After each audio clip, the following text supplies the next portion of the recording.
Yo, what's going on everybody? Xanthus Vice here, and we are back with some more Punishing Grey Raven. I hope you guys are having a great start to your day. Yeah, I'm finally actually streaming earlier today than I normally would. Well, I didn't have work today, and I actually woke up earlier because I actually wanted to do the stream now because I'm actually going to be a bit busier later, so I don't think I would have as much time as I would like to do this for an extensive amount of time, so yeah. Anyway, where we last left off, we continued with more of the interludes to try to get to know a bit more about some of the characters. And surprisingly, we weren't really learning that much, to be honest. Like, Wan Shi's, I thought it was a good conclusion for it. Like, don't get me wrong, Wan Chi's still one of the coolest guys in the game. Selena's, it was kind of interesting because it's like I like trying to understand Selena's like thoughts and stuff and what led her to becoming a construct and then accepting the mission at the space station. So I guess it was alright. It did seem weird that it was fictional, but at least now we understand why that frame with the Capriccio was left out for so long and always in a capsule. So it's like she never actually wore it. It was just meant for whenever she returns one day. And the Bianca one, again, the Veritas one, didn't really do much, honestly. I guess it just showed Bianca's inexperience or being too out of touch with humanity. I guess that's not really the right way to say it, but with society, yes. Because, again, given her special circumstances, it was hard for her to really, like, communicate with others or socialize with others or even try to get them to understand her a bit, the reasons for why she did what she did. And honestly, it was pretty interesting because usually Bianca's, like, a more mature, level-headed person, so like seeing her like that, I guess that part was interesting, but aside from that, I don't know, the whole thing it went by way too quickly. I mean, again, I'm glad it didn't drag on too long, but at the same time, it's like, it was way shorter than a short story, trust me. So, again, just goes to show, they didn't really have that much of a great setup for Bianca. Again, like I said, I think a lot of the setup really comes from the Bianca Zero interlude, which I will do one day. Probably not anytime soon, but someday I'll get back to the interludes and we'll do a couple more of those. So yeah, today we are finally going to start with the next floating record we have on schedule, which is The Long Goodbye. And as we are almost drawing closer to a whole year of Punishing Grey Raven, I feel like the least I could do is try to at least finish this floating record. Don't worry, I will still do streams for Crescent Sun and for Wolverine Prologue and of course Ideal Cage when it comes out. But those actually won't be scheduled on Saturdays anymore after The Long Goodbye, just because again I want to put a different game for that and then just take my time with these as I go, since I'm in no need of like a rush anymore. So yeah, just letting y'all know that in advance. But yeah, today we're gonna finally start with this. I've been anticipating this one for a while. Because again, it's like supposedly like Short Halt, or a version of him, or whatever they label as Short Halt, as the final boss. Is like, how the fuck did that happen? Was there like another clone of him that still existed somewhere else? Under like Vonnegut or Lithos' control or something? Scout.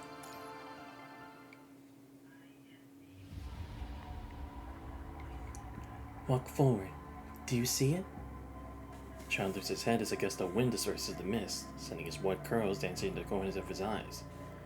God damn it, I really do need to get a new, like, USB-C cable, because there's no way it's like the controller makes it hard for it, so you probably do have to get a new cable for this.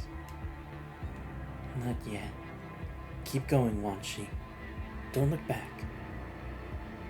Keep going. Just keep moving forward. Yes. Keep going. Here we are.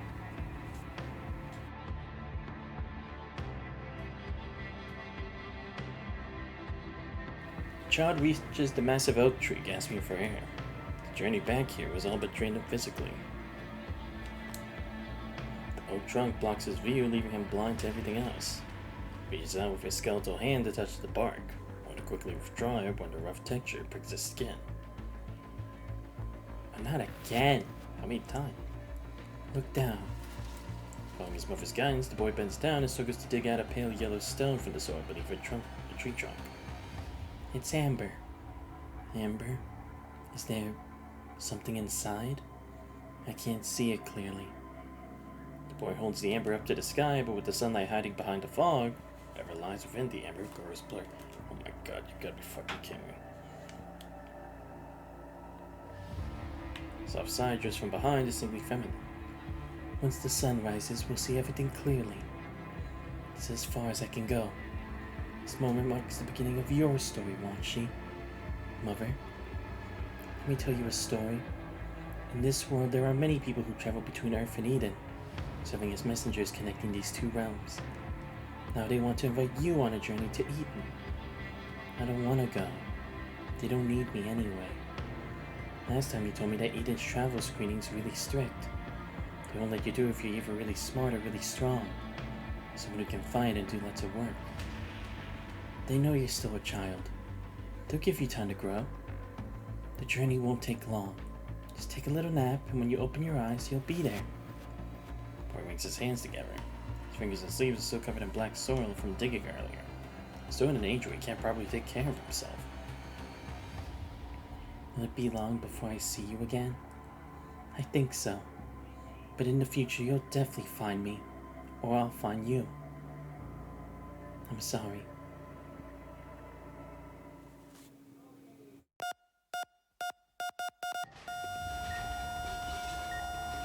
Cardiac arrest in bed 47. Bed 47? Wanshi? How long has he been here? Get Dr. Melvey to check on him. I'm on it. Activate emergency response system for bed 47. Check tracheal intubation first, then check IV access. I'll have someone contact the boy's legal guardian. No need for that. Set the DBS pulse frequency above 100. Neurostimulator settings shouldn't be this high under normal circumstances. I'm his temporary guardian, and I'm responsible for him. Now hurry. Stagnant in the room suddenly stirs to life as doctors briefly check bed 47 before rushing away, and return moments later with various life support equipment to hook up to the child. Just one more step, Wanshi. Just one more step forward.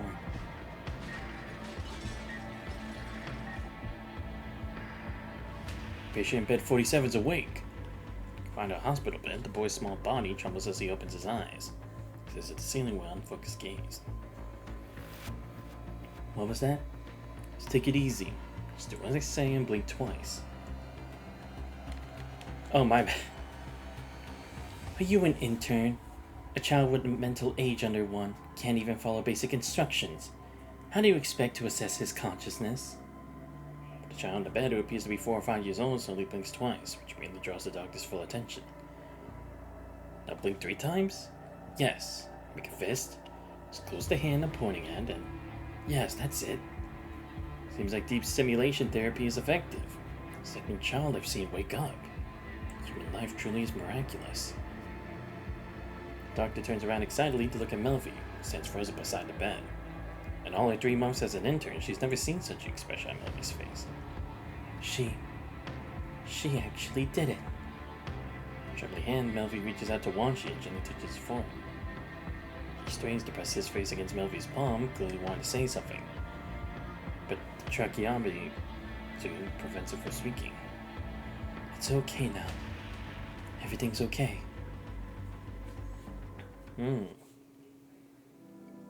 Using rehabilitation in the Star of Light Pediatric ICU. After a moment's contemplation, Melvey decides to write this medical report in Wanshi's empty dossier, making it the first entry in his files. Rehabilitation, Wanshi is like a newborn child, understanding nothing, having to learn everything anew. With portable respirator constantly by his side, he progresses from standing with support devices to taking a few guided steps with Melvey's help. Months later, he finally manages to take his own unsteady steps independently. Hello there, little Wanshi. Where are you going? Aunt Melvey. Is Aunt Melvey here? I think I just saw her clock out. I'm not sure if she's scheduled for the night shift, though. I'm on duty tonight. What can I do for you? Melvey peers behind Wanshi and bends down to adjust the ventilator strap at the back of his head. Aunt Melvey, I want to be your little helper again tonight. Not tonight, sweetie. I have work to do, and your job is to get some sleep. But I really want a wish card. The Make-A-Wish cards are part of a small reward system Melvie created for the pediatric ward. Children can earn these cards by being good, taking their medicine, getting their shots, going to bed on time, or by being Melvie's little helper. Only 20 wish cards are given out each week, and the children eagerly compete for them, like Freckle in the bed next to Wanshi's. It's a freckled child who lost both legs to his illness, which continues to spread even now. What do you want the wish cards for? You never trade them in for toys or candy when I give them to you. Well, you're just trying to stay up late, aren't you? And Melvie's all-knowing gaze when she stumbles through an explanation. There are monsters in my dreams. I'm scared. And Mom had something to tell me, but I can't remember what it was. Melvie's expression darkens. Wanshi's hand leads him away from her colleagues who are preparing to leave for the day. In the corner, Melvie's voice turns stern. Wanshi, haven't I made it clear? You're not supposed to talk about Mom when you're out here. Yes. Listen carefully to what I'm about to say. She left right after you were brought to the Star of Life. You've never been anywhere else, and I've been the one taking care of you all this time. But Mom told me I came from Earth.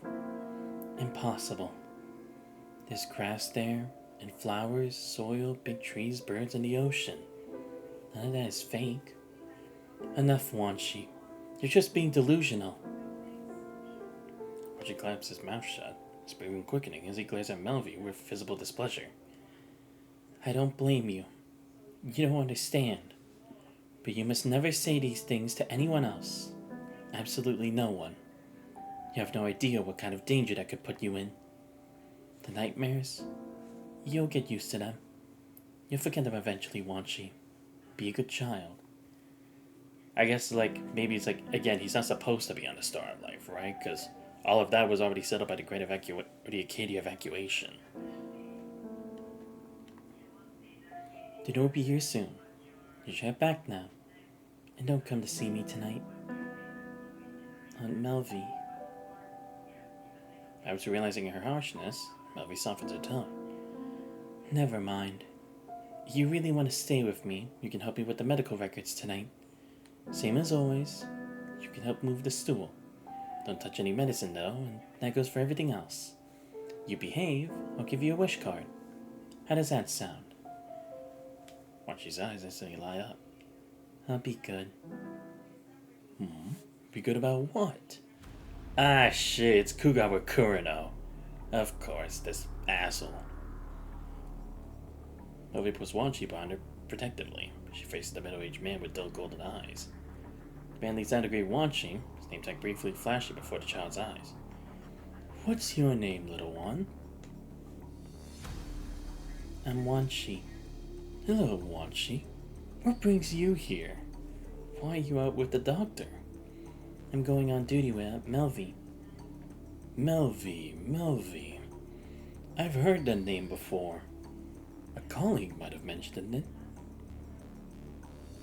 I'm Kugawa Kurino. You must be new to pediatrics. I haven't seen you around before. Who are you? What do you want? More curls shut between fingers as Wanshi looks up at the adult patting his head, only to find her gaze still fixed upon him.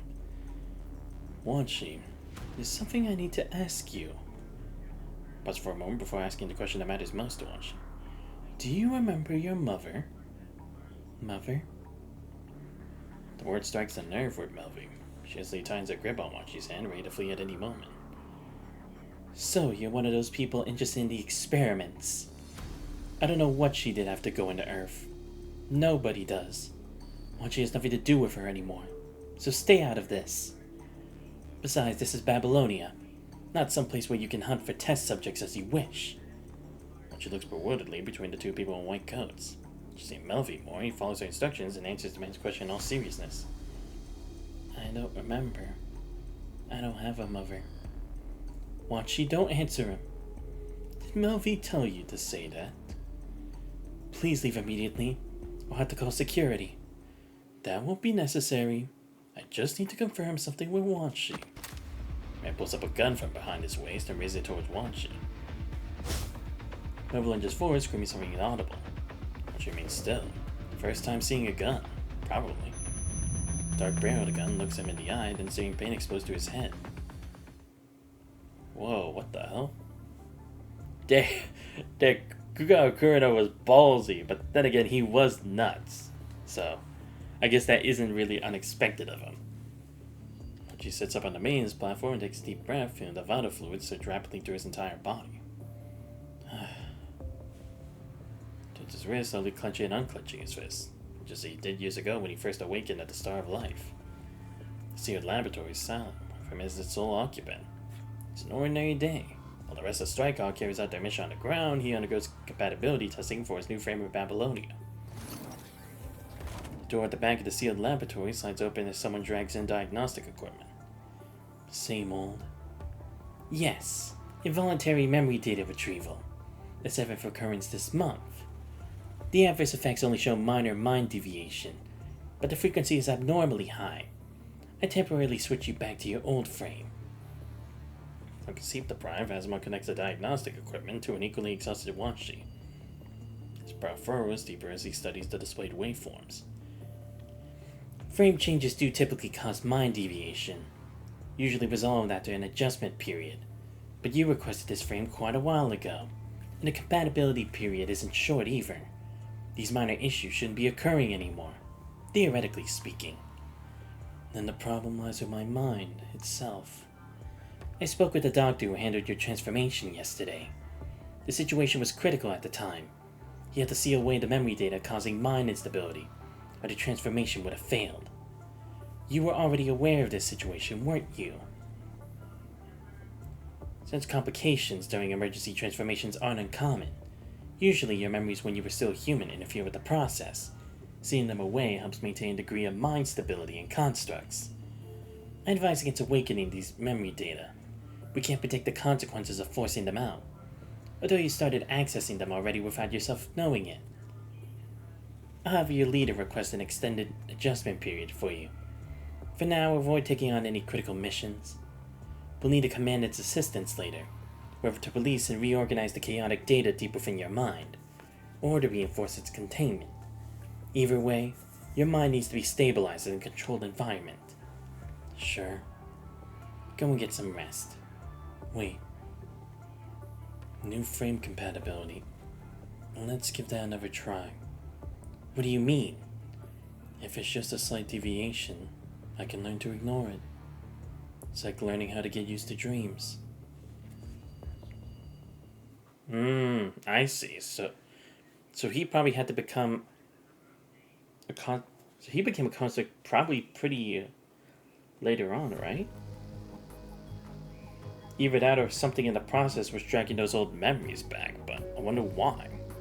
No, but he couldn't have been one right away, because from seeing the interlude, he hadn't turned into a construct until way later, right? But he was already working the Star of Life as someone who helps the constructs. So, yeah, that wouldn't be the case. But again, it's like, why would those memories have occurred? Well, I guess to make sure that the mind was stable throughout its entirety when transferring to a frame, right?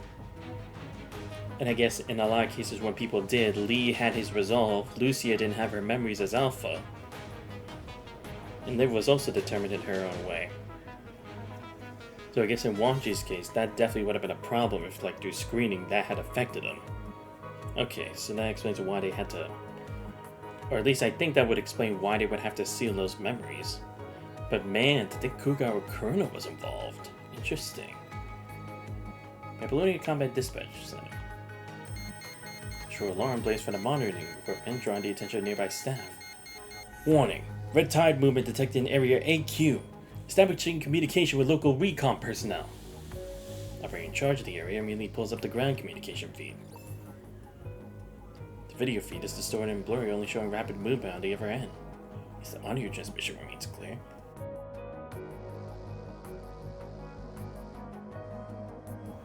Reporting on Red Tide movement in Area AQ. It's been over 44 hours since the last Red Tide movement. 30 minutes ago, a new movement was detected. Submerged an environmental monitoring station, confirming Red Tide activity. The Red Tide appears to be targeting conservation areas 189 and 190. The red tide's moving southeast from the northwest at an average speed of 20 kilometers per hour. Speed expected to increase to 30 kilometers per hour within the hour. Estimated arrival: conservation area 189 in 12 hours, followed by 190 in 13 hours. Situation is particularly critical as both conservation areas serve as fuel supply units for Babylonia. Red tide contamination would pose a severe risk. Based on the reassessment, I recommend immediate evacuation of all residents and engineering personnel. Acknowledged. Evacuation preparations for both conservation areas were completed this week. Ready to proceed at any time. Operator's fingers move across the control panel as his eyes scan through multiple screens. Also, when a particular note catches his attention, studies it for a few seconds. Do you require dispatch assistance? This is standard protocol, but I know you rarely need it. This time I do. Please dispatch 1 or 2 scouts to assist me. Copy. The nearest scout to receive your support request. As this area has always been stable, it might take some time for them to get there. If necessary, we can redirect the team currently on a mission in 2 conservation areas. Not necessary. I'll wait for the other scouts to arrive. A brief moment of casual exchange fades as both the scout and the dispatcher quickly return to professional demeanor. Maintain stable communication and continue monitoring the red tide. Wait! Upon the new dispatcher, the monitoring equipment under his charge blinks with a red warning. There's an abandoned building 80 kilometers northwest of Conservation Area 189. Find the red tide's path. You detected an unknown signal there 2 hours ago. I dispatched several nearby constructs to form a temporary squad for investigation, but they completely lost contact after receiving the support request. There was also an elite construct from New Sophiasburg who volunteered to join them. He's lost contact with them too. So you're telling me the provisional construct squad has gone missing, and their last transmission was a distress signal. And there's this. Some data was transmitted along with the distress signal. We can confirm this building was once a research facility, but there's no record of it in the Science Council's archives. After glancing at the transmitted data, the usually stern dispatcher draws a deep breath before turning to check the information. Report this data to command right away. Send me a copy of the provisional squad's roster. I'll coordinate with support. There should be 2 task forces and a commander on standby in Conservation Areas 189 and 192. The closest one is. Information about 2 search and rescue capable squads appear on the screen when the dispatcher initiates communication. Oh, a secret laboratory. Alright. Floor. I sent the information about the squad needing assistance to your terminal. Can you confirm receipt? Copy that. Human sits on the speeding transport vehicle, studying the detailed mission briefing on the tactical terminal. With the recent increased red tide activity near the conservation area, the Grey River Commander and their squad are assisting with evacuation preparations within the zone. From last night until tonight, 2 partial evacuations have been conducted in the conservation area, led by Liv and Lee respectively. According to the original plan, the Grey River Commander would handle the last group of residents. Liv will return at dawn and escort them to the temporary shelter with the Commandant to rendezvous with Lee. Just now, as scouts issued a red tide anomaly warning to the conservation area, Babylonia also dispatched an urgent support mission to Grey River and its Commandant. You have to lead the 2 station constructs to provide support. Scouts over there will assist your team. The mission takes place in an abandoned research institute. The objectives are to search for the recon squad members and gather any research data you can find. Most importantly, the red tide will engulf the mission area in 9 hours. Have to evacuate before then. Oh, shit. So we got time winding down for this, too. Roger. As the mission communication ends, the construct driving the transport vehicle turns her head back excitedly. I've been stationed at Conservation Area 189 for over a year. This is my first time carrying out a support mission like this. Me too. I can't take this. He gets nervous about everything at first, but he's actually quite reliable when he needs to get the job done. Commandant, I hope you can be patient with him. Don't worry too much. It's just a routine mission. I really can't. Sandy, open the window. Huh? You're actually gonna throw up? I mean, you're a construct, for God's sake. Sandy scrambles to lower the window while Greg immediately leans out so it's a dry heaving. The cold wind rushes into the vehicle but is kept at bay by your winter gear. Spring may have arrived, but this northern location still demands respect for its low temperatures. We're almost at our destination. Don't mess this up at the final moment. The commandant's watching, you know? Transport vehicle runs over a rock, causing it to bounce twice. Jolting motion makes Greg's vision blur. What's that? Bending from his bout of nausea, Greg manages to recalibrate his visual modules and spots several shadowy figures looking into darkness ahead. Watch out! Swerve right! As Greg makes out the shape clearly, he raises his gun while shouting. Head creature spotted! Sandy yanks his steering wheel hard. Tires screech against the ground. Sharp sound mixing with Greg's gunfire. Hey, at least he was throwing up because, again, at least he was actually able to see outside. On the right, too! Spawned to danger, you raise your weapon and shoot back two header creatures just as they're about to latch onto the vehicle's rear. They're over at Desert up to the left. What's going on? The red tide shouldn't be here yet. Did it speed up? Why didn't I get any warnings from the scouts? No red tide readings on the surface either. I don't know where they came from. I said I wasn't cut out for this. It's my first mission and everything's going wrong. Too many hostiles. We gotta retreat. The creature leaps onto the right window, past his jaws gleaming. Despite his agonized screams, Greg swings into action, lunging past you. Shoves his gun to head of the creature's mouth and unleashes a barrage of bullets. Sees the opportunity, Sandy weaves the car through a series of sharp turns, throwing the remaining header creatures off the vehicle. See, I told you Greg was reliable. Pretty awesome driving skills, right? Should I try applying for the support force once this mission's over? I think you're celebrating too early. Look, in front. I mean, to be fair, Bridget would love to have more support force. Trembling finger, Greg points up front at the transport vehicle. Then swarm of header creatures blocks the end of the road, ready to prey upon the lone transport. That's our target facility up ahead. No way around it. We'll have to fight our way through them to get inside. The constructs turn to look at you simultaneously. Well, it's been a few days together, but they already grown quite familiar with each other. We're forcing our way through. Roger that. It roars as the transport vehicle suddenly accelerates. With it, the inertia pins you at the seat. The transport truck plows through the header creatures and crashes into the building amid a chorus of shrieks, the impact sending shockwaves through the vehicle. This is it. There's a door ahead. Let's rush in. Make sure to seal it shut behind us.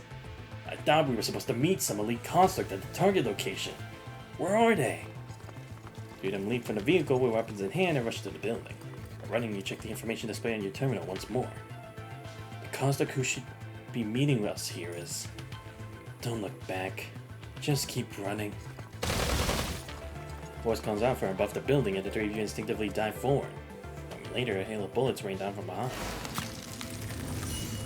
After diving into the corridor behind the door, you finally look back to see a white figure leap down from above, firing freeze rounds through the fierce wind to immobilize the shrieking header creatures in place. Get the door shut. After dispatching the header creatures at the front, the construct strides toward the door while support drones provides comforting blanket covering fire from behind. Shout the construct's name when you see him. Wanshi! Oh, that's cool. They don't usually do this kind of title thing. Neat. Oh, damn. And already going to combat? This just gets better. Phew. That was way too close. The header creatures almost had me buried. I'm the scout who sent out the red tide anomaly alert. I came here to be on standby after receiving the support request. Thank God you showed up. Really appreciate it. You're welcome. Once eliminates most of the header creatures outside, buying time for the three of you to rush into the building.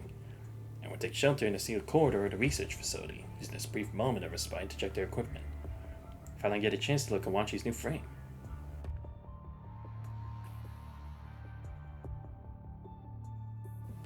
I heard you submitted an application for a new frame recently. Is this the one? Yeah, just got it recently. My current mission is to monitor red tide movements. I really do like this frame. Like, seriously, it looks so cool. Like, don't get me wrong, Wanshi looked pretty cool before, but this is like a whole new level. Looks like a true chat. Hold on a sec. Is this where the last squad that came here was confirmed missing? Sandy and I tried scanning the area, but we didn't pick up their signals. It might be due to the facility's internal jamming system. Before you arrived, I did some preliminary scouting. I didn't pick up any signals either, but I can confirm they were here. They took the same path we're on now. The Hawkeye system. It's a test device that the Science Council installed in frames. You can think of it as a portable version of the Spear of FOS. What? Seriously? That is so cool. I can see that there's more information in this corridor alone than I expected. So you're picking up more traces than just those from the last squad? Yeah, both the old and new information are layered together. The oldest traces were left by the research facility's personnel. The more recent ones, from about 2 years ago, were left by deserter constructs from Babylonia. There are traces of ascendants, too. Oh, interesting. Was this maybe like a hideout where it's like people could test to become ascendants, maybe? Like for this deserters of or deserter constructs? Because again, there was that thing before where they were kind of influenced to go and try to see if they could actually become or become ascendants, but failed. So this place is Ascendant Stronghold? It used to be. I wonder which ascendant it belonged to. If I had to guess, probably Lithos, right? Right, for silence, and he gives him a familiar pat on the back. And here I was, hoping this facility's projects would be somewhat normal, without any mutants.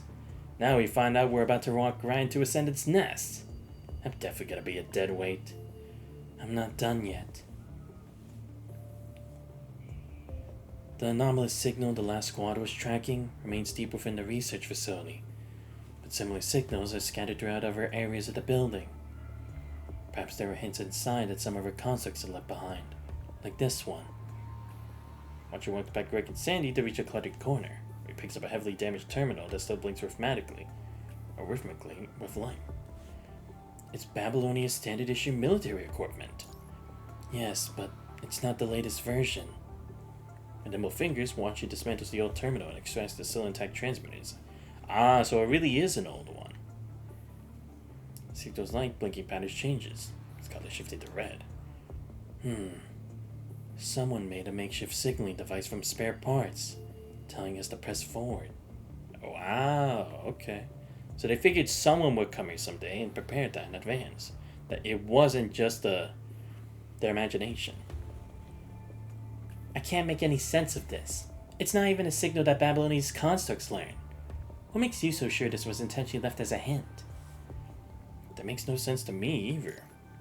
Wanshi, we want to be careful. This facility was once Ascendant Stronghold. This could be a trap. Don't worry. I know exactly what this construct was trying to do. It's a special signal that Shorthaul and his team used. Only those who've been on missions with him would recognize it. Ah, okay, so it could have been either Shorthaul was on this mission or at least one of his teammates did from learning it from him. Shorthaul is the former leader of the Scarab Squad. He's been missing for quite some time now, Dal. While the Ascendants returned Shorthaul's nameplate by the shore, the group was never expecting to run into this hint that Shorthaul had left behind in this abandoned research facility of all places. Right. Yes, because this is still taking place in the original timeline, right? Or before the reset, towards the dead end path. Because that's when it's like, that's the only thing we got from Shorthaul instead of a whole note. I want to sense that there's something out of the ordinary about this. Watcher carefully tucks away his terminal and heads deeper into the research facility. But damn, every construct has their own story, you know? Like, having their own ways of doing stuff. Like Nigel/Noctis' special poison, Shorthaul's special way of creating a communicator. That's insane. I guess it just goes to show that it's like, not all of them are just construct just because they're strong, you know? Let's head deeper. This is the way to go. Unless Shorthaul's trying to screw with anyone following his trail. What do you mean by that? Hard to say. What Shorthaul is pointing to could be a clue, or it could be trouble. It might even just be his way of saying hello. Huh? No, this signal doesn't seem like a friendly greeting, that's for sure.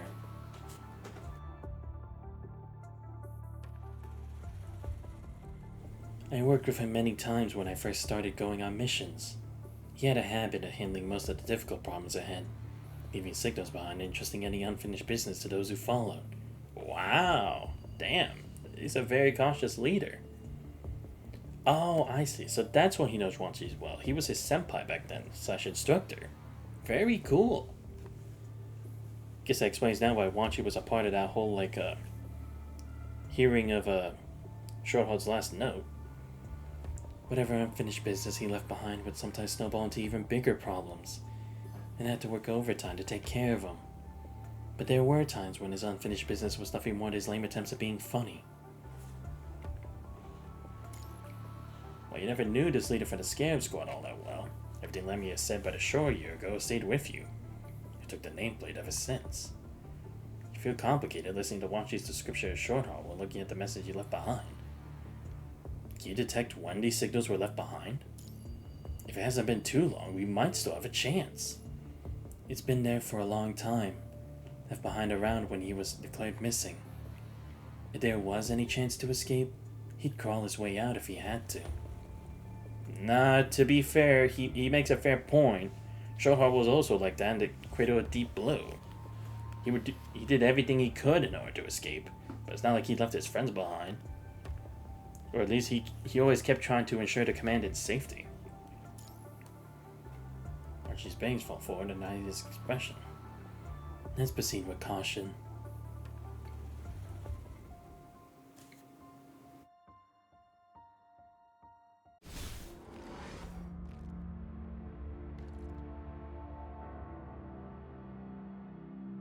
Ooh, Shade Episode 2. Wow, this is cool. Let's look around first. Be careful. 了解。とりあえず探ってみようか。 That is cool. It makes it look kind of like a superhero or spy episode. Oh, a giant teddy bear. A lustreless teddy bear. It's a small mangled butt. Ugh. 人形や本が散らかってますね。それに空中庭園の構造体の残骸まで。ここで何が起こったんでしょう。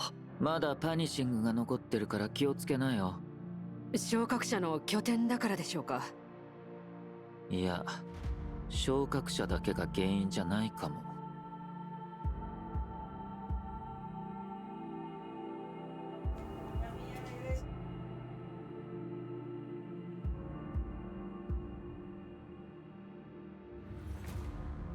Misty brushstrokes and pages full of smudges reveal the mental state of the creator.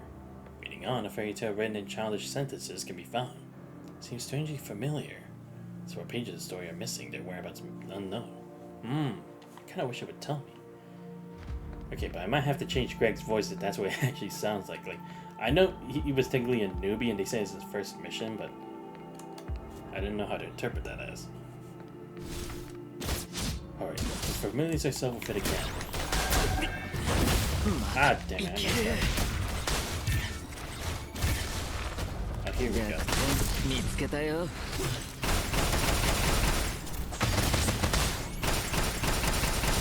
逃げも隠れもさせないよ。これが僕の選択だ。急げ、逃げるんだ。どうして研究所内部にパニッシングが。あの実験室が破壊されて漏れてたんだ。これが研究所壊滅の原因？ Okay. Wait, so does Wachi have something like the Phantom Tracer in his? No, but he says he has something like the Spear of FOS for like being able to detect data, so maybe that's what... Or maybe it's like they use the Phantom Tracer as like the foundation of this, for this mini Spear of FOS. Because I was gonna be like, this really reminds you of the Phantom Tracer. これが僕の状況を把握できてるかな？弱点見つけたよ。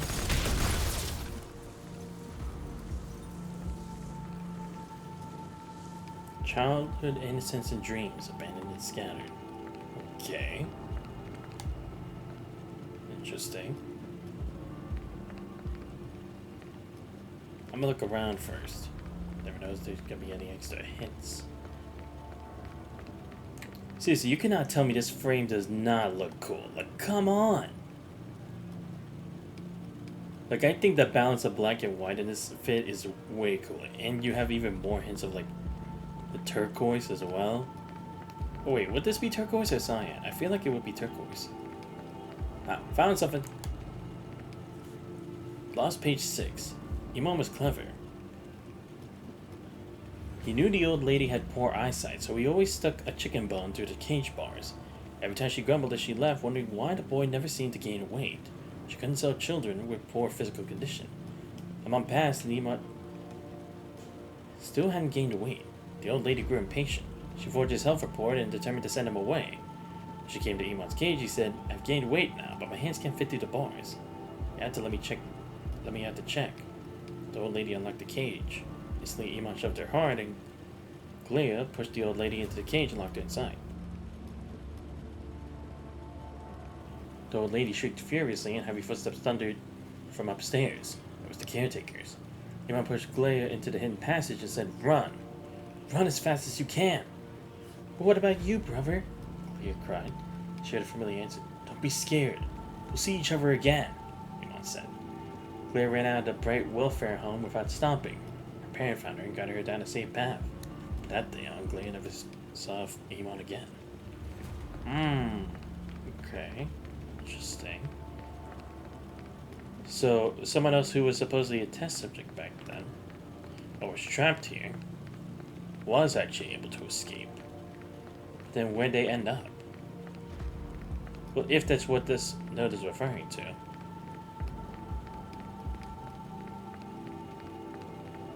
Can I talk to these guys? No, I cannot. Okay. 育成ポッドは全部壊されてる。生物実験でもしていた。ホークアイで見てみるよ。これは実験体？なるほどね。当時の実験では子供をサンプルにしていたのか。Oh, what the hell? 見つけたよ。逃げも隠れもさせないよ。High concentration of punishing viruses detected. Go.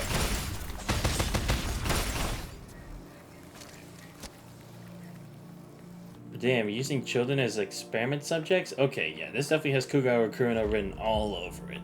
There's no other way. Yeah, so I guess this is actually his lab then. Especially since after all we went through the Elisa Echo journey. What the... Oh, goody. Perhaps when every tear is shed and every drop of blood is drained, the pain will end. Okay. Cryptic. Yeah, looking for extra notes. Looking for extra notes. Damn, is there actually nothing? I'm honestly kind of shocked. Alright, fine. Let me just check this real quick. Okay, yeah, there's nothing special. Okay. What in the... It's these dolls again. When was the last time I dealt with these things? I think it was just in number 21's chapter, right? When we went through, Damn it, what's it? Oh yeah, Luna Laurel's quest, right? When we dug into her memories. Broken construct remains. Frail bodies imprisoned here, undecaying, unable to find release even at death. Remains endured, aging and fractured, gazing at intruders of its broken presence. Such as the fate of the children who couldn't escape.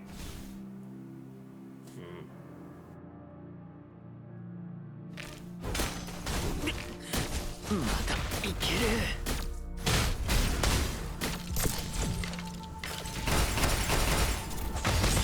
逃げも隠れもさせないよ。状況を把握できてるかな。弱点見つけたよ。状況を把握できてるかな。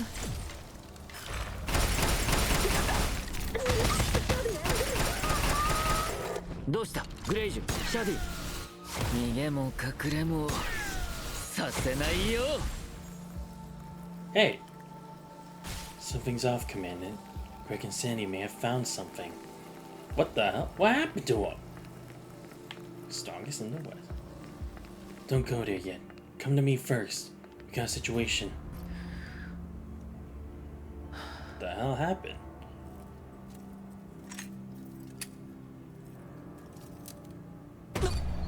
Hey! Go! Bitch! What the fuck? As you walk up to Wanshi, one rushes through the passage behind, carrying what seems to be a metallic scent of blood. You were right, Wanshi. Greg and Sandy are probably in trouble. And Danny said you carefully dodge aside and raise your gun to the darkness behind you. Only static crackles through the comms, but she doesn't respond. Huh? Since it's something you miss, you grip your gun quickly and back up 2 steps to Wanshi's last known location, carefully peering into the room. The scene unfolds before your eyes. Something seems off about Wanshi. When a corrupted suddenly springs from the pitch-black void behind him and drags him into the depths. Wanshi! Your reflex takes over. You lunge forward and manage to grab Wanshi by the wrist just before he's dragged down. But the consequences of acting on instinct are all too clear. Both you and Wanshi are yanked down into the void, from which a cacophony of crashing sounds comes. God damn it. Despite your spinning vision, you stagger to your feet and fire several shots at the blurring shadows ahead. The Corruptor fails to dodge. As the bullet finds its mark, the Corruptor releases his grip on Wanshi and rapidly retreats down the long corridor ahead. When you look at the direction where the Corruptor disappeared, you see nothing but the marks carved into ground by its exposed framework. Wanshi, you okay? You slowly regain your vision, Wanshi comes into view. His brows furrowed and revolver clutched tighter, he appears distant and dazed. That Corrupted. Something strange about it. Let's forget about it for now. I suspected there were mind fluctuations in you when we were up there. Is it because of the new frame? But I should be fully adapted to this by now. Establish a mind connection with me now. Alright.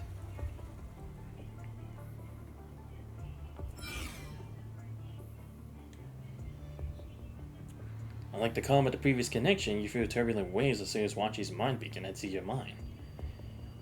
Babylonia would never allow you to descend to this condition. There were only minor mind fluctuations before.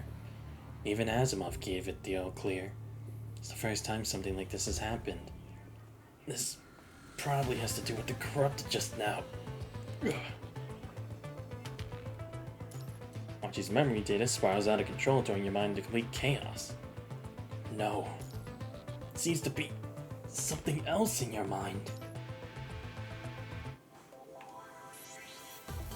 Is anyone else suspicious? Oh, okay, that's what that other one was. Correction.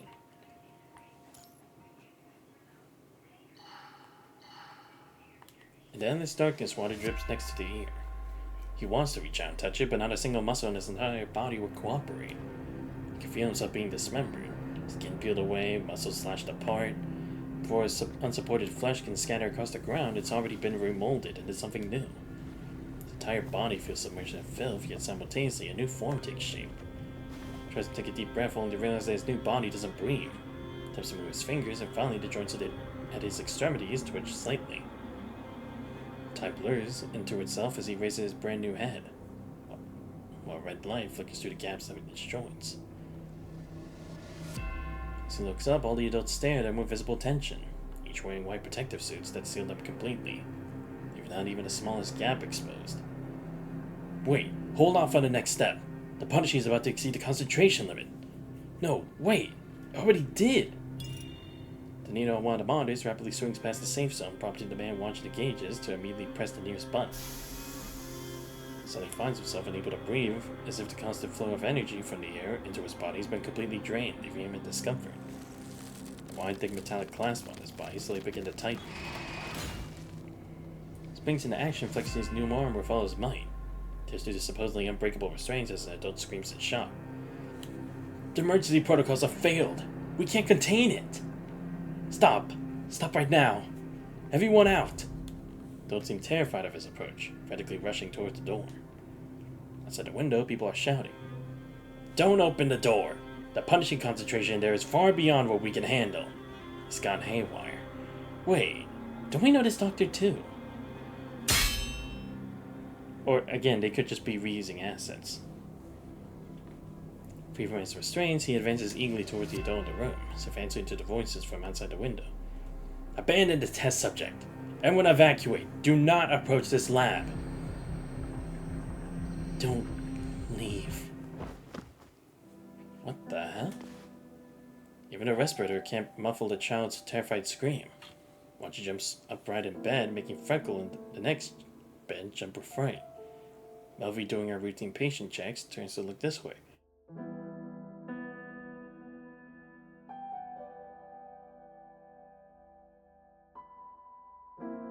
Those things again.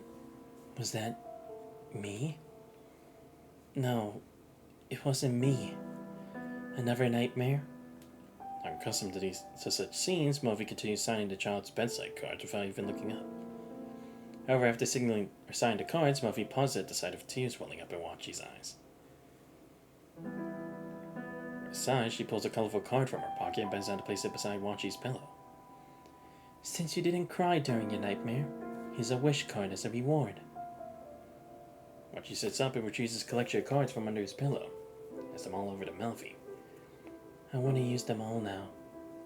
Let me stay with you today. No, Wachi. I have too much work to do. Melvie refuses without hesitation. Besides, you have a mission too.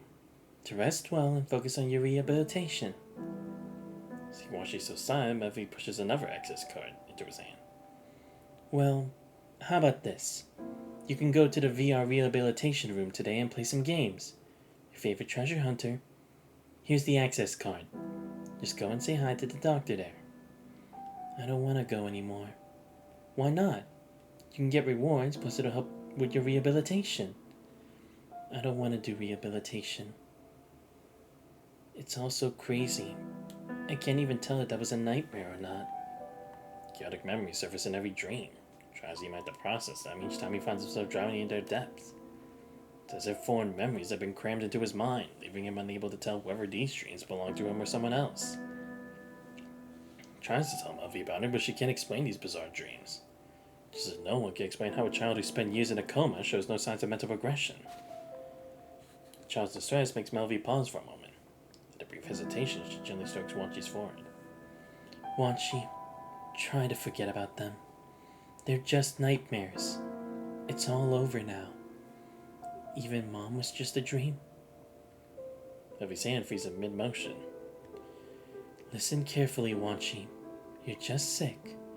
Your brain is creating hallucinations, making up dreams where you see your mom and all those other things you mentioned. If you don't try to remember them, your brain will mark these as useless information and gradually throw them away. I have to go now. Something's come up. I'll come and check on you tonight. Until another doctor comes, stay here with your friends, okay? I'm sorry, Aunt Melvie, for bringing up things I shouldn't have again. I'll be good. I'll forget them. I'll throw them away, Aunt Melvie. See Washi curl up again, Melvie seems to have more to say. But determined on ringing, she can leave behind 2 pieces of candy. As soon as the wardrobe closes, Freckles still gets to sit up in the adjacent bed. She's so good to you, isn't she? At least you get to see her every day, and she even gives you snacks.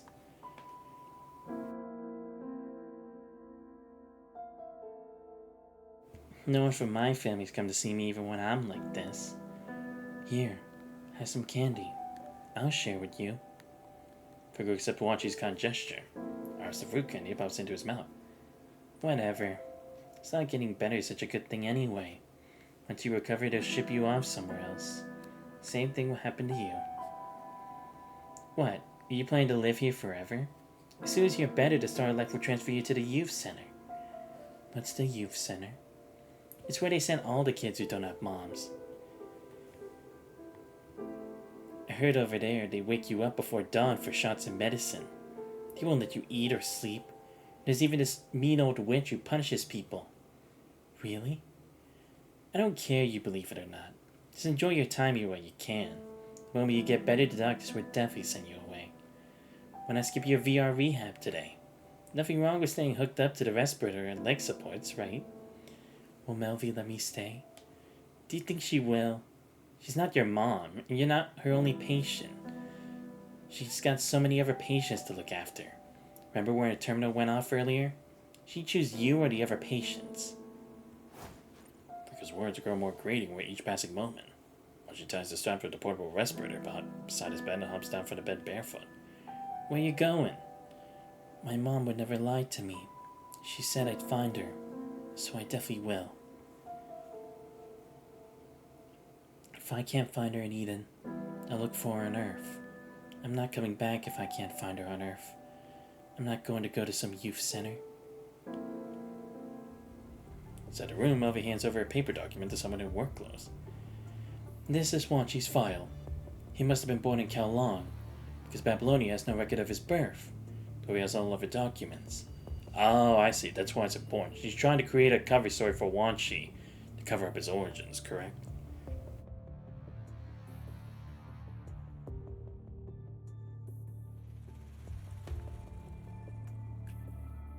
Let me see. This child has been in rehabilitation for so many years.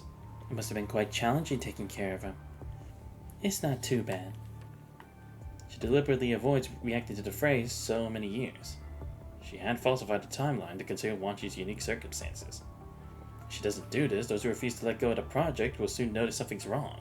By then, the threat of Wanchi's life might be far worse than just a toy gun. Even now, Melvie still feels the same fear from when Kugara Kurino pulled out his gun. He's still far too removed from the blood and fire reality. Oh, so it was just a fake gun? Wow. Well, then again, I guess it makes sense, because no way could he have snuck in a real gun. Wanchi. Come here. Knowing Wanchi stumble, Melvie yanks in behind her. Commotion catches the attention of the nurse station. The scene starts Wanchi, too. I'm sorry. I shouldn't have said that. You didn't do anything wrong. What exactly are you trying to do? Man ignores Melvie's anger and continues questioning Wanchi. Wanchi, do you remember this? I don't remember. As Melvie covers Wanchi's mouth, he waves the gun again. It's just a toy. It's just a toy. Before he can hand it over, Melvie snatches the toy gun away in anger. What do you want him to remember? To remember having a gun pointed at him? He just might end up remembering this, you know. Kugara Kurino's gaze remains fixed on Wanchi, studying him intently, as if searching for something different about him. Melvie falls silent, as if sensing something. The nurses and doctors who rushed over asked with concerned expressions. Melvie? What's going on? I heard a loud noise earlier. And you are? Everything's fine. Please take Wanchi back first. I'll watch over him during my shift tonight. He remains still, silently watching as the nurses take Wanchi away. Everything looks fine. What's all the fuss? I just want to give the child a toy. Turns out I have a soft spot for kids. I already decided to keep him away from everything that has to do with Project Recall, including Wanju. No, especially Wanju. Oh, Project Recall? Wait, no way. Is this what I think it's gonna be? I don't know what you're playing at, but you need to stop checking on him from now on since everything's okay. He deserves his own life, free from burdens imposed by people. He'll be an ordinary resident of Babylonia and do what he wants to do. If I see you again, I'll sound the alarm immediately. The inspection's complete. His records check out. He can be transferred to the youth center today. Has all the other paperwork been processed? Everything's been taken care of. Alright, sign in the temporary guardian field. Took us a month's worth of running back and forth to get this done. Babylonia's welfare system is quite a hassle. But you know that's just how it is, right? When it comes to children's rights, we have to be rigorous. Of course. Come to think of it, you weren't particularly close to his mother. So why did she grant you temporary custody of her child? We used to be colleagues. You won't see this in his record due to project sensitivity.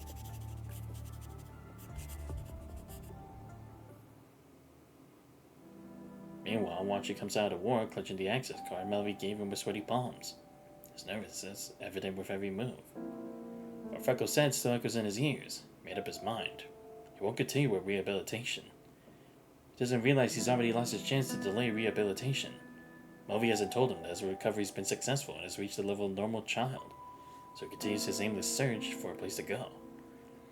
He wanders the hospital corridors. His presence now a familiar sight to the doctors who see him as their most obedient patient, tacitly allow his freedom. Yet none of them know what is running through his mind. Where am I supposed to find Mom?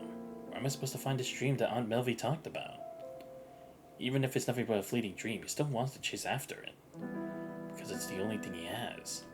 He breaks into a jog, something he only managed to do just last week. The wind gently brushes past Wanchi's ears, accompanied by the bustle of voices. He sees many guardians bringing their children here for treatment.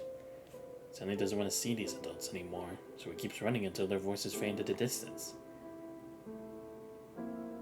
Finally, he comes to a stop in a corner he's never been to. Artificial sunlight streams through the slates of the Venetian blinds. He finds himself drawn closer. He tiptoes to lift the blinds and peers down below. Witnesses the other side of this world. He sees it. On the platform near the spaceport, several people in white coats spreading with a stretcher, carrying a motionless person on it. Why are you so late? Hurry up, you in the front! You think we got back late on purpose? There were several more still in the transport aircraft. The stretcher disappears beyond Wanchi's view as people carry it away. The agitated construct covers their face, spins in the same spot twice, and then looks up aimlessly at the people rushing past. Wanchi stares in confusion at their exaggerated movements. When the construct's gaze sweeps in Wanchi's direction, he stiffly ducks down and hides by the window. His breathing muffled by a respirator becomes unusually pronounced. After a long moment, Wanchi finally stands up and carefully steals a glance at the window. More people gather on the platform, and there's fluid pooling on the ground. It's not the kind of blood he's familiar with. Wanchi turns to look at the stairway behind him, knowing that his steps lead to the other side of this world.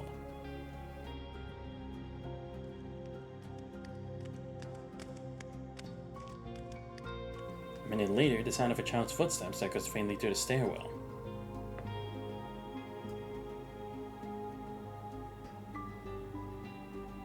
The circulation system's completely down. Look at the spare connection cables and vital fluid replenishment. Should be some in maintenance room 6. Don't bother, it's over. Two doctors stand in the corridor looking at the construct that's lost all signs of life. After barely a second of silence, they pick up their maintenance equipment and move on. Massive assault on the ground battlefield today has strained the resources of the construct maintenance department. Many constructs can't even make it to the maintenance rooms, forced to receive emergency treatment at the triage hall. Notify your squad mates. Hurry up. Maintenance room 12 is free now. Prep for surgery. And don't forget to wash your hands. She has family in Babylonia. Squad mates have been notified. As long as they're notified, that's good. Don't space out. Back to work. As the doctor finishes changing into a fresh medical gown, they turn around and feel someone bump into their leg. A child wearing a respirator stares at the doctor whose hands are covered in vial fluid. Where did this child come from? Get him out of here now. Is this child also a family member? We already had one outside who wouldn't leave us alone. That can't be right. He's wearing a pediatric ward wristband. Another construct whose head is covered in condensation liquid approaches and gestures for short hold to hand Wanchi over to him. He must have taken a wrong turn. I'll lead him out. He shouldn't have come here. Cian, go ask around the patient in the patient ward if anyone's missing a child. I'll keep watch here.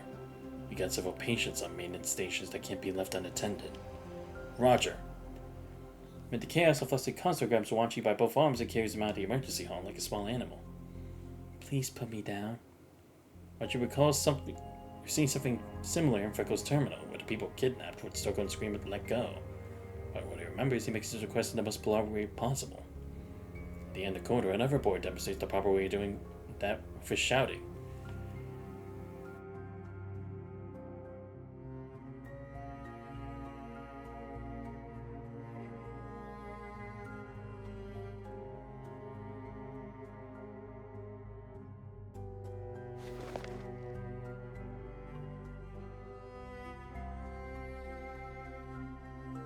The boy with blue-purple hair lunges forward and grabs Cian's leg. His action is so desperate that it draws the attention of even the busy doctors.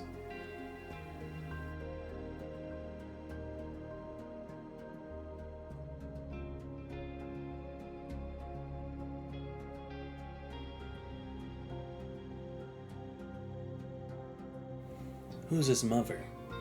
He's a family member of that construct from earlier, but the husband and wife became constructs. They sent their child to Babylonia when they enlisted. Don't bother. If injury's that severe, there'd be nothing we could do even if we used every medical supply in the maintenance room. I'm sorry. People wouldn't have died had I kept watch just a little longer back then.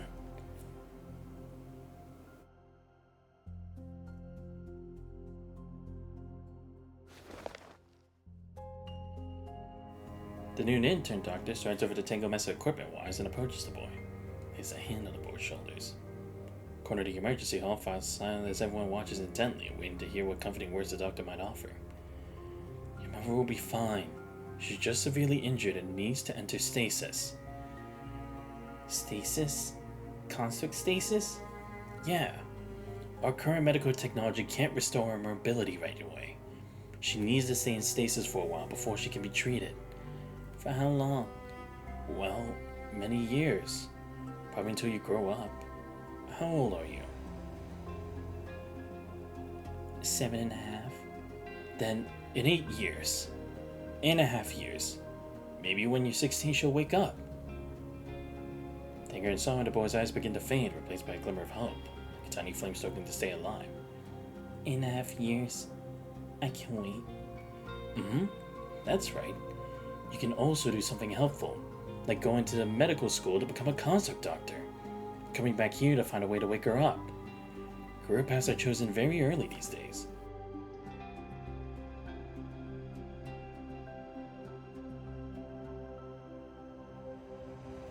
I see so many young interns here at the start of life. But I'm not one of them. I'm not that young anymore. What are you talking about? Maybe you could go into research. Become a scientist? Nah, that's too dangerous. Some scientists go crazy from all that studying. How about becoming a construct? Nah, that won't work either. It's even more dangerous. That's enough. Take half a day off and get some proper rest. Rambling young doctor and the boy both gaze toward an unreachable future, seemingly convinced it will come true whether they're the deceiver or the deceived. The other doctors turn away because they cannot bear to watch anymore, focusing instead on saving the constructs under their care. Unsettling serenity permeates the entire construct maintenance department. The child's voice shatters the moment.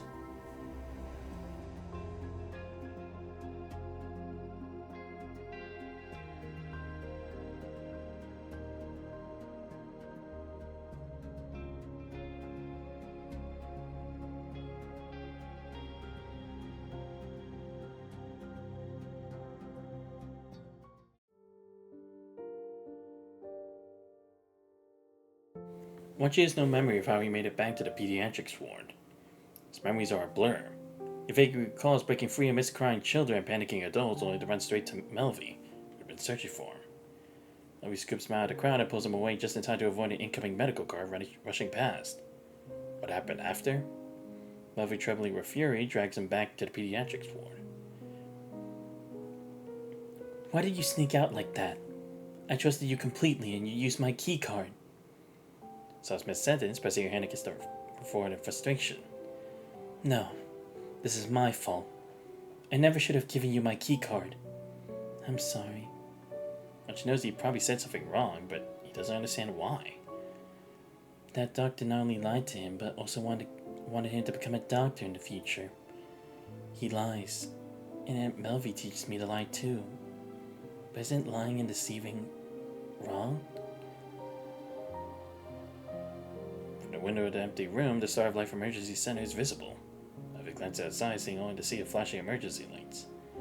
Day is in, and even the artificial sunlight has gone to rest. How am I supposed to explain this to you at a time like this? Lying may be wrong, but not everything is black and white. Sometimes, even lies can save lives. None of these makes any sense to you now, of course. You're so young. And how long have you really been in this world? But I hope you'll never have to face these choices yourself. That you won't have to learn to understand my words the hard way. She brushes Wanji's curls away from his forehead and gazes into his bright golden eyes. On Melvi, next week you'll be going to the youth center. It's a new place where you'll meet many new friends. There'll be plenty of caretakers looking after you. Melvi, I know I messed up. What's that? I'm sorry. Please don't send me away. Can I please stay with you? Melvi puts Wanji into a tight embrace. We put too much burden on you. It's not good for you. I'll make this right by keeping you away from all of this, so you can live the life you were meant to have. The normal life you deserve. Life at Babylonia's Youth Center will be good, so you don't need to worry. Wanchi rests his head on Melvi's shoulder and tears fall silently. He knows he's made a terrible mistake, one so grave that it cost him his chance to stay with Melvi. I mean, in the end, she really is looking out for him in her own way. Because it's like, you can't even say she's bad because, again, it's like, it's not even that it's like she can't take care of him like because she's always busy. It's because, again, whatever project he's involved in, it looks like Kugawa Kurono's keeping an eye on him, and she can't guarantee she'll always be able to keep a watch on him. And even if she tried to ask someone else to it, with the right authority, Kugawa Kurono could do whatever the fuck he wants. Because that's just how he is, that sneaky old fox.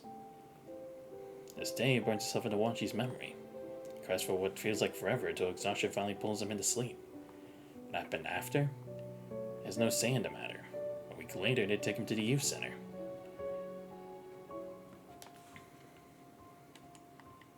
Fledgling. As the volunteer gently urges Wanchi forward for self-introductions, his eyes immediately catch sight of blue-purple hair among the crowd. Evidently, he noticed Wanchi too. More obvious, though, is how clearly unwelcome Wanchi appears to be. During Wanchi's first group activity session and community lunch, the boy with blue-purple hair speaks his first words to Wanchi since their second meeting. Get lost and go back to where you belong. Having nowhere else to go, Wanchi ignores the boy's comment and scoops up food from his plate. Instantly, the boy reaches out and snatches away Wanchi's spoon as well. Pella! Volunteer nearby notices the commotion at the table and approaches, calling out the boy's name. She takes the spoon and places it back in Wanchi's palm. If it weren't for you, my mom would have woken up by now. Woken up? He calls the doctor's lies to Pello. But this time, he decides to keep the truth to himself.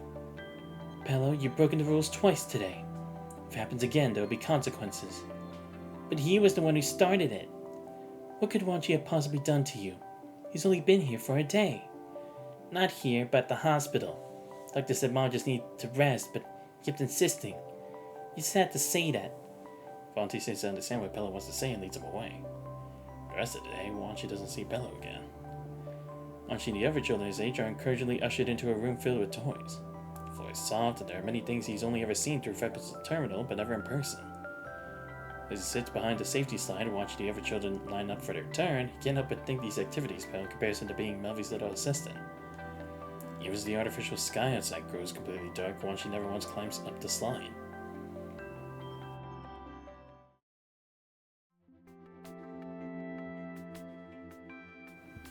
On this quiet night, Wanchi suddenly slips under the covers.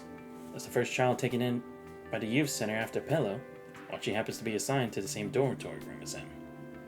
The room assignment doesn't bother him as he becomes completely absorbed in examining everything at the dormitory. Everything except the nightlight on the desk captures his curiosity. Pello finally returns, completely ignoring Wanchi on the upper bunk as he goes straight to sleep. A faint creak of the door wakes Pello. As the glow of the nightlight, his silhouette stands by the doorway.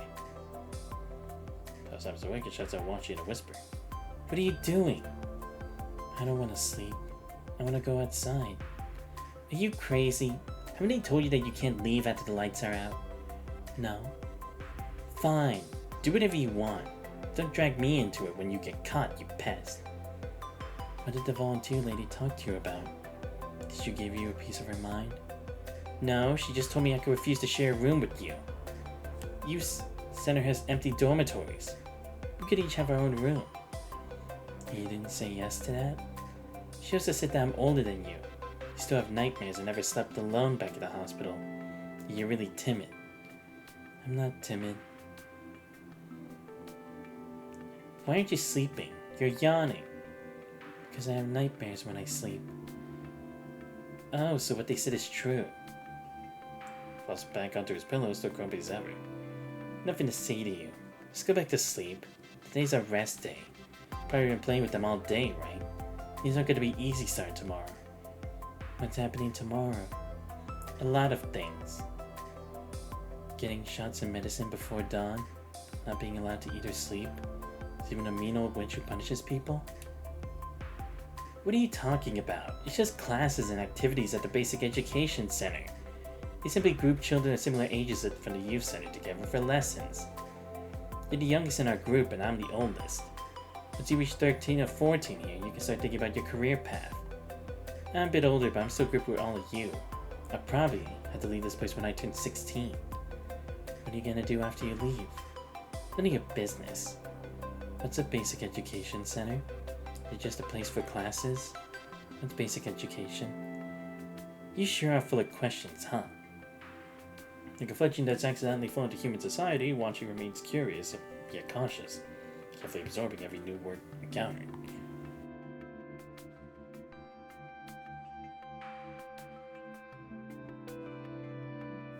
Well, are you always this slow?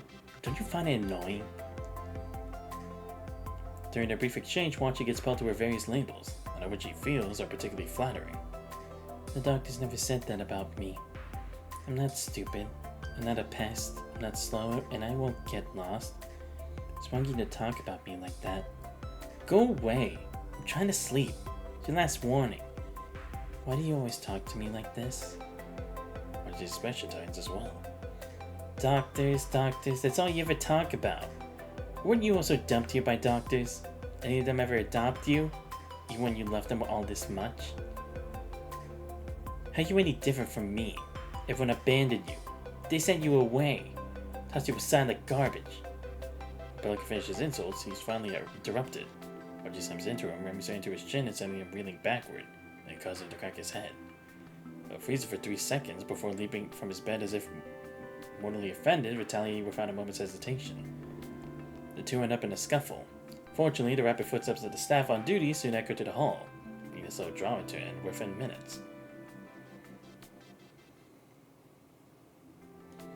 Only on the second day of the youth center, Wanchi receives punishment. Today was supposed to be their batch's enrollment ceremony.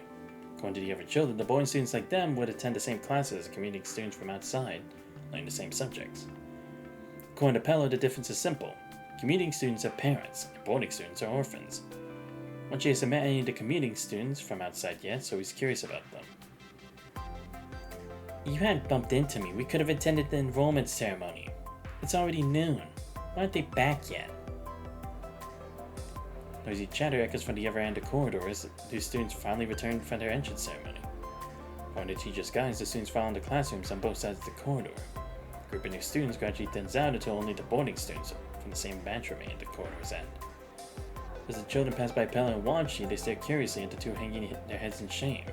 Some who understand what the pair did wrong begin to snicker. Looks like the new kid's gone bad with Pella. What do you mean by gone bad with Pella? I'm not bad. Yeah, right. Why else would the dorm supervisor punish you? Alright, quiet down everyone. Pello, stop causing trouble. I wasn't the one who started it. Weren't you the one who started insulting others? That's enough stubbornness for now. It's almost lunchtime anyway. Thank goodness neither of you got hurt. Don't let this happen again, Pello. Go on inside.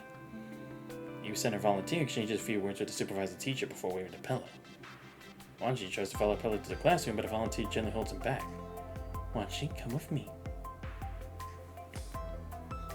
Wanchi sits in a chair, wringing his hands.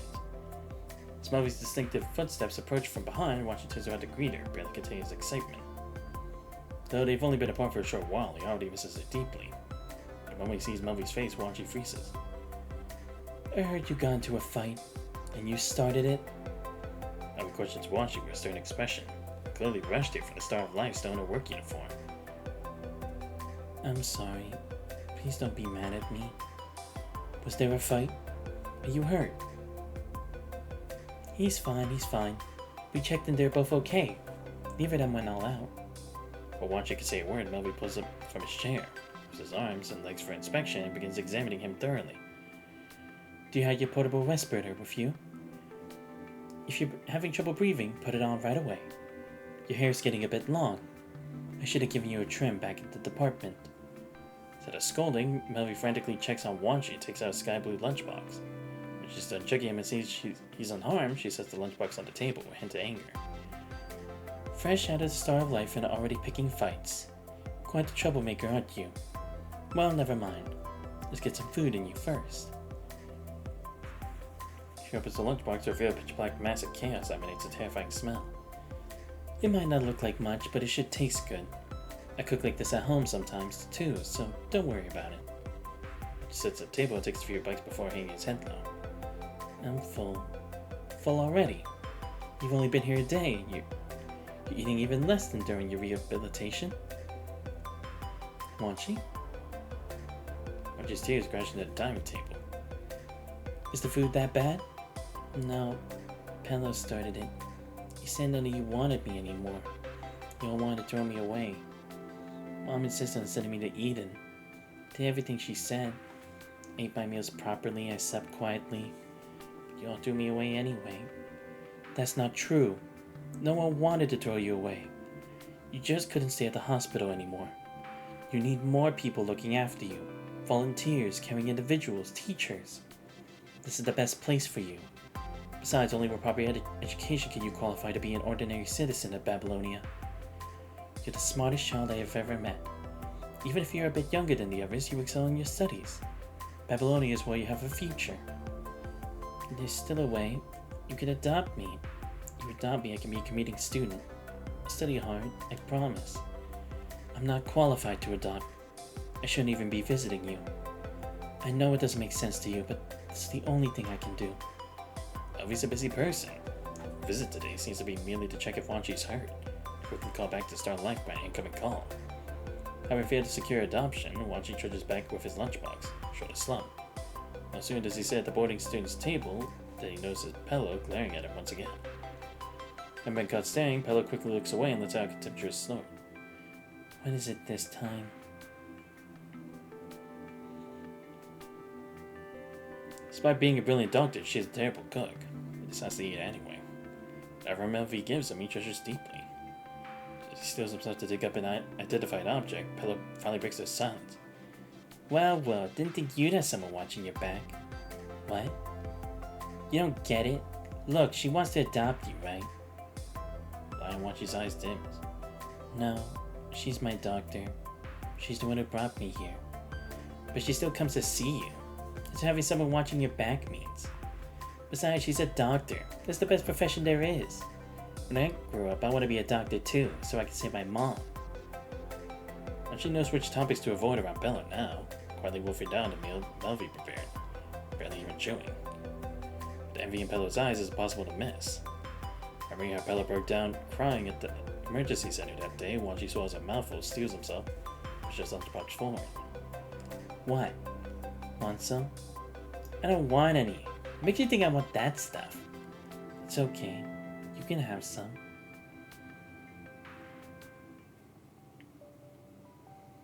Exhibition hall. Everyone, this way. Our next stop is the Earth Hall. Remember what your teacher told you before we left. Stay quiet now and reach out with care to touch our home. Children line up and file through the door, barely containing their excitement.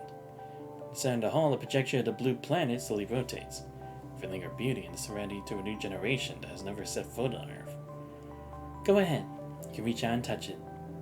At their teacher's encouragement, the children gently touch the Earth's surface, creating ripples of aqua blue light. After a brief silence, white seagulls suddenly emerge from the surrounding darkness.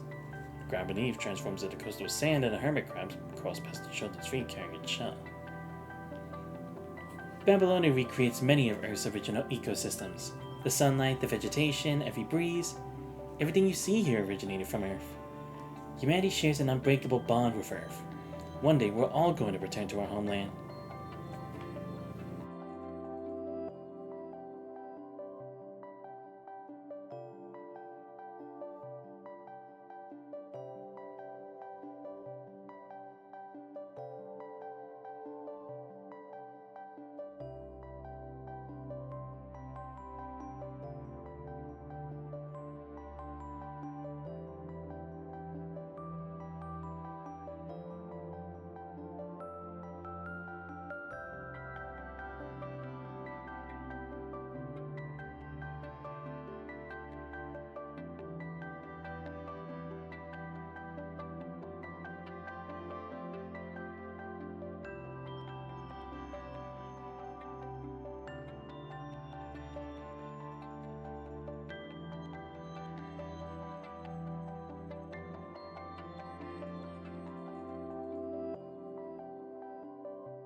Yeah, I was honestly gonna say, it's like, I think the volunteer is definitely going too far, because, yeah, it's like, you can't just put all that on them. They won't understand it. And again, it's like, they're kids. They shouldn't try to understand such heavy subjects yet. At least maybe a couple years before they have to start thinking about their career, you can tell them that, because then they're at least mature to some degree. But not like this. Oh, also, by the way, sorry I keep cutting off a bit now and then. They're doing the lawn across the street of my neighbors, so...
Sorry about that. The rain stopped.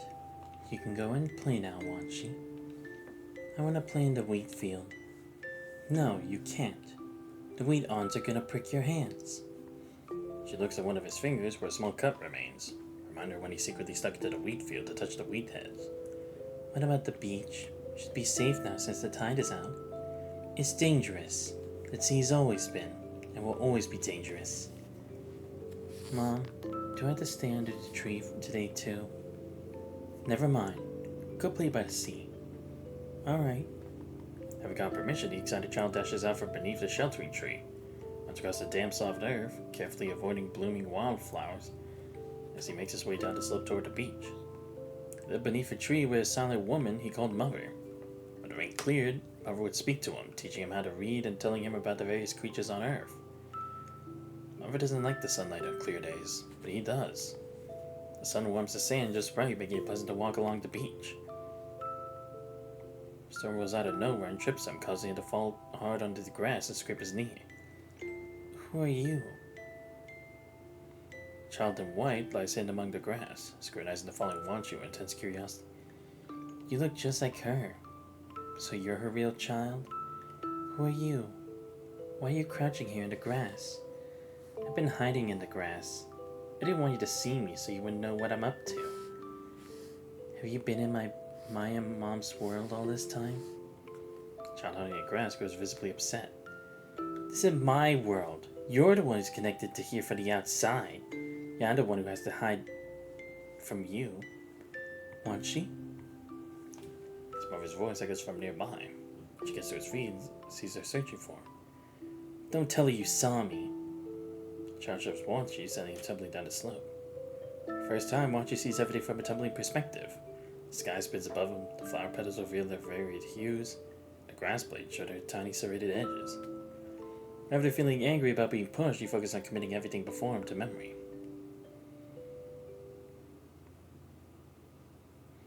You're being silly again. Have you been spacing out for too long?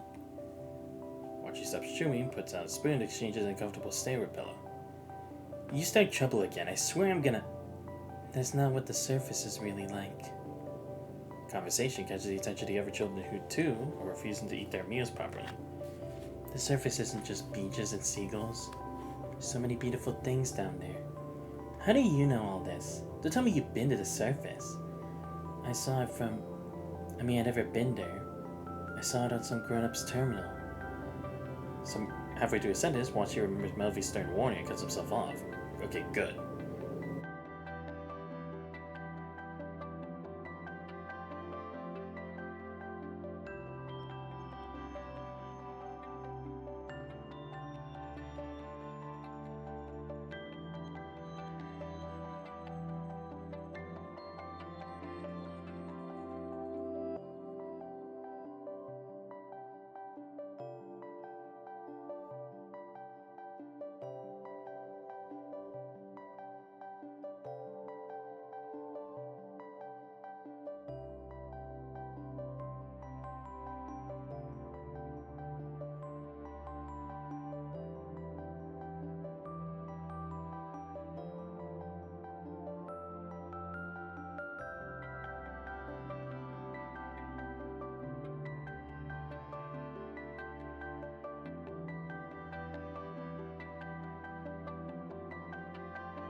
Oh, okay, good. We're finally stopping with the flashback. Again, sorry about that. They're actually mowing our lawn now, too.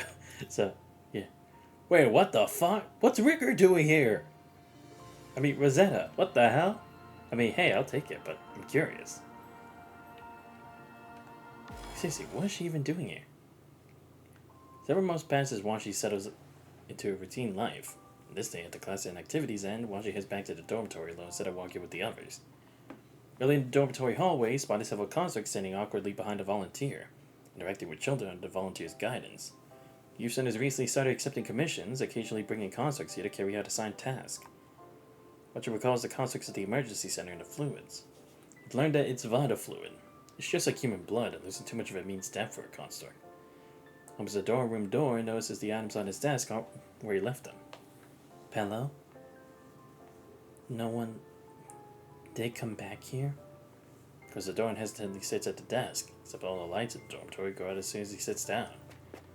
His rapid footsteps approaching from outside the door while rustling sounds echo from all corners of the dormitory. It's not just the nightlight from the desk. A group of children jump off in a corner. As party poppers explode above Wanshi's head, glittering confetti bursts into the air, gently flowing down to sprinkle across Wanshi's hair. Birthday? The dormitory door slides open as the screen on the desk lights up to start play a message from Gestalt. Today is November 5th, your birthday. Gestalt remembers this important day with you. Based on the comprehensive analysis of your reading preferences, I prepared a gift for you.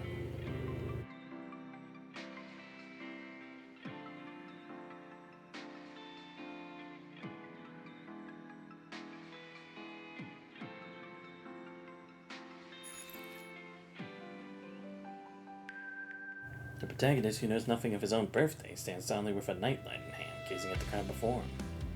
There in a wide open doorway stands Melvi, who has been seen in ages, holding a cake with Wanshi's name written in chocolate at the center. Happy birthday, Wanshi. I probably never mentioned your birthday before. Sorry. From now on, we'll all remember it together. Don't worry, I have a great memory. The mischievous girl from that day steps forward, sitting off another party popper above Wanshi's head as she giggles along with the other children. Here's your gift. The teacher once said that the livelier your birthday celebration is, the luckier you'll be in the coming year. The other children join in with cheerful voices, presenting their gifts to Wanshi. Their handmade presents rest lightly in his arms, and carry a weight that touches his heart. Pella steps out from behind Melvi and awkwardly shoves an item into Wanshi's palm. Here's your birthday gift. It's not for me specifically. You just had everyone prepared together using the things you talked about.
What should I wish for?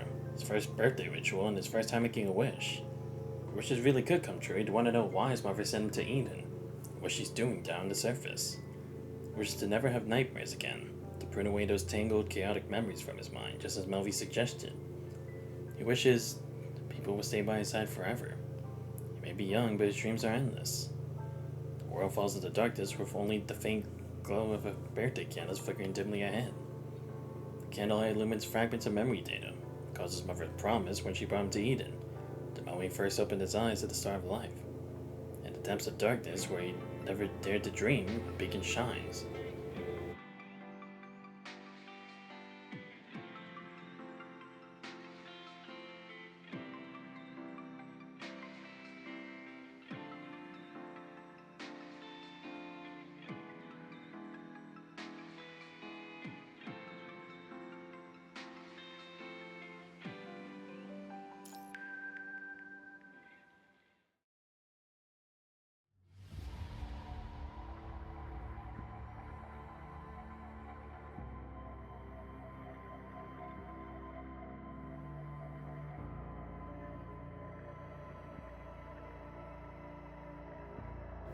Quan Chi?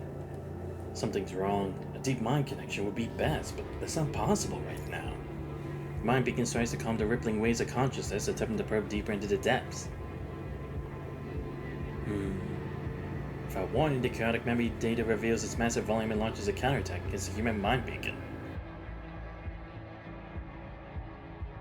Damn it.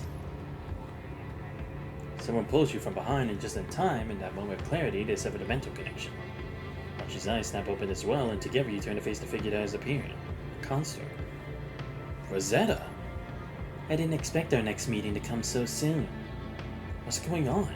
Your name is now on the temporary squad's roster. I wasn't part of the temporary squad. That's right. I joined them on my own accord. Conservation areas 189 and 190 provide energy for New Sophiasburg. I've been staying in the vicinity lately. Oh, yes, they talked about someone from New Sophiasburg. That was her.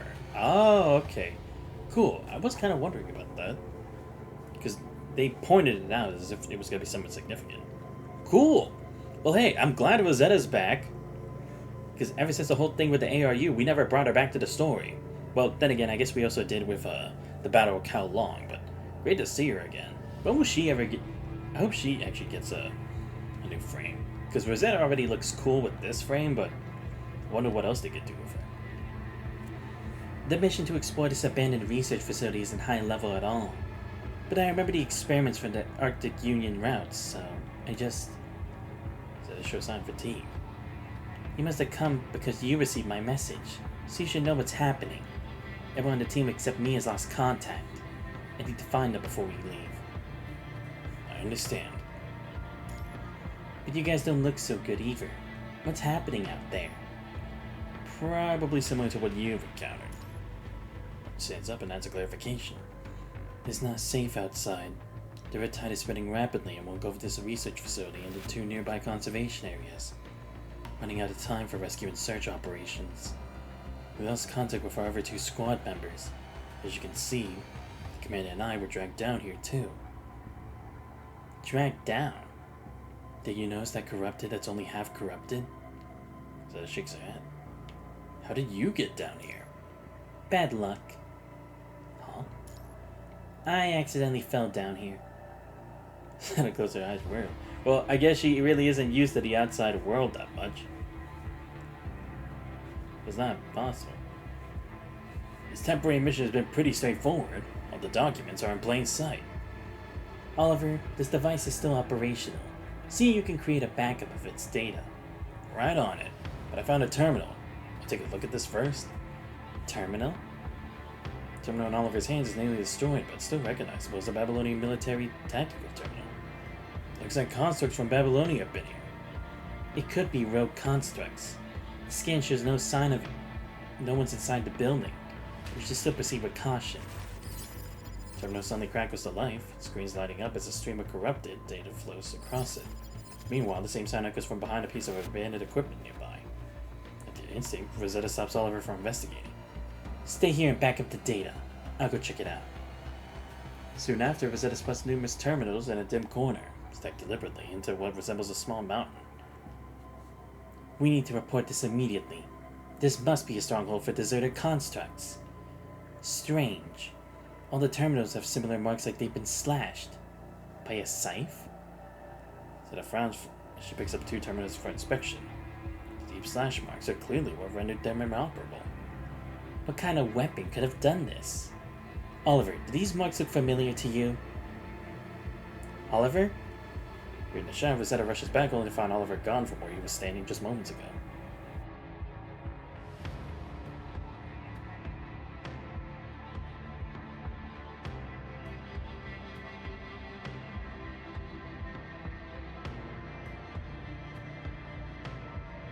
She tries to contact team members scattered across different areas, but each attempt is met with nothing but an endless silence.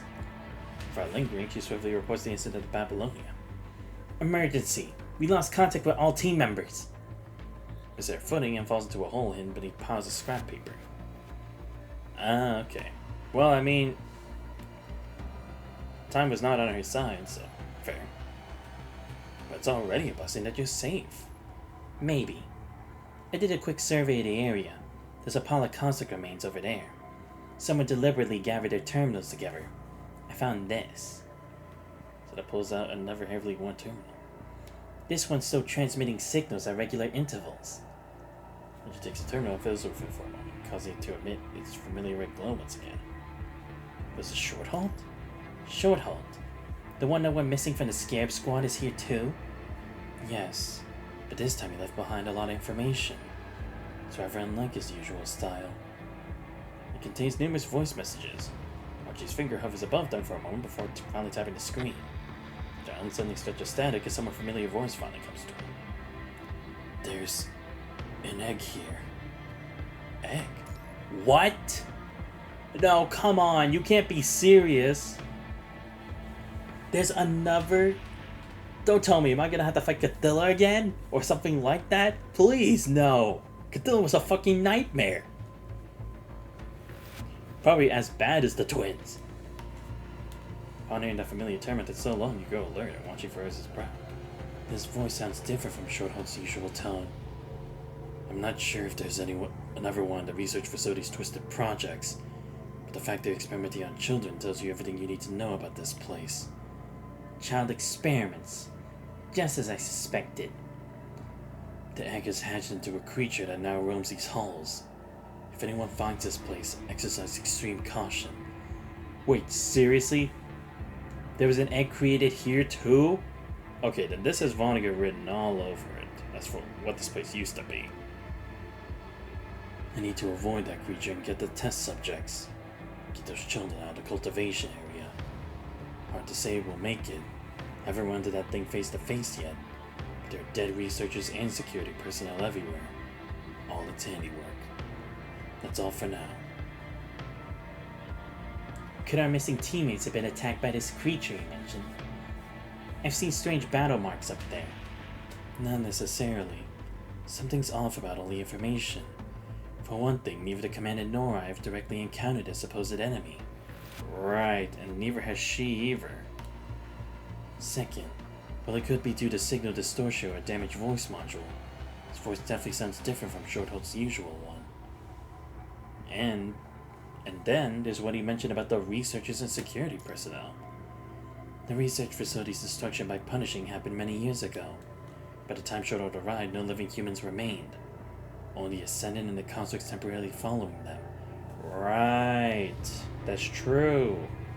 It's like, how would he even be able to tell something like that if it's like they would have decayed beyond recognition by this point? No one would set such a lame trap. I don't understand why Shorthalt would say that. Perhaps there are areas we haven't investigated yet. If there really are undiscovered children out there, then in addition to finding our missing team members, we must add this to our mission objectives as well. I'm familiar with the routes in this area now. The next phase of our operation should go more smoothly.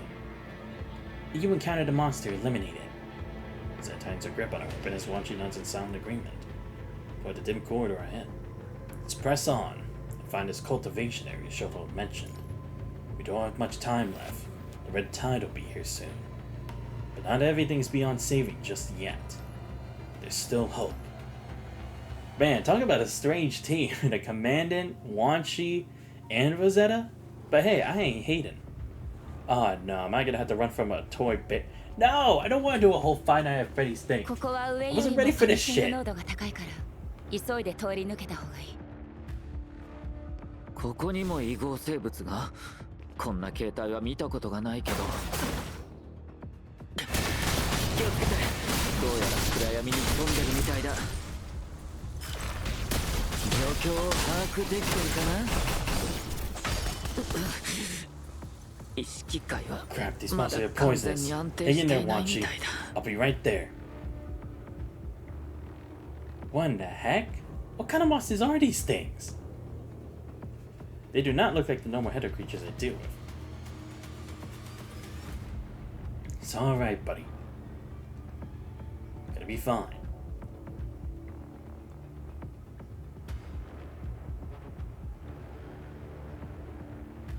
I mean, I know it's October, but what's with all this freaky shit going on?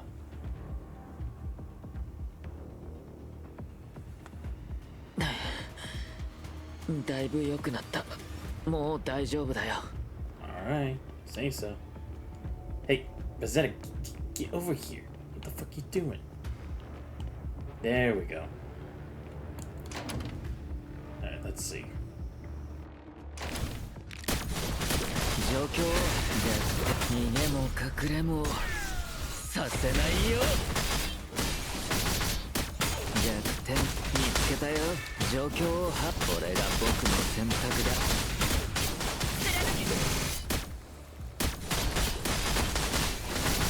状況を把握できてるかな？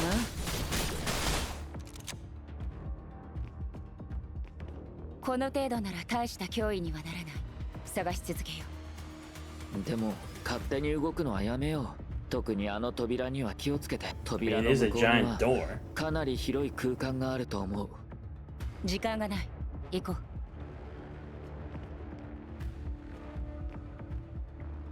う。 Ooh, lost page number 2. The next day before sunrise, the mother came into the children's room to wake them. Get up, you lazy bones. Today we're going to the city for supplies. On the way to the city, Iman kept stopping to look back. After a few times, the father couldn't help but ask, "What are you looking for? Hurry up and keep moving. Keep walking." "Dad," Iman replied, "I'm looking for my kitty. We didn't say goodbye to it." But Iman wasn't looking at the cat. Instead, he was dropping pebbles from his pocket along the way. When they reached the edge of the city, the father said, "Listen, I'm going to look for supplies. You two stay here. We'll light a fire to keep you warm so you won't get cold." Children sat by the fire listening to the sound of their parents rummaging, which made them feel safe. In reality, however, the noise was made by a corrupted dismantling a person who happened to pass by. Siblings waited and waited. Finally, they fell asleep. Their parents never returned. When they woke up, clad with fear. How do we get out of the city? We'll wait for the moon to come out, Iman comforted her. When the moonlight falls, we'll find our way home. As he spoke, the full moon rose, its light illuminating the pebbles Iman just scattered along the way. Hand in hand, the siblings followed the moon the trail and reached home before dawn.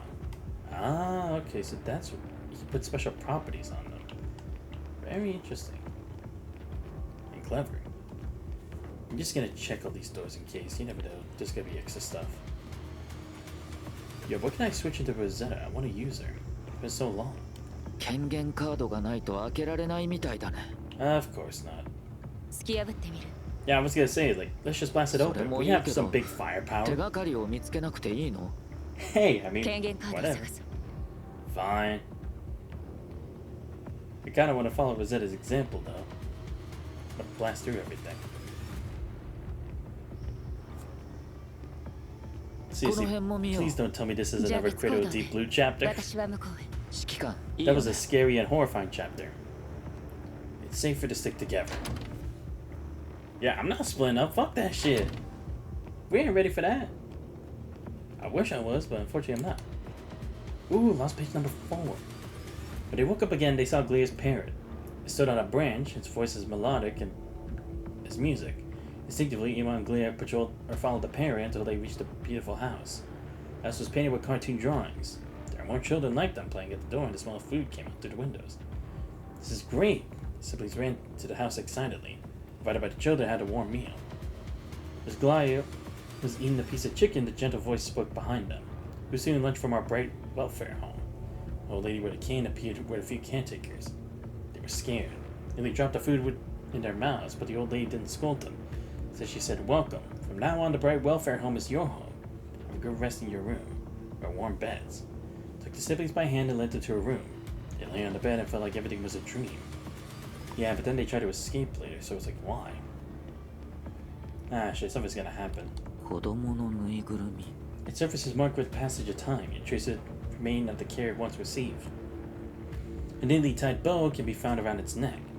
Stains of blood have marred its fur. Teddy bear still waits for its owner. Perhaps it knows it was not abandoned on purpose.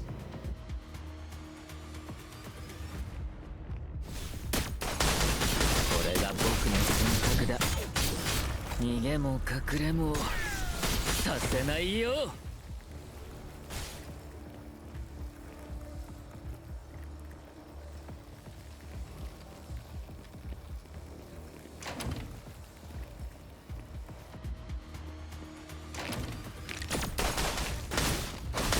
弱点これが僕の選択だ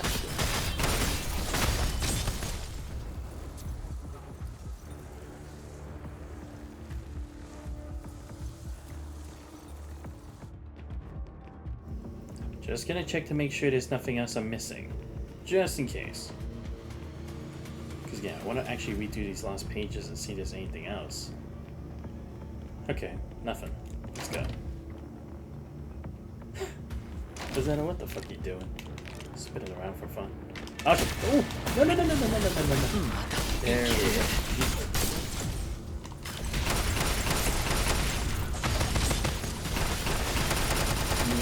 隠れもさせないよ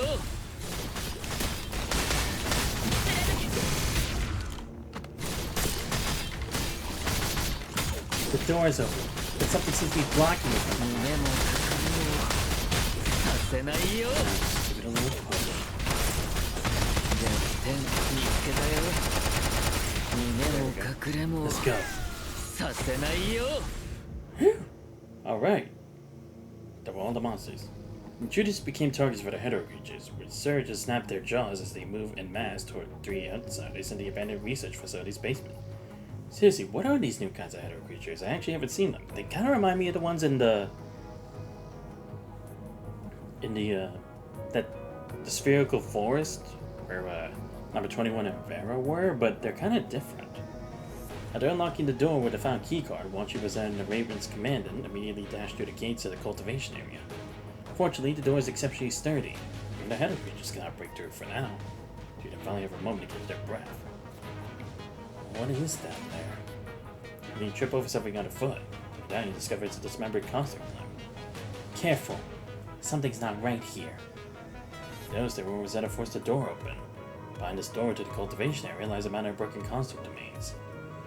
You stand among the remains, stunned by a scene that defies all your expectations. These remains only started piling up here about 2 years ago, when the Ascendants first claimed this place as their stronghold. So someone's been standing guard here since then.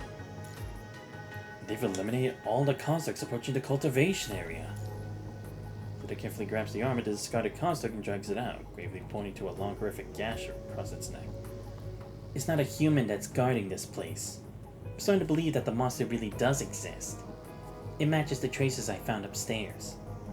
The modified terminal falls from the pile of remains, goes to Wachi's feet, and he picks it up. Another clue left by Shorthold? Yes, these were left by Shorthold. We're on the right track. He was leading us to the cultivation area. The children he wanted to save are just behind this door. The timing's wrong. Things were left here too recently. Oh shit, like it's a trap. It's luring us in thinking they're alive, but they're not? But what? You're saying like someone read his memories or something? Well, actually, no, yeah, I guess they could read his memories now that I think about it, because again, we knew that Lithos was the one who was creating clones of the Commandant and Shorthold, right? So I guess it would be possible to either replicate the memories or be able to look through it, or search through their mind and be able to learn this tactic. First time we see anguish in Wachi's eyes. Press the button, the terminal containing the message boots up with a harsh static noise. There's no way to deal with all the security personnel outside. Too many of them. I'll hold them off. If more of them come after, if there's still a chance, I'll get the remaining test subjects. Get those children out of here. So these piled up remains of deserter constructs. These were the enemy Shorthold spoke of. Looks again at the cultivation area where years of dust were on the air. This place which Shorthold had mentioned housed child test subjects, now stands completely empty. Shorthold was the one guarding the cultivation area. Finally voiced that most absurd theory.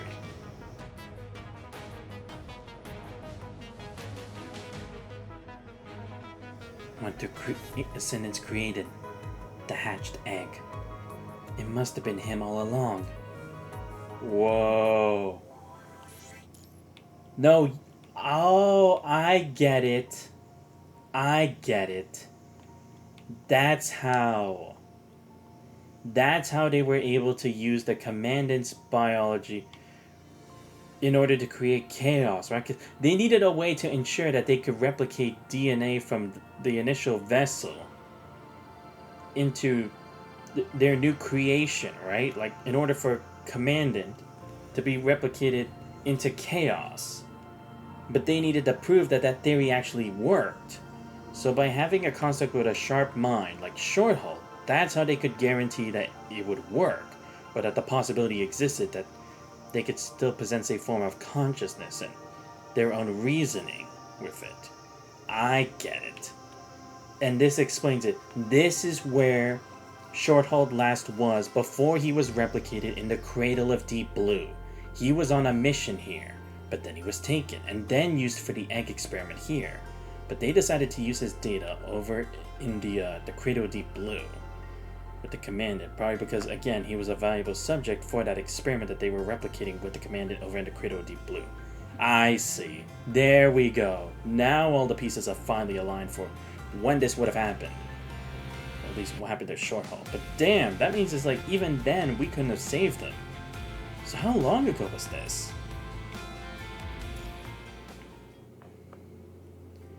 The feathered Dreamcatcher has hung above Wanchi's bed for many years.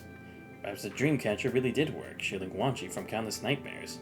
When he first woke up in Star Life's hospital bed, the chaotic tangle of memories in his mind had already been buried deep within. After a peaceful night's rest at the youth center, he wakes up to face the moment of choosing his future career path. Are your exam results out? Did you pass?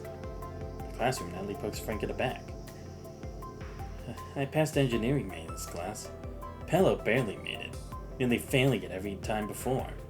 Finally passed this time, though I heard he barely scraped by. And that's more than enough. All he needs now is the confirmation from Gaston and the counselor that he can advance his studies in medical school. He'll be fine. Where's Wanchi? Wanchi passed the medical school exam, but he submitted an application to work on the ground instead. His mom, the Basic Education Center, concluded his final career placement exam for the year, so he submitted their confirmed career choices to Gaston, so everyone will be going their separate ways.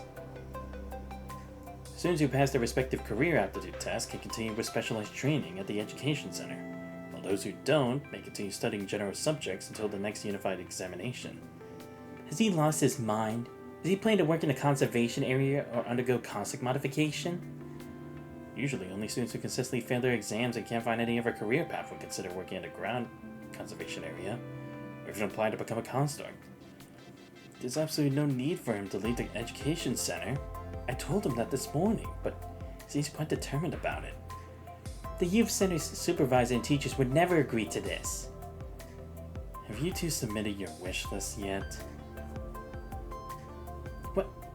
What wish list are you talking about? Weren't you two listening to the supervisor?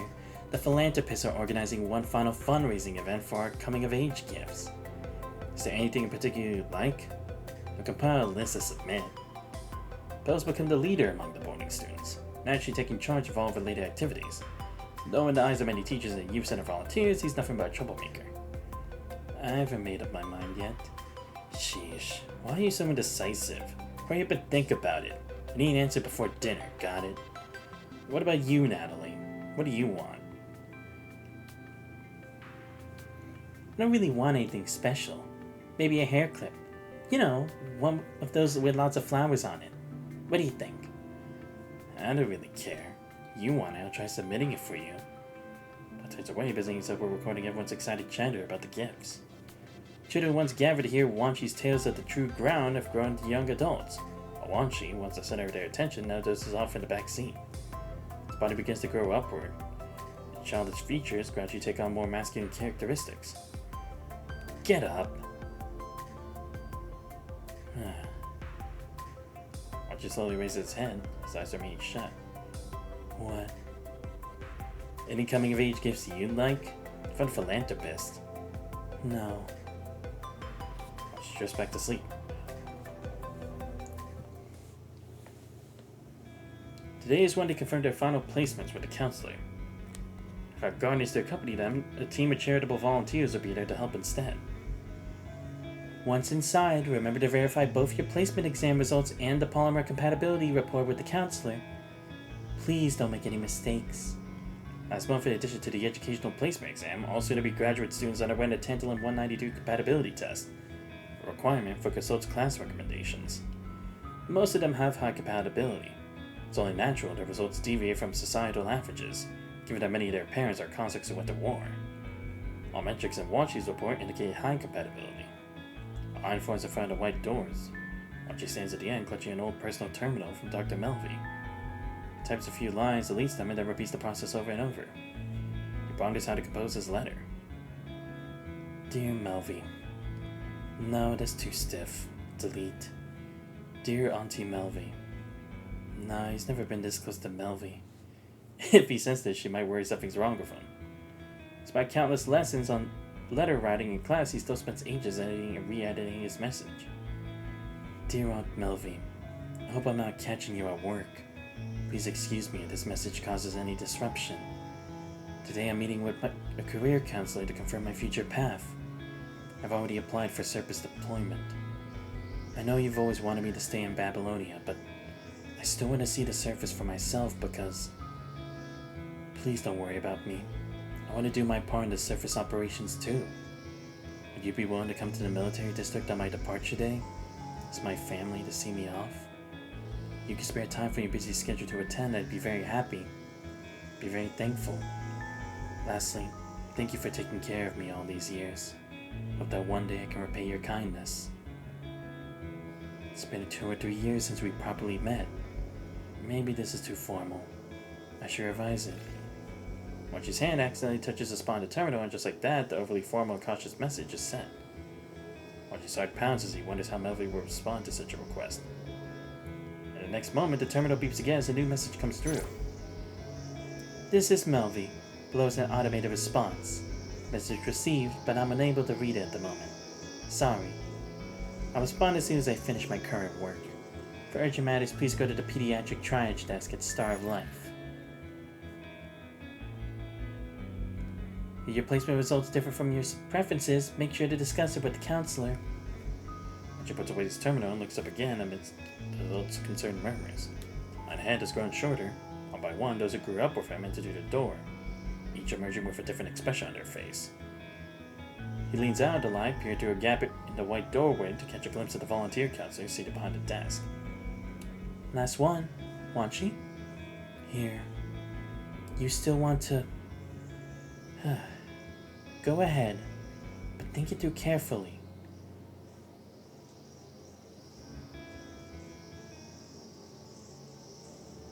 Wanchi surveys the cramped room once more.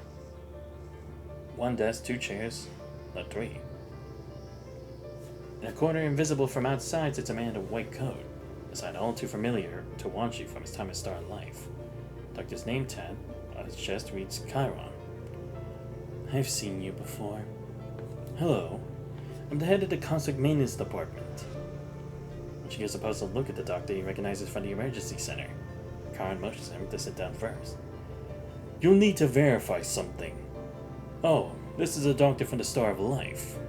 You might need to take a test with them. But first we need to confirm your personal information and career path preferences. Let me see here. You show compatibility with Tantalum 193 copolymer. Your first recorded activity in Babylonia was at the Star of Life. Were you in poor health as a child?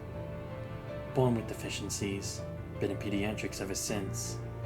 But you cannot smoothly recite the words Melvi taught him. Who took care of you? Dr. Melvi. She's still working pediatrics. Very well. Let's confirm your career preference. Do you want to become a construct warrior? Become a construct and fight for your family and friends. That's from the propaganda. Is that really what you want? Family and friends? I just want to go to the surface. I found worth enlisting as a human soldier. You can check my second choice.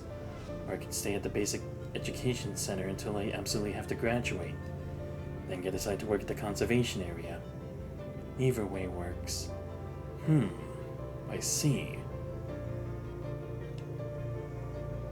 Was there a smooth out in such an unremarkable brief life? Why not carry on your father's legacy? Who? Counselor speaks a name that Wan Ji's never heard of. Ji. Wan Ji. People from Kowloon sure have interesting names. Your father was an excellent doctor who saved many lives in Kowloon. His service earned him the right to live in Babylonia. After the punishing outbreak, he chose to sacrifice himself to protect his patients. He was a great man, and humanity will never forget his contribution. As the child of such a hero, have you thought about becoming a doctor like him? Your grades are excellent in every subject, and you even passed the medical school's qualification test. You could aim for something higher, yet here you are. Counselor searches for the right words. Yes, mediocrity. And that's what you've become. Your parents would never want you to turn out like this. But you remain silent, still absorbed in the counselor's description of his father.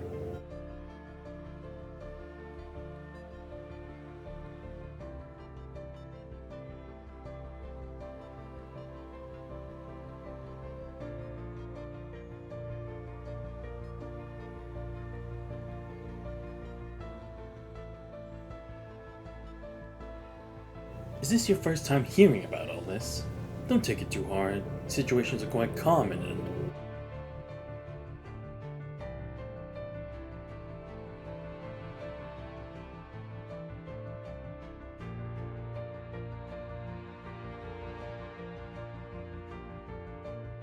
The counselor scrolls down the screen, spots another document, and abruptly falls silent. There's nothing else to verify here, so... About your application. Would you like to reconsider it? What? You didn't finish. Is that my mother's file? What's wrong with her file?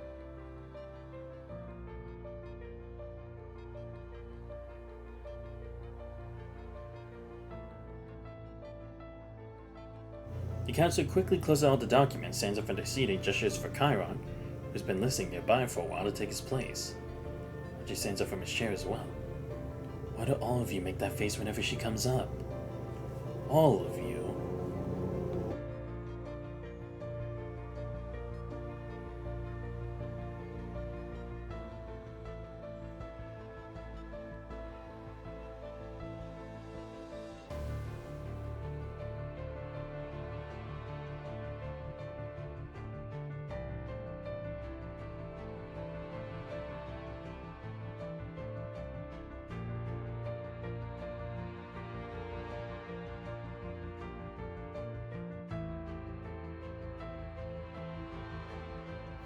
Melvi knows, the person in charge of my dossier knows, and you know.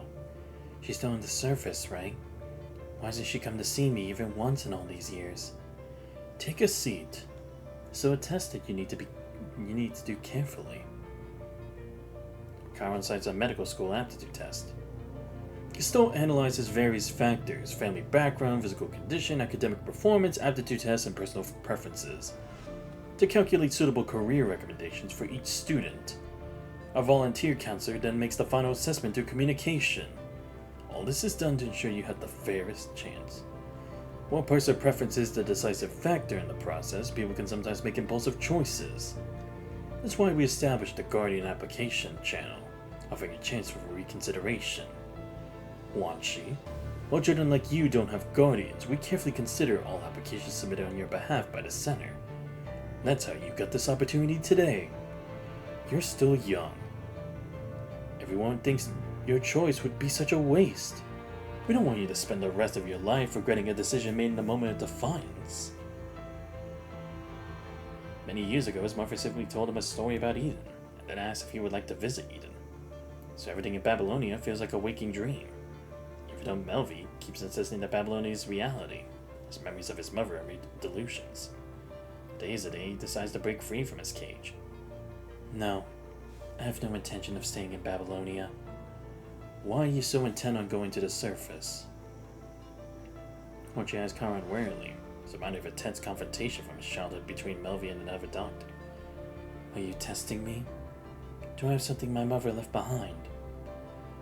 I don't remember anything about my mother, or any particular moments with her. No matter how much you probe, I don't know anything. And this opportunity must have been arranged by Melvi through the youth center in medical school, right? You're cautious, but things aren't what you imagined. I hear you and Melvi don't really keep in touch anymore. Archie recalls Melvi's words from when she was adamant about sending him away. We put too much burden on your shoulders. It's not good for you. The further you stay away from us, the better. I haven't seen Melvi in a long time, and of course I don't need her meddling in my affairs anyway. I'm sticking to my original choice. And that's fine. It's your decision. We can only advise, not interfere.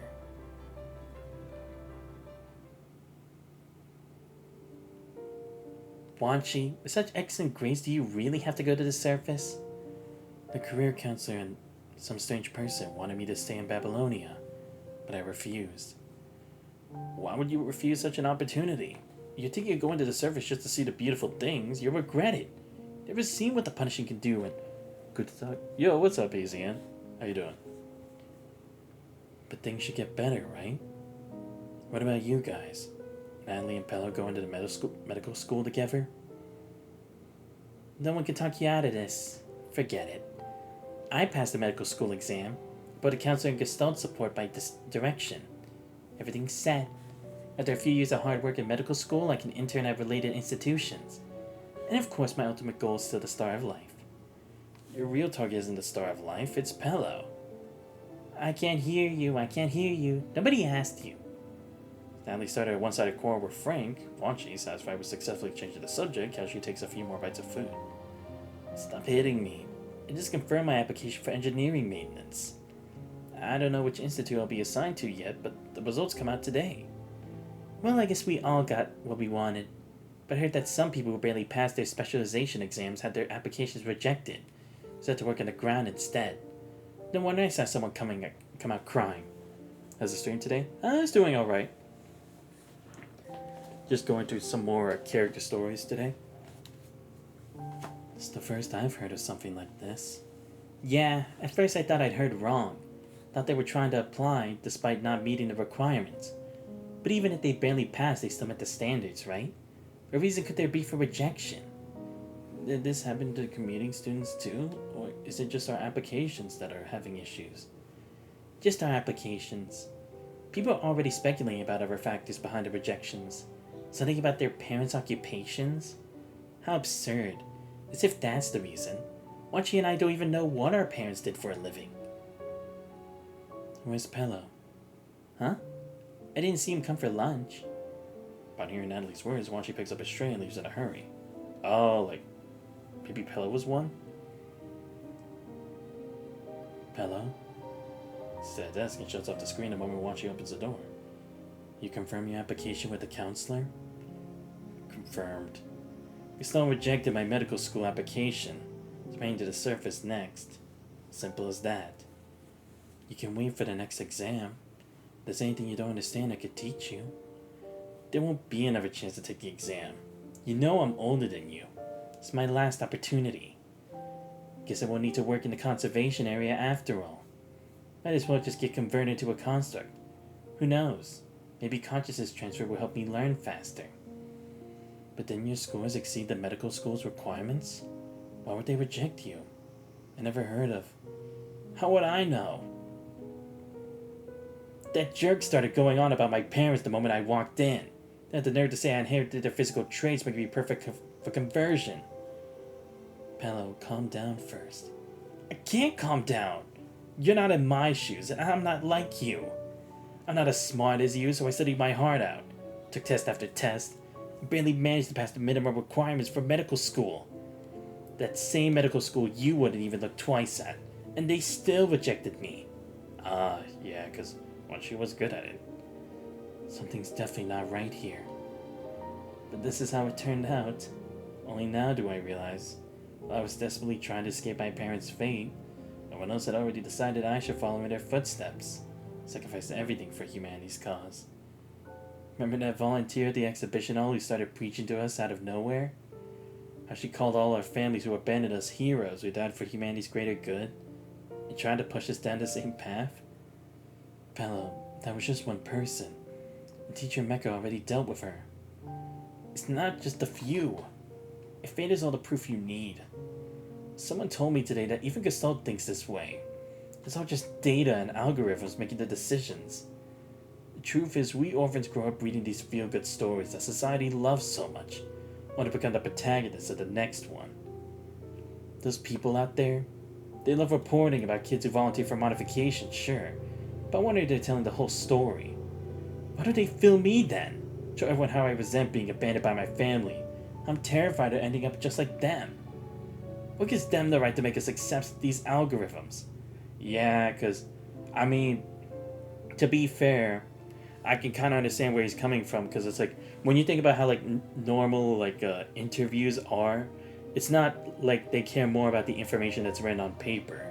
They also have to heavily weigh in on how do you look personally, the way you respond, the way you act, any habits, any issues. Does it look like you're telling the whole truth, or are you hesitating at some points? But here in this society, with Gestalt being like the main thing, it's like technology really is like the final factor here. So having that be the ultimate thing to decide your fate, it's kind of messed up. I don't want to go to the ground. I don't want to see any constructs. Everyone feels the same way about them anyway. The youth center posts so many commission missions, but how many constructs actually show up to do them throughout the year? Haven't you seen how many volunteers and teachers either look down on or fear constructs? Don't tell me you haven't noticed. If my parents were victims, all constructs share the same fate, ending up in stasis at the construct maintenance department. I can't bear to see it anymore. What'd you say? Surprised at Pella, who's choking back tears. Only now does Wanchi finally understand. Just he still believes his mother is somewhere on Earth. Pella believes his mother is merely in stasis. Finds herself unable to offer any words of comfort. Someone else opens the dormitory door. Wanchi, you... Wanchi just says caller while waiting for Frank to catch his breath after rushing up. Did something go wrong with your application too? Natalie and I just saw your final confirmation. It shows you're going to medical school. Wait, what? No, but he already talked with them. The guy even said he had the final decision. Did he lie? What the hell? What? Well, that's just great. Now your dream of going to the surface is impossible too. Since we're in the same boat now, want to try changing this outcome together? You also have copolymer compatibility. You can undergo construct modification. We could just switch our paths, both our lives will fall into place, right? What do you mean? I have a way. Or rather, someone's willing to lend me a hand. Oh boy. We can still keep going. Damn, I'm only 6 parts? What the hell? Well, then again, I guess it really is telling a whole lot about Wanchi, so... It is a lot more than what I learned at the interlude, so I'll take it. At night in the youth center's hall, a tall construct wanders aimlessly. The construct here to do someone a favor and lets out a sigh while gazing at the artificial sky above. Oh, short haul. You're going to the youth center again next month? Been on quite a few missions lately. Maybe you should take some proper rest. I still have to go for a few days. After all these years, the child must be all grown up by now. I can't help but worry. I heard he wants to get into medical school, but he keeps failing the entrance exam. Semester is probably his last chance. If he fails again, he has no other plans for the future. If I kept watch just a little longer back then, his family wouldn't have been sacrificed. I failed to warn them in time. Ever since the youth center started accepting concert commissions, this warm-hearted friend has become their construct regular. Shoto is used to it by now. He'd gotten accustomed to these requests ever since years ago when Cien suddenly asked him to collect some bird feathers during a mission. This time, Cien had taken another commission from the youth center, but ended up seriously injured during a ground mission. Shoto visited the construct maintenance department, and the result is inevitable. Now he's the one who has to worry about Cien. It's already dark outside. Does no one even take the request from here? So many odd jobs piled up. After a busy day, Shoto finally finds a moment to breathe and attend to some business. Let's ask around about that boy called Pillow. As Shoto approaches, a young staff member who has been urging the children to bed awkwardly pulls the curious little ones behind them. Don't tell me the education district's understanding of construct is still limited to textbooks and FOS college. Deciding against questioning the visibly anxious woman, he turns down a corridor where two staff members, walking back together, point him toward the youth center's office area. The person in charge has already left. To find him, he'd probably have to wait until tomorrow. Shoto stands at the corridor entrance, staring at the darkened rooms within, ready to heave his third sigh of the day.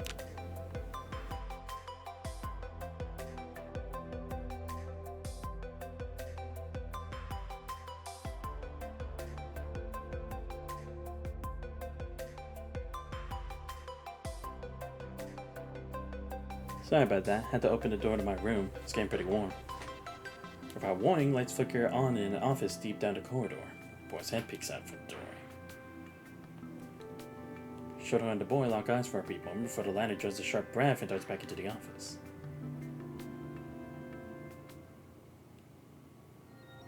In the supervisor's office, a scrawny youth keeps watch at the door while two other troublemakers fumble with the supervisor's servers.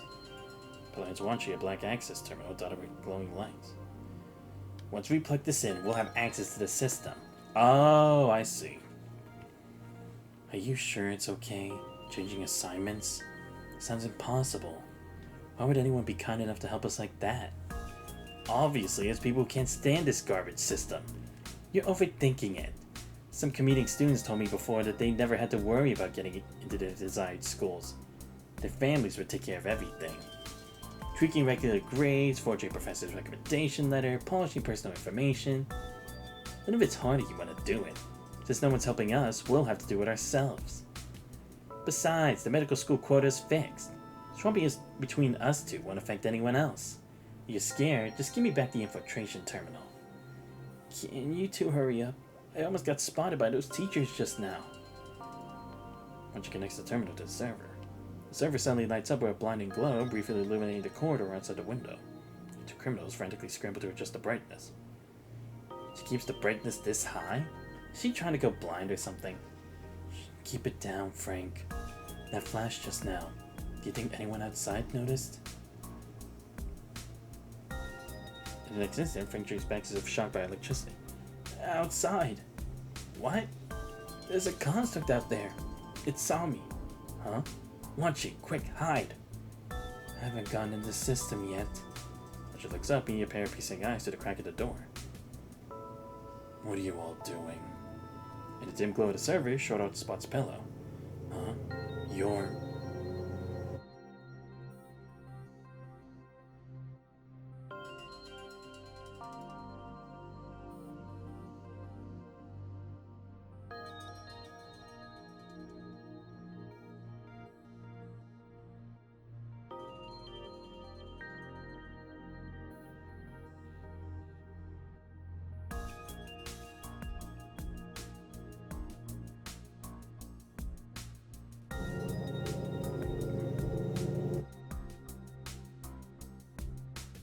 How could a few teenagers possibly outrun a military construct?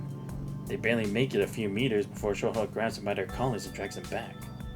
Holds one kid in each hand while Frank stands rooted to the spot before him, no longer daring to run. So he's a blue-purple-haired youth for several seconds. So you're a Pillow, huh? Who are you? Alright, forget about the family stuff for now. What were you all doing in there? You're all acting mighty suspicious. Wachi's palms grow sweaty as he tightly clutches the terminal he manages to snatch them into chaos. Shoto snatches the special terminal from Wachi's hand, expression darkening immediately after. Where did you come from? Confess now and I'll go easy on you. Resist and it'll be the hard way. I don't know. Don't give me such a textbook answer. Isn't these few days the time to confirm your career path? Do you realize this could get your admission revoked? I met the requirements. I definitely passed the threshold. Gestalt made this decision on its own. It won't become a construct on the surface. Answer me first. Who gave you the terminal? Someone who didn't want us to suffer this injustice. Shoto confiscates the intrusion terminal and tucks it into his pouch. Then methodically shuts down the office equipment and locks the door before leading the three to a quiet location. She quietly observes the construct who's now covering up their crimes. He remembers this construct. Many years ago when he accidentally wandered into the emergency center. It was the same construct who had covered his eyes. Alright, tell me everything. What's really going on here? It still sucks that Shoto had to go. He looked pretty cool. In another corner of Babylonia, a small meeting is in session. Currently, Babylonia's education system is almost entirely public. After entering the Center of Basic Public Education, students continue their studies there before moving onto a vocational training systems, connecting with either the medical system, research system, or the FOS military college, among others. It's difficult enough to recruit limited talent produced by this system. We need more than just specialists trained in these restricted fields. Whether it's getting Babylonia to prevent the construction of private academies or advocating for changes in educational resource distribution, it would benefit all non-public organizations. But the current situation is this. Parliament considers the Gestalt-assisted education system to be fair. Any related proposals that were submitted have had their review dates indefinitely postponed. Getting construction rights for a private academy is practically impossible. The best we can do is look for loopholes in the existing regulations. Flaws are easy to find. Venture into corners hidden from ordinary eyes, expose victims of the current education system, toss them into the spotlight, and leverage public opinion to fight for their rights. Where are the vulnerabilities we can find or create? There's a simple solution. Word is that someone's been tampering with several students' class assignments results. We should hear about it soon. Feed them any fabricated truth, let them feel the deep sting of injustice, and give them a chance to make some noise. They're just the right age to act on impulse. It was. They took advantage of that and want to use that means to their own end, right? Wow, damn. So they use Pella's feelings to try to, do their own thing. Because, come on. There's no way it would be for free or anything, but damn, it's even if they got caught, it's they're still going to show a part of, how Gestalt's technically wrong because it made people commit this action. What if it doesn't work? It doesn't work, so what? They're just a few orphans. If it doesn't work, we'll dispose of them. There were countless other methods to try. That's probably what Shoto was thinking, when he asked where he got it.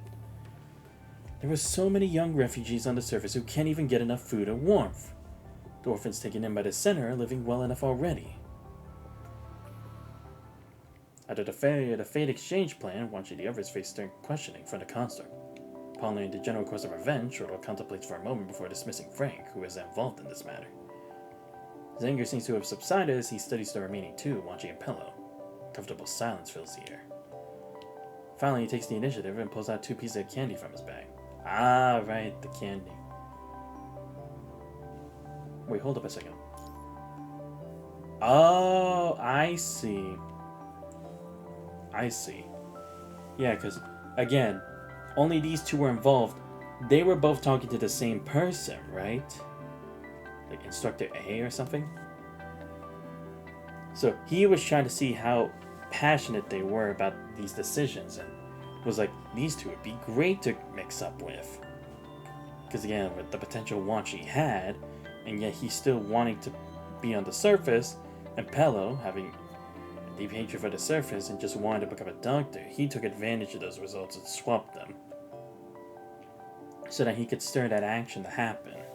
I see. So it's like he already had his target from the very beginning. Want some candy? They're liquid-filled mints. Can you even eat these? Won't eat it. Can't. I'll pass. But thank you, sir. What a pain in the neck. He notices the holes in the children's story and realizes that it's likely all a ruse. Pulls out a black terminal he had confiscated from Washi earlier. Is the person who gave you this thing the same one who told you about the truth? No. And the ones helping me are all commuting students from school. Alright then. I'll look in this terminal. You two should double check your grades with the teachers handling these matters at the youth center. Why are you helping us? You said you were my mother's comrade in arms? Sort of. I knew of your parents, but we weren't in the same squad. Actually, someone else has been keeping an eye on you all this time. I'm just here on their behalf to check on you today. Who knew you'd end up causing such a mess? Ah, okay, so, again, they messed with it, but it's like, they didn't know how they tried to go about the situation, but they knew there would be some form of rebellion that would be happening. So the community students were the middlemen. Who is he? Some things... I think it's better to let him explain them to you himself. Archie's been silent all this time, so he speaks up. CN? That conflict from the emergency center lobby. The one who tried to take me away. Oh, I remember now. You're that kid with the sharp tongue from back then. Jeez, how old were you? 4 or 5? I can't remember so clearly.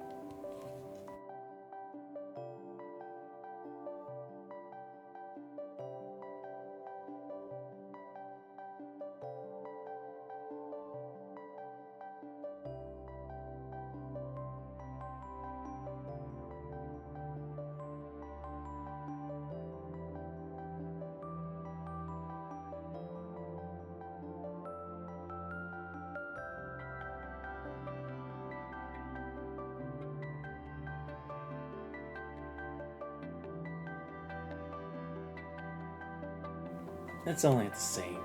Please leave. Thanks. Pell goes agitated, Shoro knows better than to push the matter further and gestures for the 2 young men to head back and wait for news.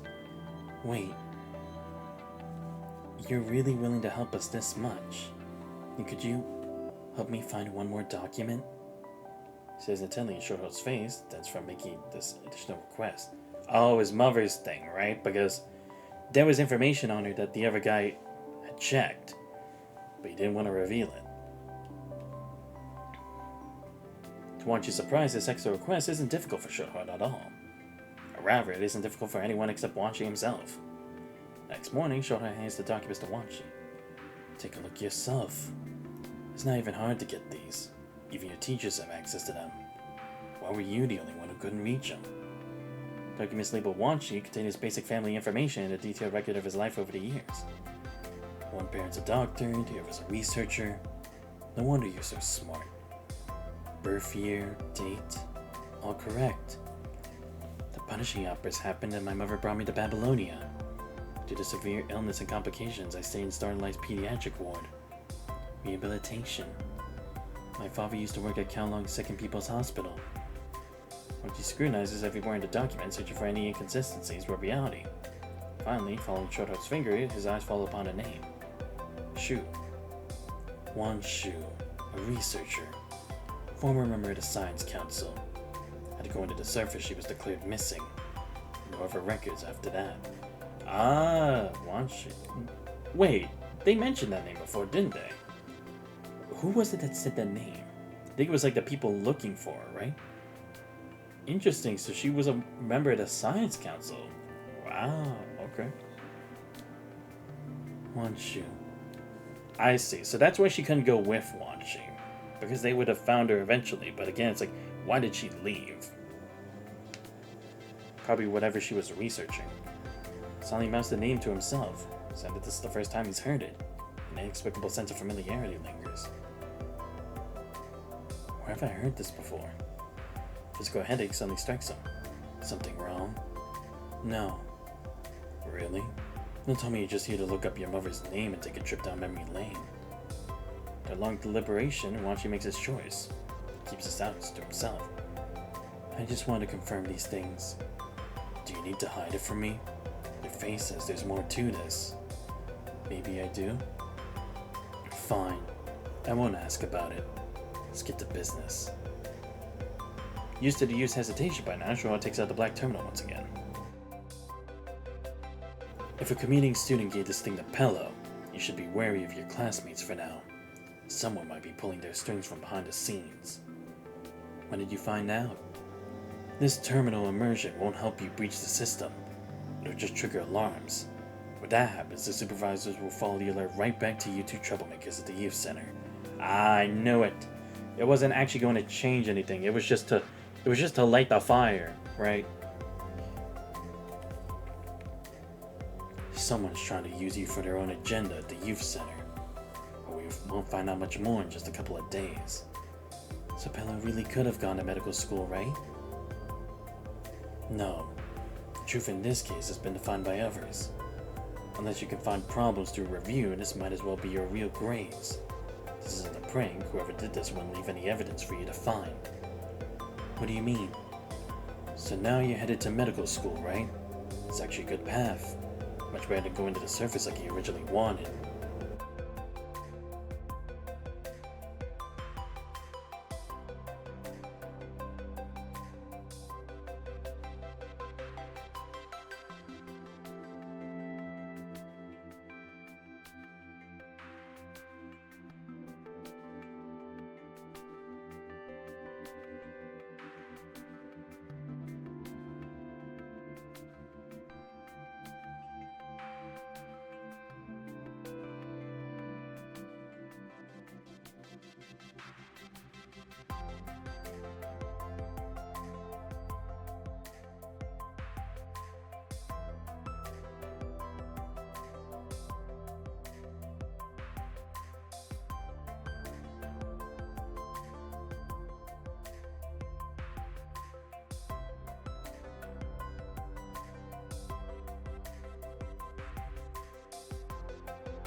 Bobby hasn't changed a bit since he last saw her. Temper's still as fierce as ever as she slams her lunchbox into the dining table with unbridled fear. Oh yeah, also sorry about that, again. It's still doing a lot, and also, I just need to drink some water for a bit. I heard you almost turned down your chance to go into medical school. Why don't you want to go? Didn't you pass the qualification exam? And every time I visited, didn't I tell you over and over to apply to medical school? Just 2 sentences, Melvin crushed whatever excitement remained in Wachi's heart. I don't want to go to medical school. I already rejected the offer. And the exam, you were the one who made me take it. Do you really not understand why I want you to do as I say? Wachi probably understands why Melvi's angry. Melvi had asked him to read more medical books and try taking the medical school entrance exam. He had done everything as told. His outright refusal to both the volunteer counselor and Chiron marks the first time she's ever truly defied Melvi since childhood. No wonder she's shocked and angry. Wachi's no longer the child who would cry, "Please don't abandon me." Instead of apologizing immediately like he used to, he chose to talk back. Of course I don't understand. You never told me why. Wachi avoids Melvi's gaze. His mind drifts to the information he just got from Shorthold. It's the first time he had ever learned his mother's name. He knows Melvi probably cares about him more than anyone else in the world. Yet he still can't understand her years of secrecy and deliberate distance. They wouldn't tell me anything, claiming it was to protect me, making me lie, making me forget. You told me to forget about my mother. I did for many years. But I never lied. No child could sleep for so many years and wake up knowing everything. Mother really did teach me in my dreams. My memories aren't deceiving me, right? Why bring this up all of a sudden? I wanted to know about this for so long. I keep wondering why. Why you and everyone else have been keeping secrets from me. Like that counselor the other day. He had files on both my parents and told me my father was an excellent doctor. When it came to my mother, he wouldn't say a single word more. He dodged the topic right in my face. And that professor from the medical school too. You're all hiding things from me. So I decided to find out for myself. Wachi? Yeah, I just found it a moment ago. So this is the truth. Wachi placed the documents in front of Melvi. Her name was Wanju.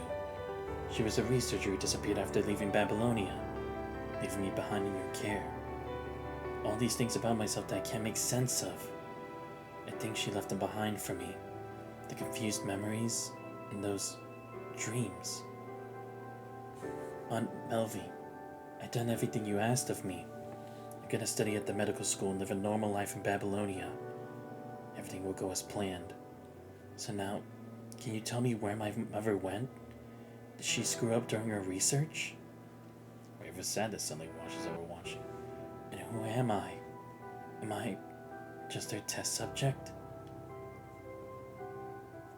Wow. Damn. Yeah, it really is weird to see Wachi actually lose his cool like that.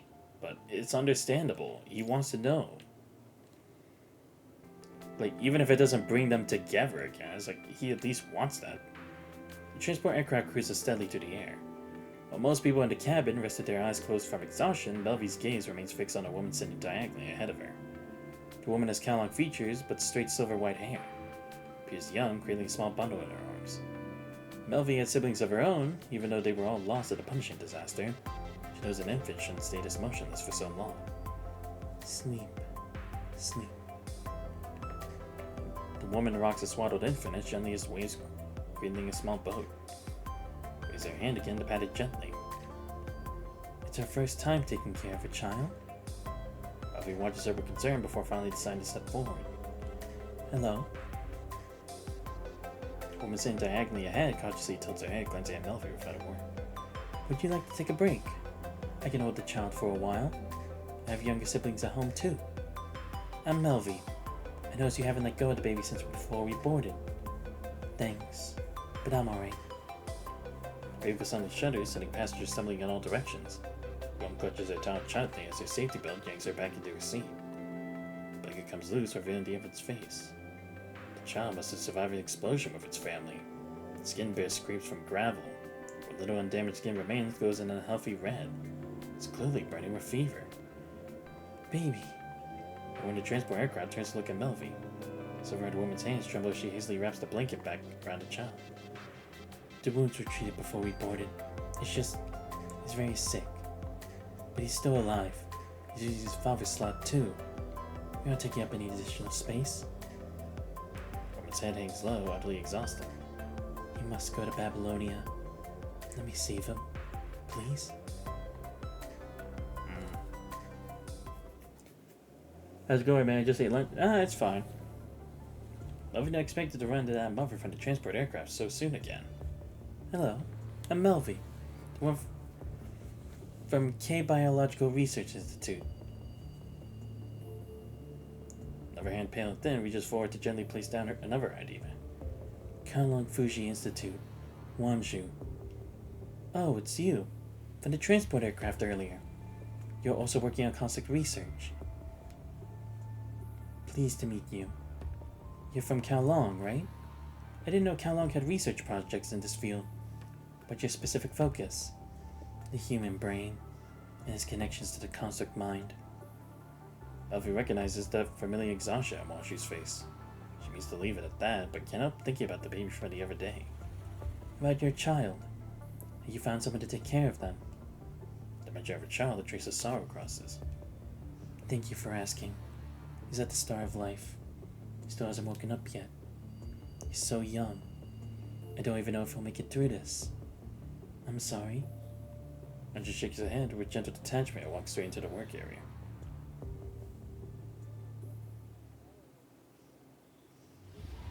Since the punishing outbreak, humanity's front lines have been pushed back repeatedly. Our flesh and blood cannot withstand the virus's corruption. Desperately need stronger soldiers on the battlefield. The scientists carrying the lamps decide to delve deeper into a proposition for the end of the Golden Age.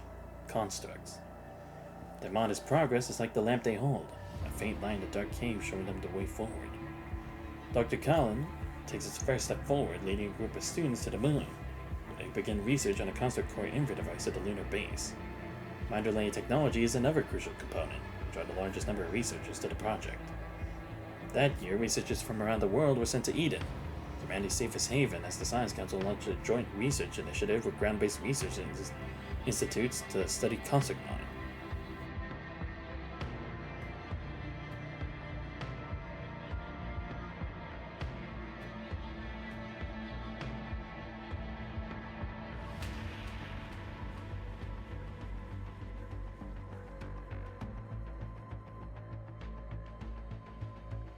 Though the research was never made public, pioneers have already carved their findings in the stone. Human memory, memory data conversion, construct mind, memory duplication, and recall. Stone carving will be a historical record documenting the early development process of construct tech. Battles take a massive toll on our construct resources. According to the statistics, the average attrition rate for standard constructs reaches 42% within their first month of deployment. Our constructs possess superior combat capabilities compared to human soldiers. Such a high attrition rate means our investments are going to waste. Worse still, punishing infection and mind deviation can turn them into new threats. We attempted to use remote connection pods, but their effectiveness in stabilizing the mind proved extremely limited. Some connection operators even developed severe memory trauma. Enhancing the Inver device's resistance to punishing, preserving construct memory data even after frame failure, and achieving safer and more efficient construct connection control. These technological upgrades are crucial for our ground operations. Never mind the Inver device. How long has the Science Council been working on construct mind research alone? The Council needs to disclose your current research progress and interim findings to us. Take the recall branch, for example. As far as I know, we can barely manage mind extraction. It's far from being universally applicable, let alone achieving actual recall capabilities. What about the other projects? Wanju, we've hit a bottleneck, haven't we? Without suitable test subjects, we can only go so far with our current data.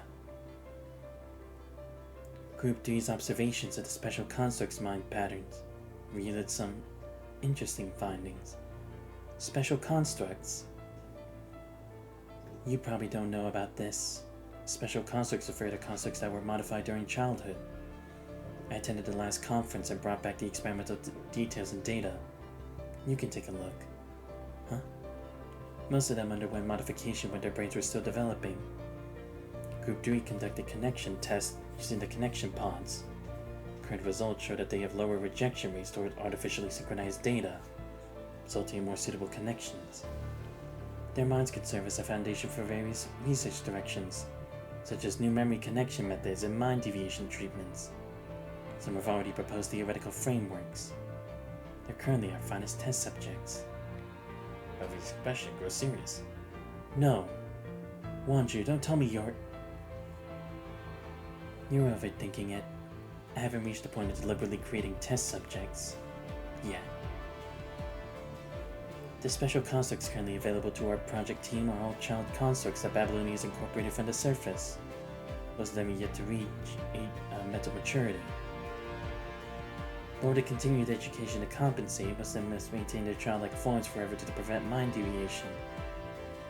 It's unlikely they'll ever develop a proper sense of self-identity. The Science Council won't permit such inhumane modifications. They've already rejected all related research proposals. Right. Just a minor setback. I'll have to consider other ways to advance the experiments. I'm afraid we're running out of time. If no miracle happens and we still can't make progress with our experiments, the entire team and all the laboratories under our supervision on the surface will be disbanded. We've already proposed cutting our funding in the last meeting. If we do get disbanded, which team are you planning to go to? Doesn't matter, as long as I can continue my mind research. By the way, why are you so persistent about the mind experiments? For Wanshi. Wanshi? Your son? And all the time Emily's known Wanshu, this is only the second time she's mentioned their child. The first time she revealed the child's name. Same suspicion begins to form in her mind. Could it be that you're using these experiments to find a way to wake him up? But what does this have to do with construct mind? Couldn't you seek help from human medical professionals instead? We'll leave it there for now. Let's get back to work. Before we officially disband, we can organize all the experimental data transmitted from the ground research facilities. Even if we can't use it anymore, it might serve as reference material for future researchers.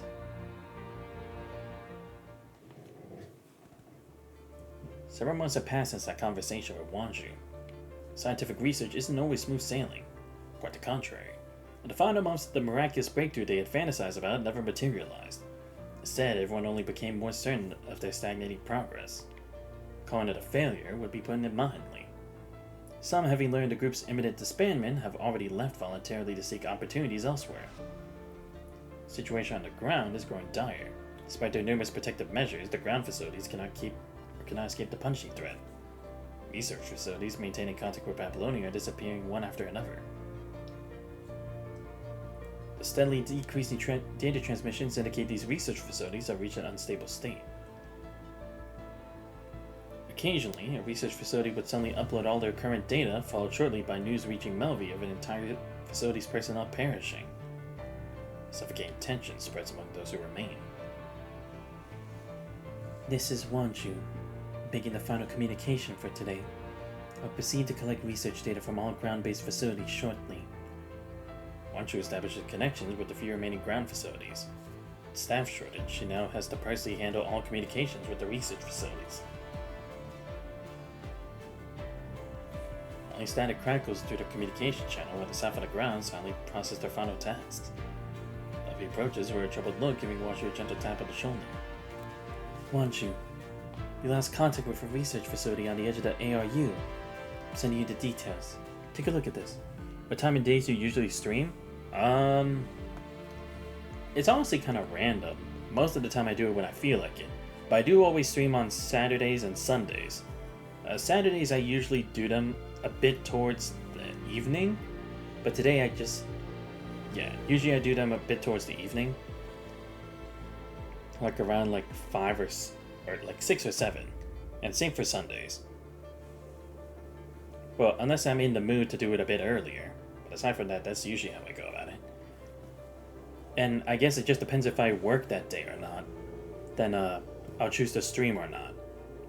Or depending on if I don't work, maybe I'll sometimes do it like in the morning / afternoon if I don't have anything to do. But if I do work, then I'll possibly try to do it at night. But again, that's just pretty random, so I can't say with guarantee. But I'm trying to figure out a new schedule now. But like I said, I need to make sure I really look into my schedule as to like what will be more consistent for stuff, especially with new games already coming out. I haven't received any reports of corrupted attacks at these coordinates, but all my recent communication attempts have failed. The military might not have notified us yet, but now retrieve all the experimental data they transmitted this month. I've been collecting and processing their lab data myself. They've been producing excellent results lately, best among our remaining facilities. Melvi pulls up several data reports. Anju quickly scrolls through them to the final pages, then resets certain lines. Anju's brow furrows as she studies the text and returns to review the earlier detailed data. Their test subjects' minds readings are all stable. The quality is exceptional, even meeting our requirements for new connection testing. Yes, what a few pieces of good news we've had lately. Where did they get their test subjects from? Huh? They signed consent forms. All the volunteers. Wanju? Ryan drifts away until Melvi's voice brings her back to reality. Keep these data safe. We'll need them later. No problem. I'll continue checking to make sure they're secure. That won't be necessary, Melvi. The internal comm channel of Babylonia comes alive. Channels that's never once was delivered good news. Ground recon has reported in. A research facility along the ARU was attacked by the corrupted. All test subjects inside were infected and have been eliminated. As for the researchers, Melvi's body jolts at the words have been eliminated. Can we still access their internal files? The evacuation was urgent. The recon team only brought back one person from the Institute. Transport aircraft just landed at the port. Wait, what? They left the airfield already? Did they even complete decontamination? Sorry, one moment. I need to verify something. Hey, I've been telling you there are major security holes in your airfield's entry and exit protocols. Melvi, end the call. But you can't transmit any detailed files about the test subjects. The test subjects? Yes, I'll look for... Wait, what's wrong with the test subjects? Unless they're falsifying data to avoid disbandment, things like these could only come from special constructs. What? Not just Melvi, the researchers behind her all turn to stare at Wanju after hearing these words. Wanju rises from her seat, straightens her collar with a quick movement, and prepares to leave. I need to see the person the recon team brought back. A disheveled middle-aged man walks in, followed by staff members hurriedly processing his authorization. Zapka was confiscated at the spaceport. Now he's only wearing a tattered thermal shirt, his hand clutching something tightly. Sends his open palm, revealing an intact data storage device stained with dark red marks. Where its blood of rhino fluid remains unclear. I'm Cairo, the last survivor at the Zonograd laboratory. Oh, wow, okay, so that's how Cairo comes into this. Cairo's expression is a mix of sorrow and rage. After observing him for a few seconds, Wanju decides to ask a question bluntly. Where did those test subjects come from? You approved this, didn't you? Now that things have gone wrong, you're trying to wash your hands of it. Well? What's with that look on your face? Don't tell me you're only realizing this now. You could have stepped in to fix this at any point along the way. The experiments weren't progressing and we didn't want to be disbanded. The experiments needed stable mind samples, so we took the quickest solution available. Based on the observation data you submitted about children's constructs minds, we modified children under 10 years old attempting to directly transfer human consciousness into construct mind. What? Children under 10? Child constructs were wrong from the very beginning. Observations were never meant to help you deliberately create more test subjects. Oh my god, they actually did. They broke the rules. Holy shit, okay. Wow. So, damn, they were that desperate. Fuck. That's messed up. Our intention was to help. Your good intentions have long since become nothing but a weapon in our hands. These contain evidence of our inhumane experiments. I'll submit them to the Science Council. For any ambiguous details, I'll cooperate and provide additional information. I knew dissolution was inevitable, but now that I'm the one who exposed this, falls will most likely be far worse than a simple disbandment. Compared to some unachievable success, I can't bear what's right before my eyes. Saw the house I built with my own hands. Spencer's had it closed as if trying to piece together what remains of his conscience. Let it be. None of us will come out of this with our dignity intact. If the Science Council decides to go public, we might even become villains in the eyes of others. The Zelonograd laboratory under Group 4 has been destroyed. All key personnel involved in the children's modifications are dead. I was just an assistant who wasn't deeply involved. Regular researchers might also get away with it. As for... I'll take responsibility for this, but there are other matters I need to discuss with you. Go ahead.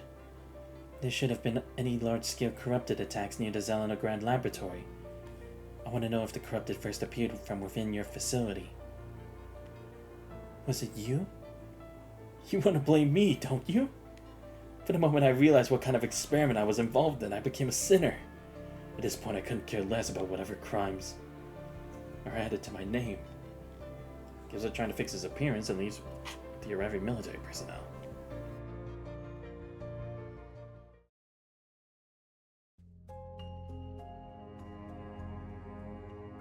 A month later, Wanchu stands before a patient room at the end of Star Life's corridor, as Melvi approaches.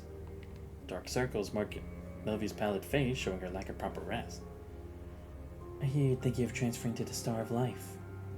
Yes, but it's not that simple.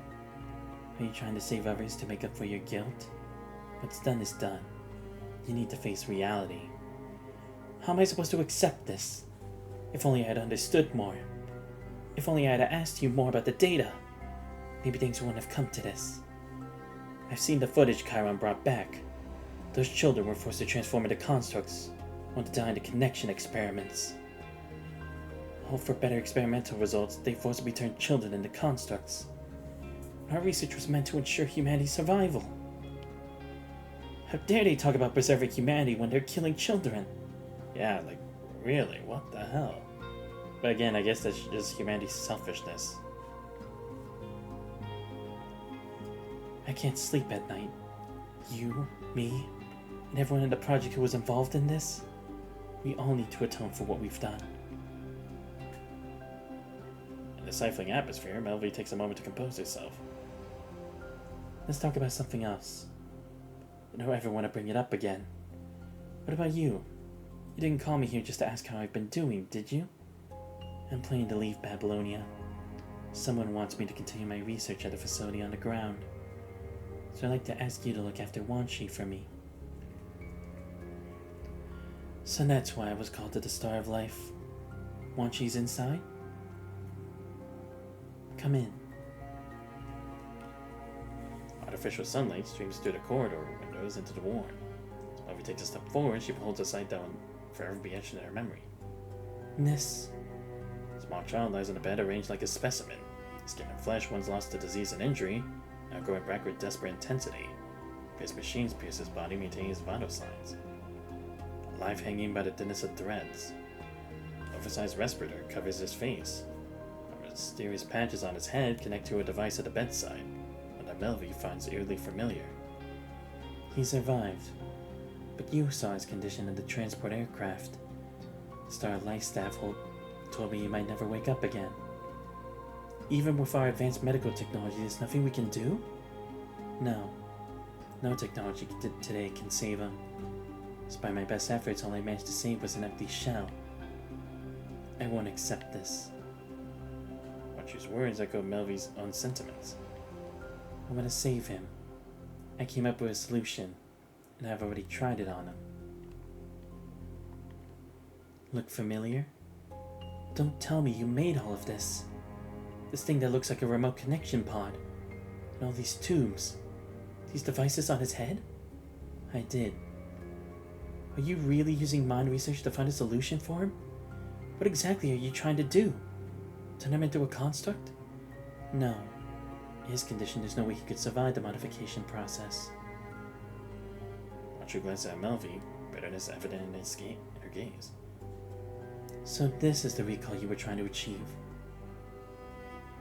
Watcher's silence leaves Melvi stunned. Have you lost your mind? Aren't you afraid his condition will worsen? No. I stopped being afraid long ago, Melvi. Every single step I took with him was an all-or-nothing gamble. Yeah, because I mean, to be fair, it's like, either he never wakes up again, or he'll actually live. There's really not anything else she can do. It's that end-all be-all. It literally is an all-or-for-nothing gamble she kind of has to deal with. She doesn't get another option. How does it work? Has it been effective? I'm sorry, but I can't explain it yet. Everything I have right now is just speculation that still needs to be verified. I can't access the other Project Recall groups anymore. It's an opportunity on the ground. I can't let it slip away. Oh, I see. That's why she had to leave. Not only because of these inhumane experiments, but I guess the only way to continue that research. If he wakes up, that means I succeeded. If he remains in his coma and I don't come back, please, don't give up on him. Why are you talking like you'll never come back? Because I actually don't plan on coming back. Consider this journey as a life traded for a life. I can't really explain it to you. The conversation with Wanju on the transport aircraft that day suddenly flashes through Melvi's mind. He's still alive. Let me save him. Please. Just like that moment, Wanju now stands at the edge of a cliff, desperately begging for Melvi's support. Melvi had always cherished their family. She wonders if they too had begged others, or fate itself for another chance, just like Wanju is doing now when the punishing claimed their lives. Back in the transport aircraft, hadn't she also shed tears when she held that tiny bundle, feeling a warmth in her hand she hadn't known for so long? Tell me what I need to do.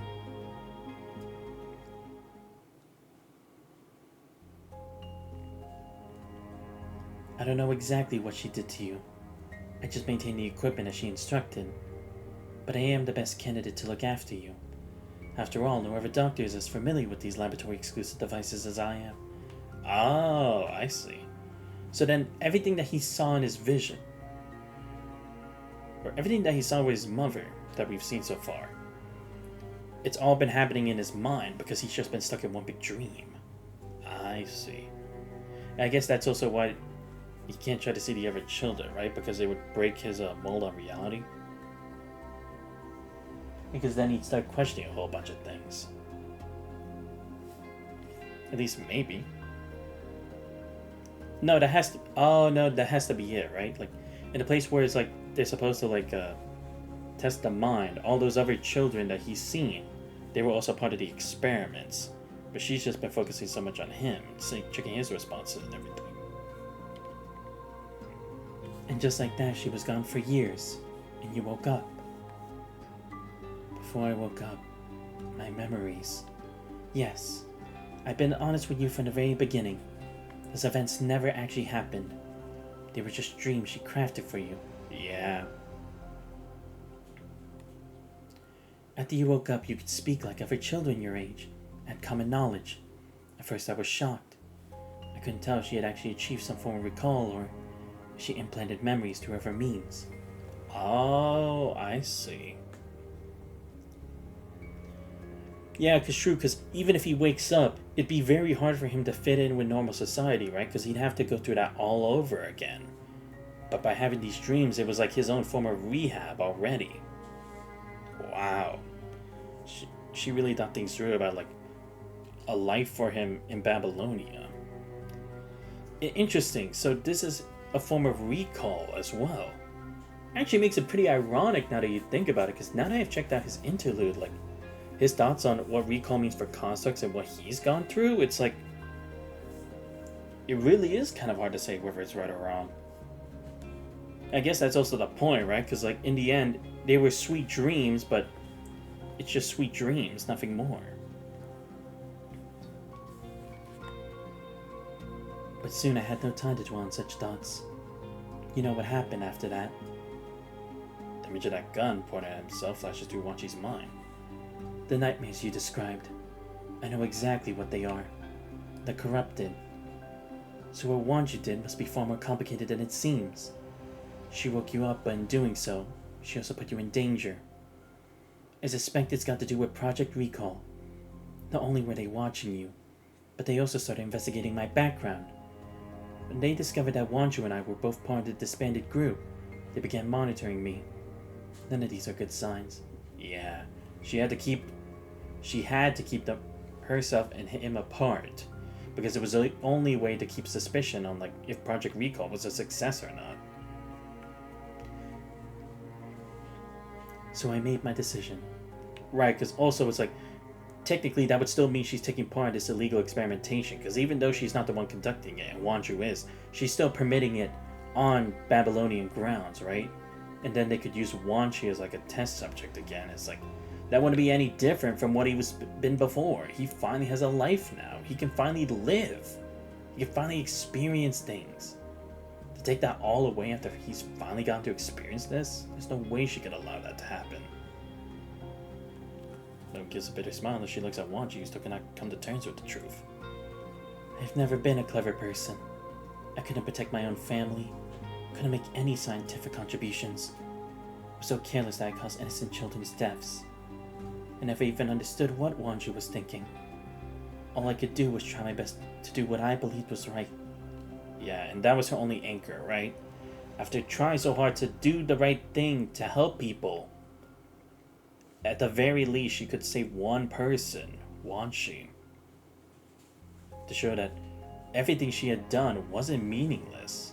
That her being alive as the sole member of her family was worth it. So it's like she had way too many burdens to carry on her own, but she had to do it. She didn't want those burdens to be meaningless. She didn't want them to be in vain. She didn't want them to have no value. At the time, I had only one thought in mind.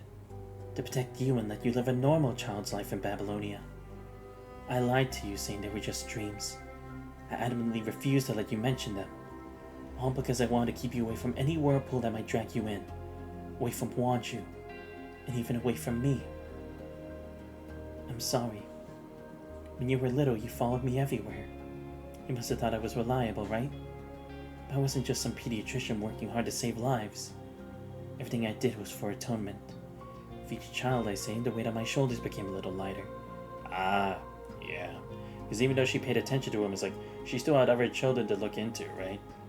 Like other lives to save for the lives that were lost at the cost of their research. Especially since she didn't know about it back then, so it's like she really wants to be particular and be there for them, right? She doesn't want anything to happen to those children like it did, like what Wan Chi's experiments had done to them. So at the very least, she could be by their side and actually check that they are safe, they are okay, they are getting better, and that they will have better lives from this. You were also part of my atonement. I've been forcing my protection on you all this time, completely disregarding your wishes, taking it upon myself to shield you. There were no noble reasons here, Wan Chi. No one is a hero. I only wish to atone for my sins and fulfill what Wan Chi entrusted to me. At least, it's all coming to an end now.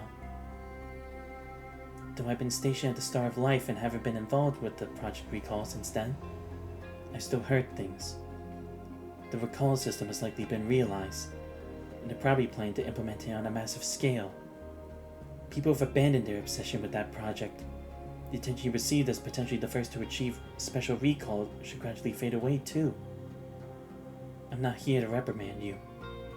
Over these years, you sent me 57 messages. I know about each one. I also knew I was the one depriving you of your right to choose freely. In that first half of the sentence, while she feels a lump forming in his throat. This won't happen again. This is the last time. I promise. But I still hope you listen to me for just this final time. Melody looks into Wan Chi's eyes earnestly, as if there are countless words she cannot bring herself to say. You are the salvation for many. Wan Chi once said that everything she did was to keep you alive. You can accept this miracle that belongs to you alone. Consider everything since your awakening at the Star of Life until now as the second life Wan Chi was given you. I'm no different. I never wanted you to achieve great things.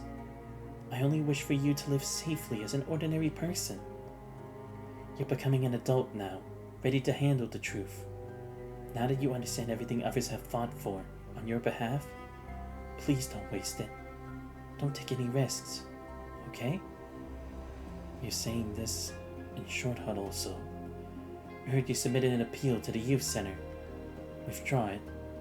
I already asked Professor Kyron to help to prepare a recommendation letter for you. As for the others, don't concern yourself with them. Don't get involved. Just know that every step you're taking now is the right one, carefully prepared by all those who've sacrificed for you. Melvie sights a familiar little lunchbox in front of Wan Shi. Wan Shi opens the lid to find the same blackened mass that had remained the same for years. Don't waste it. Cooking remains unchanged over the years, just as she stubbornly conceals the truth until she deems it safe to reveal. Melvie's the most obstinate person he's ever known. Like before, Wan Shi doesn't force himself to swallow it. Pushes the little lunchbox back. Refusal. Very well. You don't have to force yourself to eat something you don't like, Wan Shi. This will be the last time. From now on, no matter what happens, you'll make your own decisions. As if accepting the rebellion of the team, Melvie gently notes that this will tie in with his growth. Puts away the lunchbox, says farewell one last time, and leaves. Damn. That hurt, you know? Like, I almost actually started tearing up a bit. Shit. I see.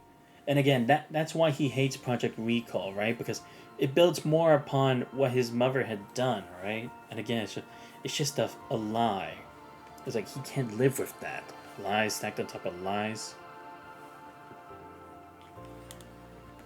It's like he can't stand that. Now it all makes sense. At a meeting with Wan Shi, Melvie pushes open the door to the Construct Maintenance Department office and places a document on Conrad's desk. She gets straight to the point. Do you know about this research institute? It was built by another business corporation near the end of the Golden Age. I heard people were still living there about 10 years ago, but they couldn't withstand a punishing invasion and it was destroyed. Is this what you've been searching for all these years? Yes. A research institute that you can find anywhere on the ground. That's exactly what makes it suspicious. The fact that it took me years to find it. Now answer me this. Did you know about its existence? Like I said before, I was just an assistant back then. Your position doesn't define your actions. Haven't you spent all these years trying to verify recall yourself? I'm sure you went through all the data in that storage device before handing it over. Are you certain you never saw this place in there? Yes.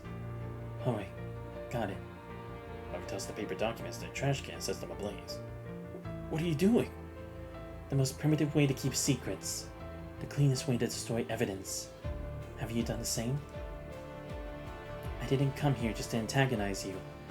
I have no choice but to do this. As a regular civilian in Babylonia, any attempt to investigate anything through data networks would be detected immediately. You're far more radical now than you used to be. I was too immature and foolish back then. Since the end of the Golden Age, it has maintained a partnership with your Zelenograd laboratory. Shortly after the punishing outburst, the Zelenograd laboratory purged all related data and secured a partnership with Babylonia's Recall Research Project. I see. I only destroyed what was visible on the surface. I don't know how much of its experimental legacy has been passed around, but that fire you said didn't burn away all the filth. You may have burned a treetop, but the roots below have only grown deeper, more numerous, and reached even further. How utterly despicable. I don't have the strength to do that anymore. I've long lost faith in humanity. So whatever. I signed up for the ground level volunteer medical corps again. It's dangerous. I can't trust anyone here. Besides, if I can find something, it might explain what's wrong with Wan Shi. What's wrong with that kid? Just the other day he was full of rebellious energy. You don't understand. If you ever meet Wan Shi, don't tell him my real reason for going to the surface. I barely managed to convince him to stay in Babylonia. Not planning on coming back. Melvie looks at the ashes left in the trash bin. Very likely, Chiron. To this day, I feel like there's a toy gun trained on Wan Shi and me, ready to open fire the moment any of their hopes or fears about him prove true. She recalls that gentle doctor. Someone must know something. Someone must be watching us. I know this journey is unsafe, but I've made up my mind. I spent years searching for the truth, only to find mere traces of it. All this time I had to keep secrets from Wan Shi, and in the end, even he grew sick of me trying to control his life. If we find something, that would be ideal. If I die on the surface, well, At least Wanchi would be free of the last person connected to that old project. Wow. Fuck me.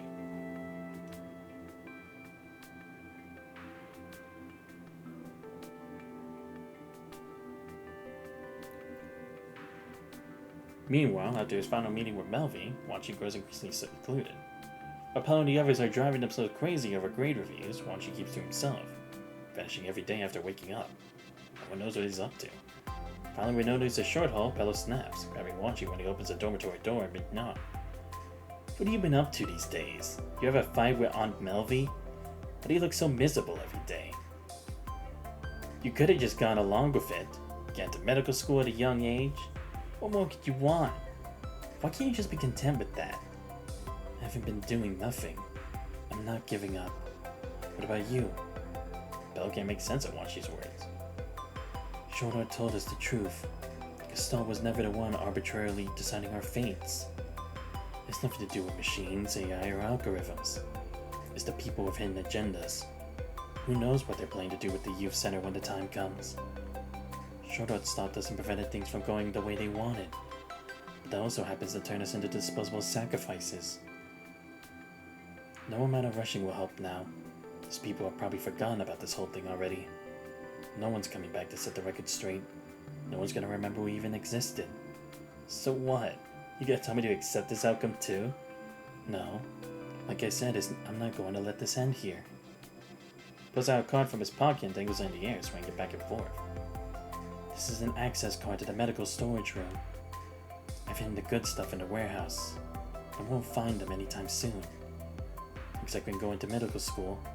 Everyone's planning every step in my life, either for my own good or for their own agenda. But I'm sick of having my life dictated by others. You... The shorthalt told us to avoid stirring up trouble. If we want the public to notice this issue, we'll have to make some noise eventually. Yeah, you're right. We won't let them make fools of us anymore. What's the plan? I'll get the others to help you out. Let's blow up Gestalt. Alright, no... What? You telling me Wanchi came up with a plan to blow up Gestalt? Okay, that I did not expect. It's a Cossack maintenance department. Shorthall is sitting beside the maintenance station, watching the doctor busily work on CN's frame. It's my last maintenance. Once it's done, I can return to the battlefield. Shorthall, thanks for checking on Pello. How's he doing? Will he be able to attend medical school? This should work out fine. Should? What are you hiding? Intelligence picked up a strange warning message. We're looking into it now. Let me take care of this first. Then I'll fill you in on what's been happening lately, okay? What warning message? Someone's gonna destroy the Gestalt tonight. What's going on? Is this some kind of prank? I'm not sure either. We're treating it as a prank for now, but since it involves Gestalt, you assigned me and 2 other consorts to keep watch. After it's settled, the Parliament will probably have to review the Gestalt security measures. I hope I'm just being paranoid. This world's getting more and more bizarre by the day.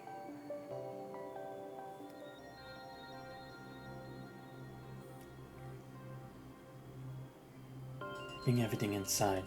Be careful what you're carrying. Don't drop anything. Why do you make it sound so scary?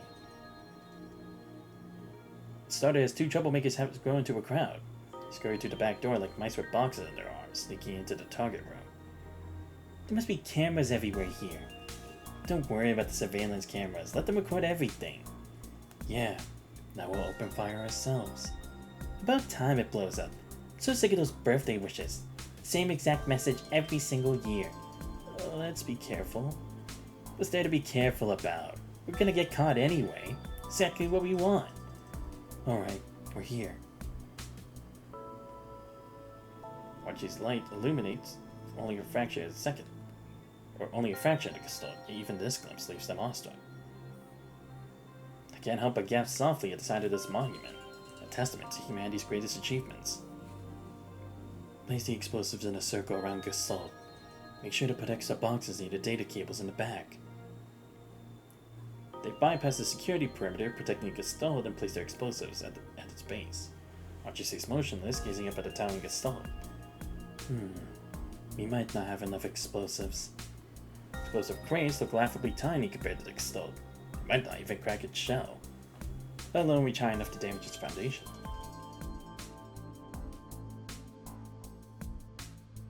Standing before the Gestalt, they look no bigger than mice. Beneath its cold metallic shell, this massive supercomputer.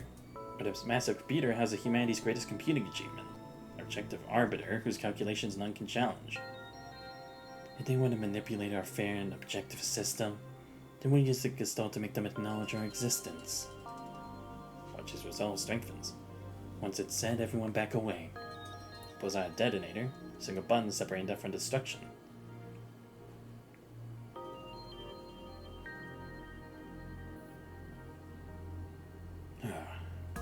Besides the usual guard, Jodo also stands atop Babylonia, as fixed on the transport elevator. His mask amplifies his breathing, while his internal systems run in overdrive. Gestalt looms behind him. His mission for the night is to watch the transport elevator, monitoring any suspicious personnel coming along. As the time approaches 22:20, the moment specified in the warning, a single soul has appeared. Who could possibly bomb the Gestalt? The General Assembly Hall lies behind it, protected by the highest grade security systems. Even an attack might not pose any real threat to this floor. Just as I thought, it's a prank. Despite his words, Jodo glances down at his combat terminal, silently counting the seconds in his head. 2 minutes left.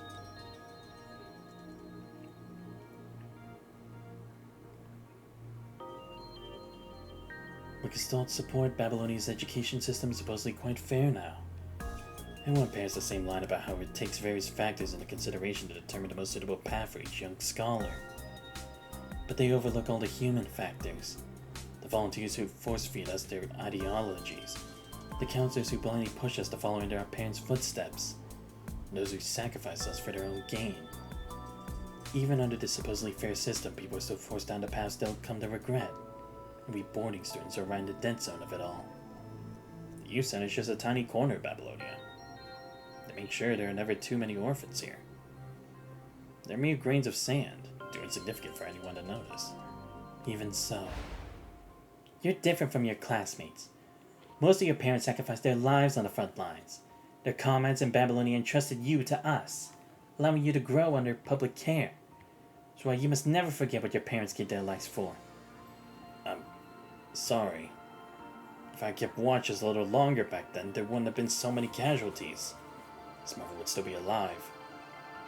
My dad almost disappeared after coming here last time. And now you want to take my mom too? Get out of my way! My parents were victims. I don't want to also end up in stasis at the construct maintenance department one day. Become a construct and fight for your family and friends. That's from the propaganda. Is that really what you want? Family and friends? Want to carry on your father's legacy? You were also part of my atonement. I've been forcing my protection on you all this time, completely disregarding your wishes, taking it upon myself to shield you. Even so, they deserve to choose their own path, not to be forgotten, not to be mere footnotes in the feel-good news stories, and not to be used and discarded. In some people's eyes, they're just foolish, naive children. Mochi, press it. If there's no other way, let's bet everything on our foolishness. Even if no one pays attention to us, at least we'll have made our mark. They're about to tell a more explosive story. Under the watchful eyes of the young boys and girls, Mochi raises the detonate. 10, 9, 8, 7. Countdown to the explosion.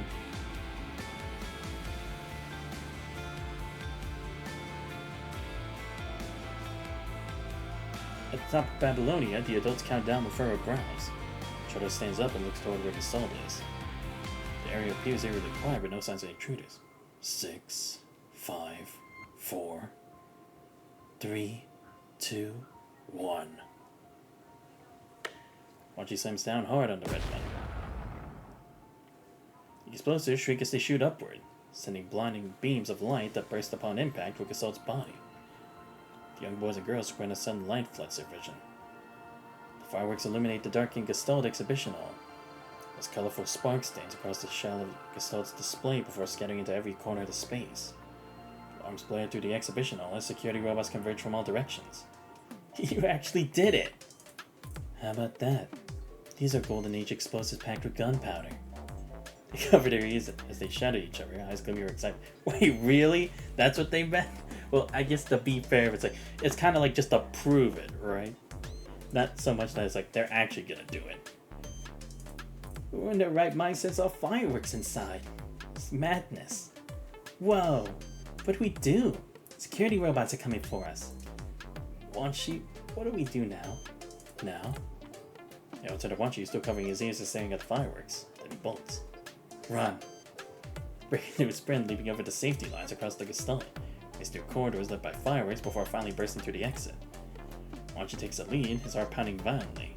His heart had once raced just as fast when his feet first touched Earth, with the help of his medical support equipment. Run for it! If we don't move now, those robots will catch us before the meteor even gets here. Phew. I had no idea Wanshi could run like this. Unless anyone recommended him to FOS. Like scattered mice, they make their escape, each darting toward the nearest transport elevator. The transport elevator stops right on cue, and under Wanshi's breathless gaze, several conscripts dash out. They're kids? The ones who set off fireworks in the exhibition hall? This is nonsense. Stand down all security mechanoids and bring these kids back immediately. Someone contact their guardians. That uniform. Are they children from the youth center? And this game is so dangled from Cien's body. They must have rushed straight from the maintenance department. Where's Pello? Shadow walks straight up to Wanshi, grips his still narrow shoulders, and speaks in a lowered voice. Didn't I tell you not to cause any more trouble? Nobody made us do it. This was our choice. You told us to brace ourselves, that no matter how much we appealed, it probably wouldn't help. So I wanted to try. Maybe this way, Pello and the others will have a chance to get back on the right path. This is all we could do. Nothing else. Pello begins to fight back next to them while Cien looks weary. Why should we be punished? Someone tampered with our grades. We just wanted to expose the truth. It's how we chose to do it. What good would it do to wait for you and the youth center to drag your feet through verification? How long has it been already? We keep dragging this on, I'll have to go to the surface. Other academies are about to start their terms. By then it'll be too late for everything. The other youth begin to struggle restlessly. You. I was planning to have a proper discussion with you tomorrow, along with the head of the youth center.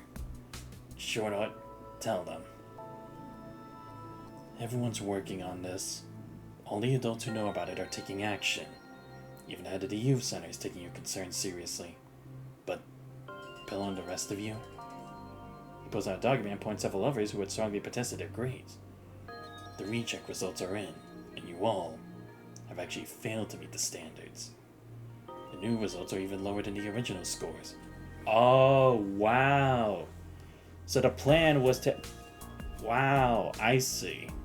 So what those guys did, they didn't only make them fail. They made it look like they passed and then made it look like they failed.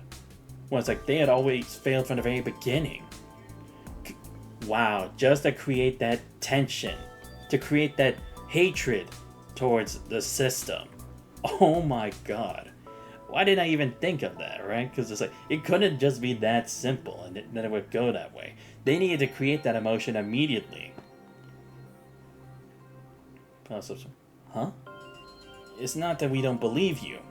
You can keep appealing if you want, or spend more time and effort to prove your case. If you go to the surface now, there'll be plenty of chances to return to Babylonia in the future. Pello, please calm down. Someone must have taken care of all that too.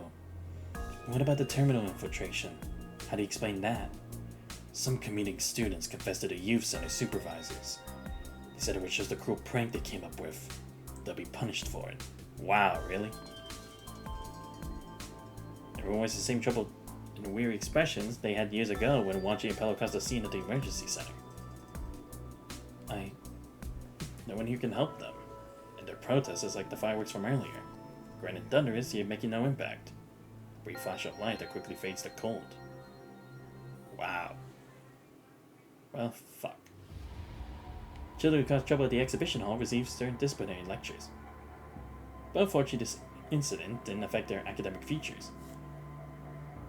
Wanshi spends days in anxious anticipation, fearing Melvi would show up at the youth center with disappointment written all over her face. doesn't even dare send her a message. But even after the detention period ends, he hasn't heard a single word from him. While Wanchi waits anxiously, Pello suddenly demands to undergo construct modification, as if he's getting bit up. What? We've blown things up. We made our noise. None of it matters anymore. Everything we could do was useless. Let's end this. I'm going in for modification this month. Why? It's just going to the ground. There's no need for modifications, right? There's certainly no need to rush it. No, it is urgent. The sooner the better. I can't wait any longer. You wouldn't understand. Wanchi wants to try persuading Pello again, but his own devastating news arrives. Right, because the point is, what's it called? It's like to survive in that environment of the punishing on Earth, you would be stronger as a construct than as a human. Are you Dr. Melvi's family? Doctor looks with surprise at the odd pair, an adult and one child. I'm not, but he is. I just brought him here. You've sure pointed out already, his tears welling in his eyes. When did Aunt Melvi go to the surface? She didn't tell you when she volunteered as a surface doctor? You said Wanchi like a bucket of ice water. I was a patient for a long time. You can check. She doesn't have any of her family left. Just a moment. I'll get it for you. The attendant physician leaves temporarily. Wanchi's standing there, still trying to process what just happened. This batch of volunteer doctors was rather fortunate. Almost all of them made it back. Only the eldest sacrificed. Which one? The deputy head of pediatrics? She had my child before. How would this be possible? With conditions on the ground being so dire, anything could have happened. They've already brought her back her belongings. Just one small pack. Oh. The attending physician hands over Melvi's belongings to Wanchi. Just imagine many times what she might have left behind. Takes the package, finding only a small blue lunchbox inside. On the way back to the youth center, Shoto keeps murmuring words of comfort, his consolation circling endlessly around Wanchi's ears. Wanchi's mind, however, keeps drifting to that unfinished letter meant for Melvi. I'm deeply grateful for your care all these years. I hope that someday I can repay this kindness. Writes in the letter with deliberate formality. Wanchi never managed to repay anything. Seeing Wanchi frozen in place, Shoto stops as well. Aunt Melvi isn't coming back. I couldn't help Pello either. Couldn't accomplish anything. Everyone's gone too far ahead. I can't catch up. Shoto's large hand reaches out once more to ruffle Wanchi's curly hair. I wanted to find my mother, but I gave up. Then I tried to keep on Melvi and Pello close, but I failed at that too. So what do you want to do most now? I don't know. It's not like I can do anything anyway. There are plenty of things we can't do. But you can't spend your whole life just going through the motions. You gotta keep moving forward. Look, I'm no good at comforting others. Right now you're just burying your head in the sand. The ostrich hangs his head even lower. You don't know what to do next, focus on what's right in front of you. For you, it means attending medical school and saving lives at the graduation. There's always more to learn. Always more work to do. You won't have time to think about anything else. During this time, though, something might happen one day that'll show you what your new goal should be. A new goal? A human life unfolds in segments. When you reach those crossroads, you'll naturally know which path to choose. Let's take it one step at a time. Become a doctor first. Better yet, want to become an even better doctor than Melvi.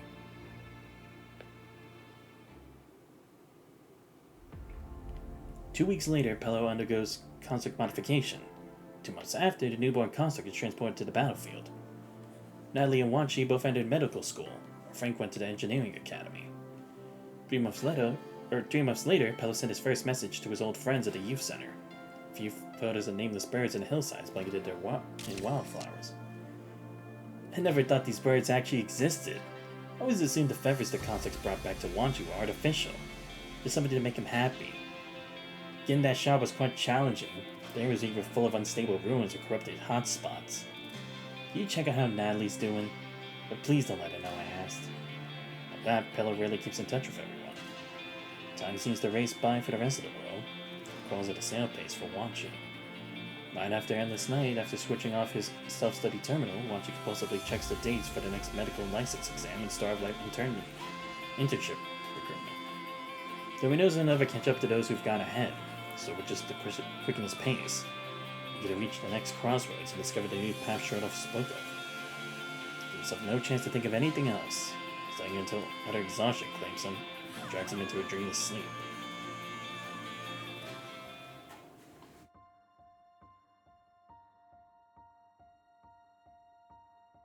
Okay, we can do this last one, then that'll be it. Renegade. But damn! That was a tough story. And that's still probably only like the first half of Wanchi's story here, because we still gotta know about his thing with Shorthoff. In the cultivation area in the basement of the abandoned research institute, the sound of header creatures gnawing and clawing behind the doors sends chills down one's spine. Having just fled into the cultivation area, the three have more pressing concerns than being bothered by these sounds. They're so processing the horrifying implications about Shorthoff.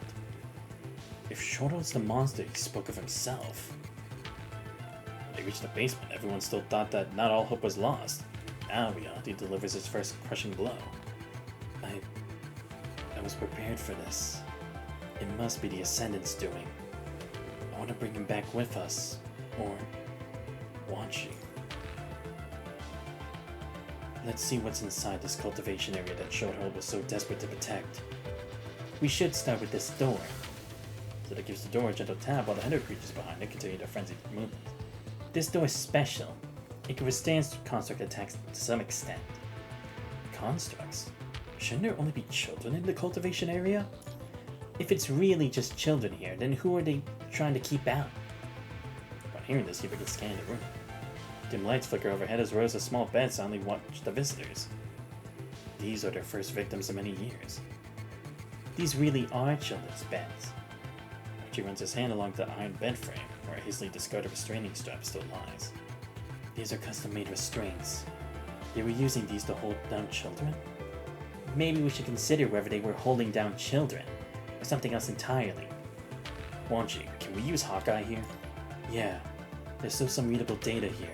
Let me try to access it. We need to hurry. Even with its special reinforcements, this door won't hold against that many hetero creatures for long. We need to find another way out. Got it. Let's split up. Gather intel as fast as we can, then get out of here. But yeah, I guess this Hawkeye's like a different version of like the Phantom Tracer. But damn, that Wanchi story was heavy, man. 指揮官、グレイジの信号を受信した。こっちで間違いないみたいだ。引き続き探ってみるよ。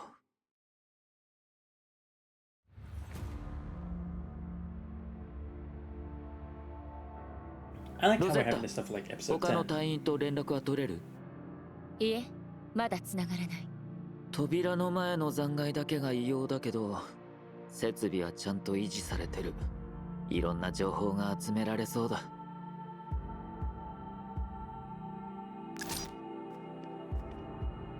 Transfer protocol initiated. Connecting to command's mind. 確認したけど、生存者の痕跡は見当たらない。シュトロールが言っていた子供たちはいないと思う。でも、まだ詳しく調べてないものがあるから、もしかしたら。Stay safe and proceed with caution. Found a broken oil pastel among the plague corner's wooden blocks. The broken is frugally used and never discarded. After all, art supplies are treasures that many children this area cannot afford to own. Food and rest were necessities for the children, while the most precious things such as care and compassion remain concepts beyond their comprehension. I don't know whether they were worthy of them. Yeah. Wanchi, use your Hawkeye. Here we go.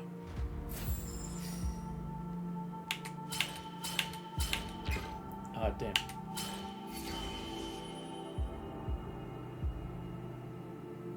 Let's see what we got.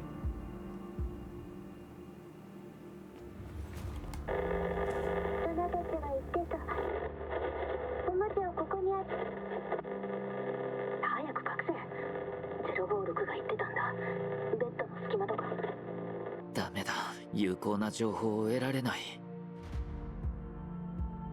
Let's investigate the area. Pillow location. You said 56. Oh. It said the pillow stuffing is a sharp-tipped pitch black oil pastel. Though slightly sticky from air exposure, it appears identical to the previous two. However, a closer inspection reveals a metal spike embedded within.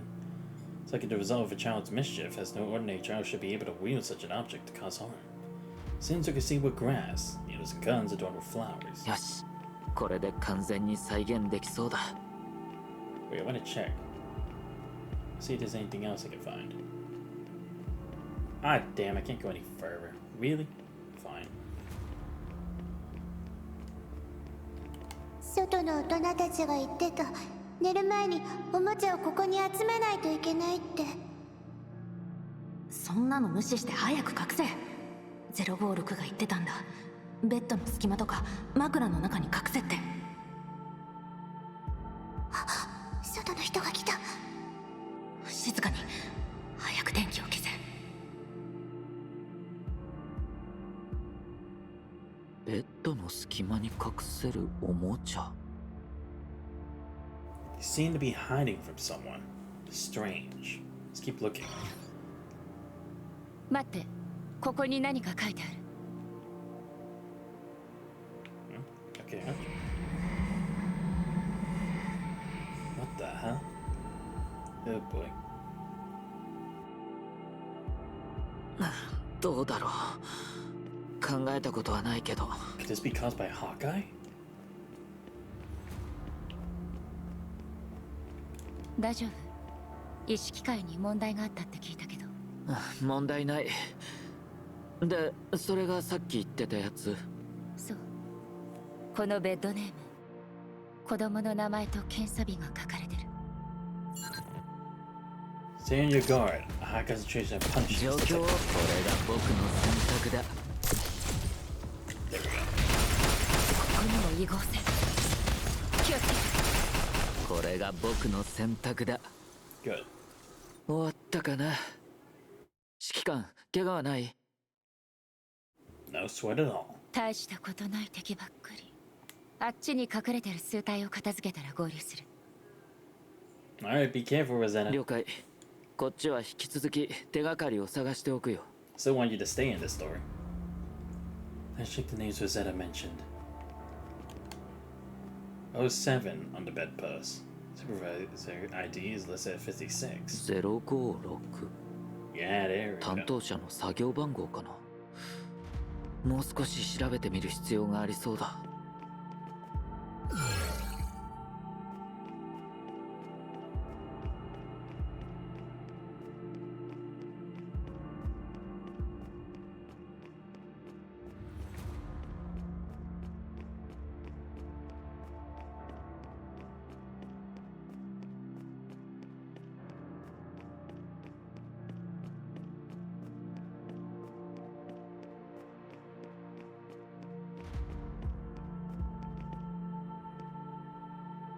Oh wow, why did I even wander that far?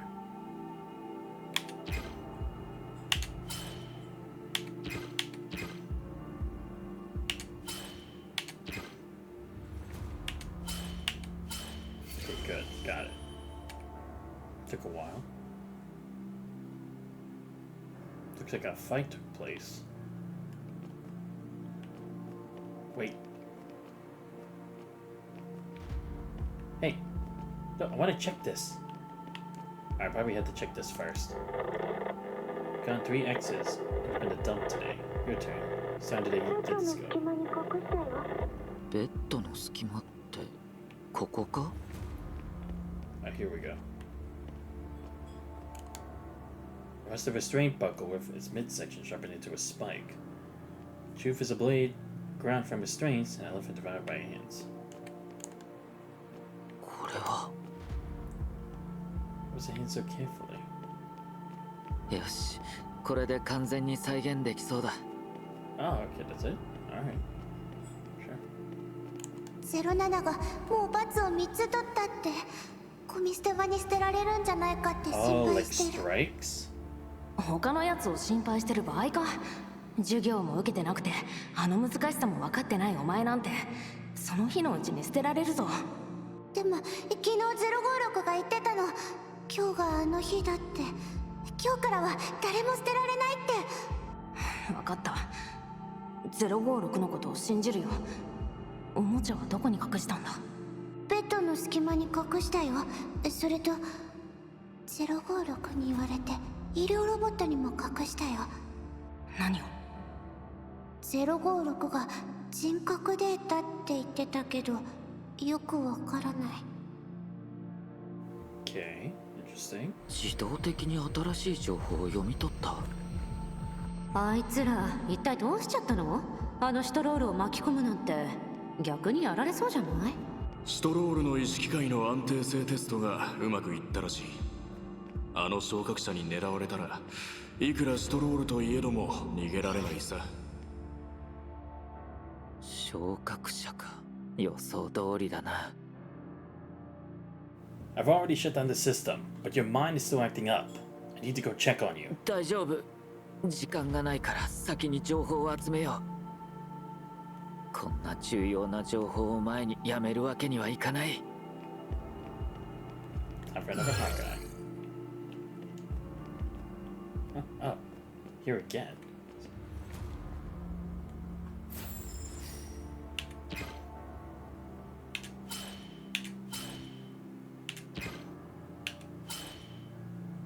Come on. There. Good. 生きてたの？ラッキーなことに意識界が基準に達していなくてな。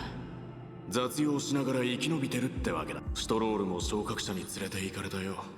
何かの怪物になってるかもな。だから言っただ。怪物ってそれはないでしょう。パニシングから作り出されたものだぞ。ろくなもんじゃないに決まってる。 These people 最 knew 初 of の Sherlock. 卵がサソリに浮かしたって。奴らは2つ目の卵も準備してる。弱点見つけたよ。これが僕の選択だ。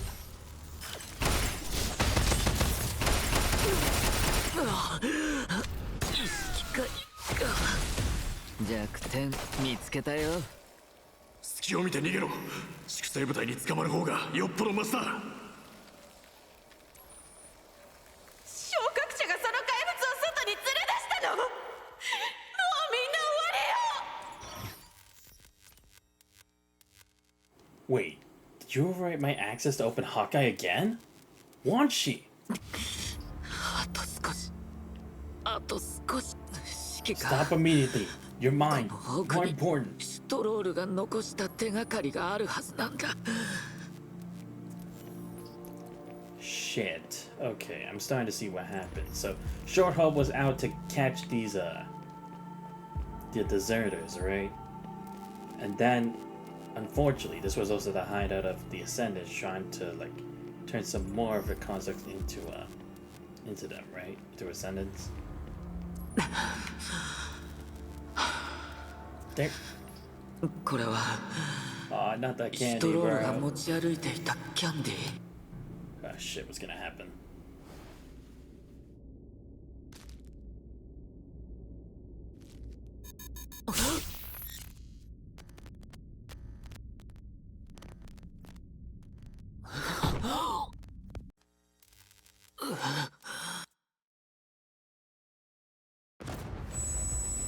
A tremendous roar echoes through the room.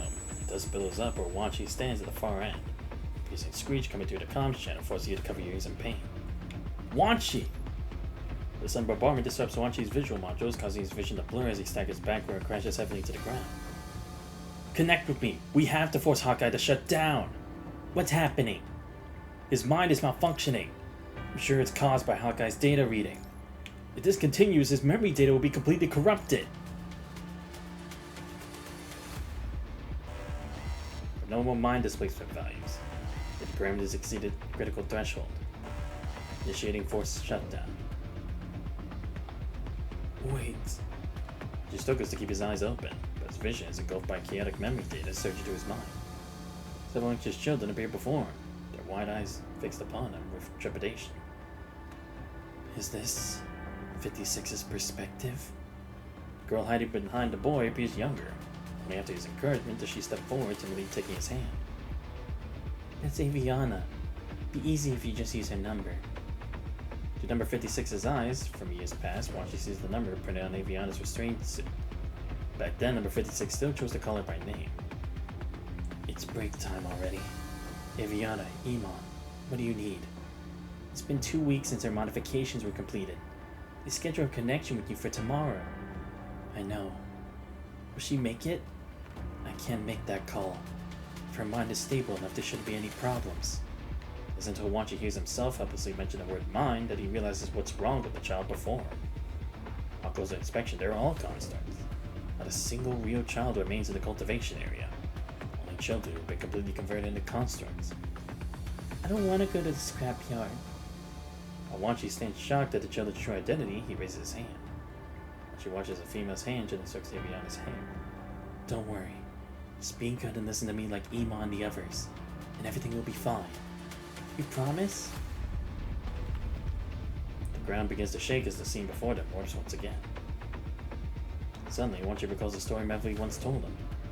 I've seen the footage Chiron brought back. Those children were forced to transform into constructs only to die in the connection experiments. All for better experimental results, they forcibly turned children into constructs. But all our research was meant to ensure humanity's survival. What about you? You didn't call me here just to check up on me, did you? I'm planning to leave Babylonia. Someone wants me to continue my research at a facility on the ground. You too. There are children like that. Constructs like that. Wanchi? Who's calling me? Wanchi. Wanchi! Get out of my way! As consciousness returns to Wanchi, the world spins violently. A tremendous rumble erupts from below as the entire building begins to fall apart, seemingly threatening to crash down any moment. The moment consciousness returns, Wanchi quickly dodges the falling debris. A human voice comes through the conscience. Are you alright? I'm fine. It's just another memory data surge. Everything's stable now. Wanchi stares at the new passage exposed by the collapse before him. There's a path behind us that might serve as our escape route, but the way you came in is blocked. Having a way out is good. Let's clear these rocks away first. Wait. Wanchi visually looks toward dark passages the corrupted that dragged him down to the basement slowly crawls out, crouching down to where the attack stings. This strange corrupted is here again. Corrupted's crimson eyes fixed on Wanchi. Despite getting ready for a while, it doesn't attack, as if it's waiting for something. Commander, do you think it's trying to lead me somewhere? Rises to her feet, raises his revolver, and cautiously moves forward. The corrupted lets out a squeak before turning and vanishing into the dark corridor. It's on the move again. I'll follow it. Stay in contact and keep us updated on your status. If anything feels off, stop and wait for us to regroup with you. Understood.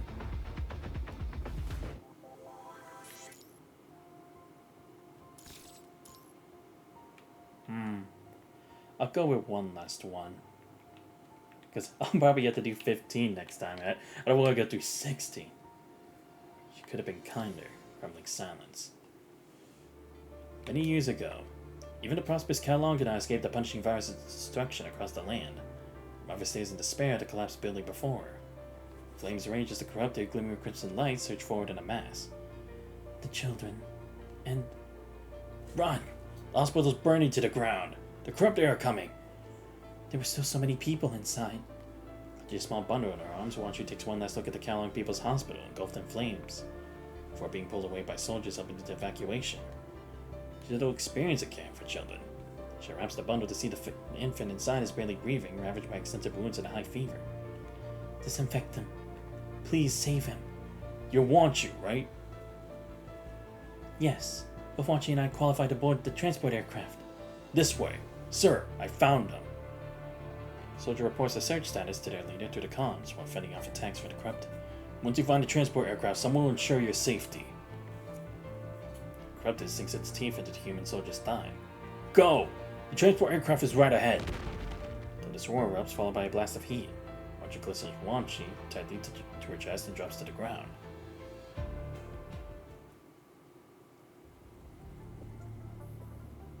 Oh, she's 56. 56 opens her eyes in the research facility dormitory, holding her hand as she suppresses a dull ache. It's already this late. 56 checks the time before putting her coat and leaving the room. In a harsh white light reflecting out the research facility's corridor walls, 56 adjusts her collar and checks today's required items. A notebook, a pen, and an old-fashioned wristwatch. As the watch hand strikes the hour, 56 steps into the transparent laboratory chamber. Right on the dot again today. I hope I'm not interrupting anyone's experiment. The other researchers busy at their stations pause their work to look up. Don't worry, just do what you need to do. Today, your mission is check the status of test subjects. Dispose of experimental waste. If you don't have any questions, proceed immediately. There's a problem. Last month I was still directly processing data for the connection experiments.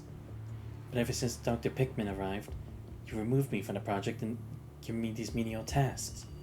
I want to know why. Wait, Pickman? Wait. No, we heard of Pickman too, right? At least I'm pretty sure. It's just a simple task reassignment. Your job now is to keep the lab rats healthy. They're not lab rats. This is why you had to be transferred. 56 only observes her former colleagues at work. Some shake their heads with bitter smiles, while others make no attempt to hide their disgust. 56 doesn't linger at the lab. She leaves immediately. The elevator takes 56 to the basement to the cultivation area, where they keep the lab rats. A few test subjects are playing in the corridor.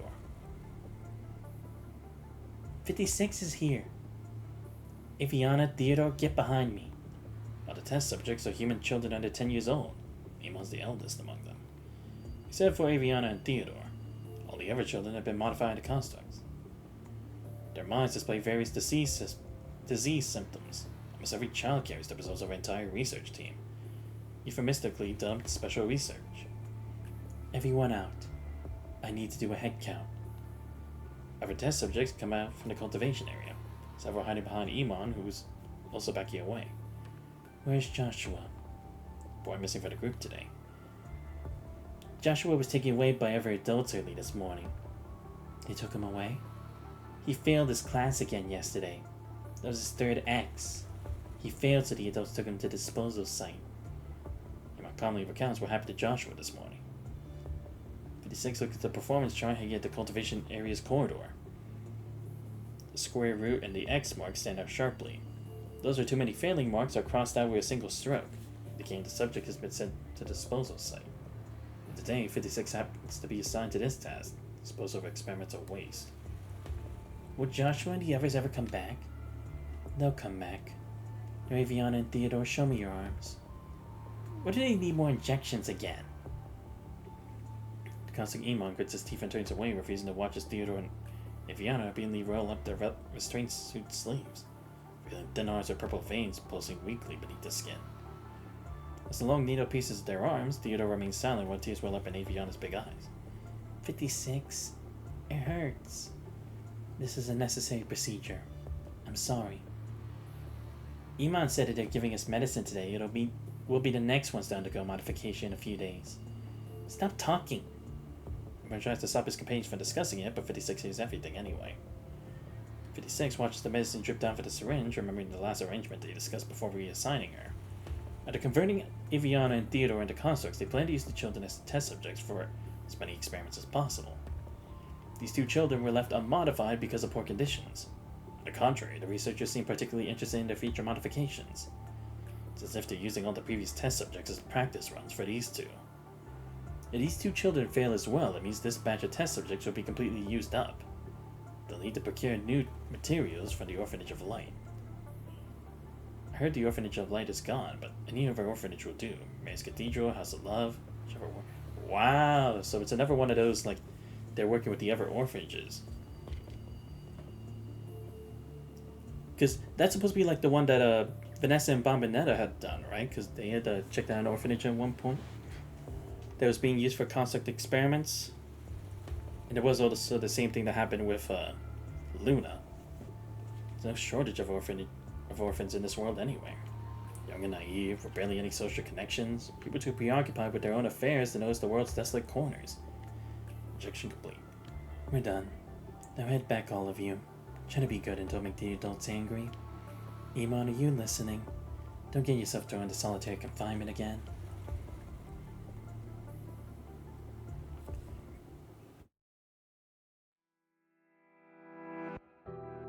Our next job is to dispose our experimental waste. Oh god.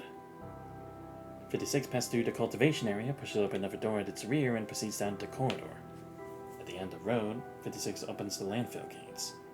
As they slowly slide open on both sides, rays of sunlight fall upon 56's face.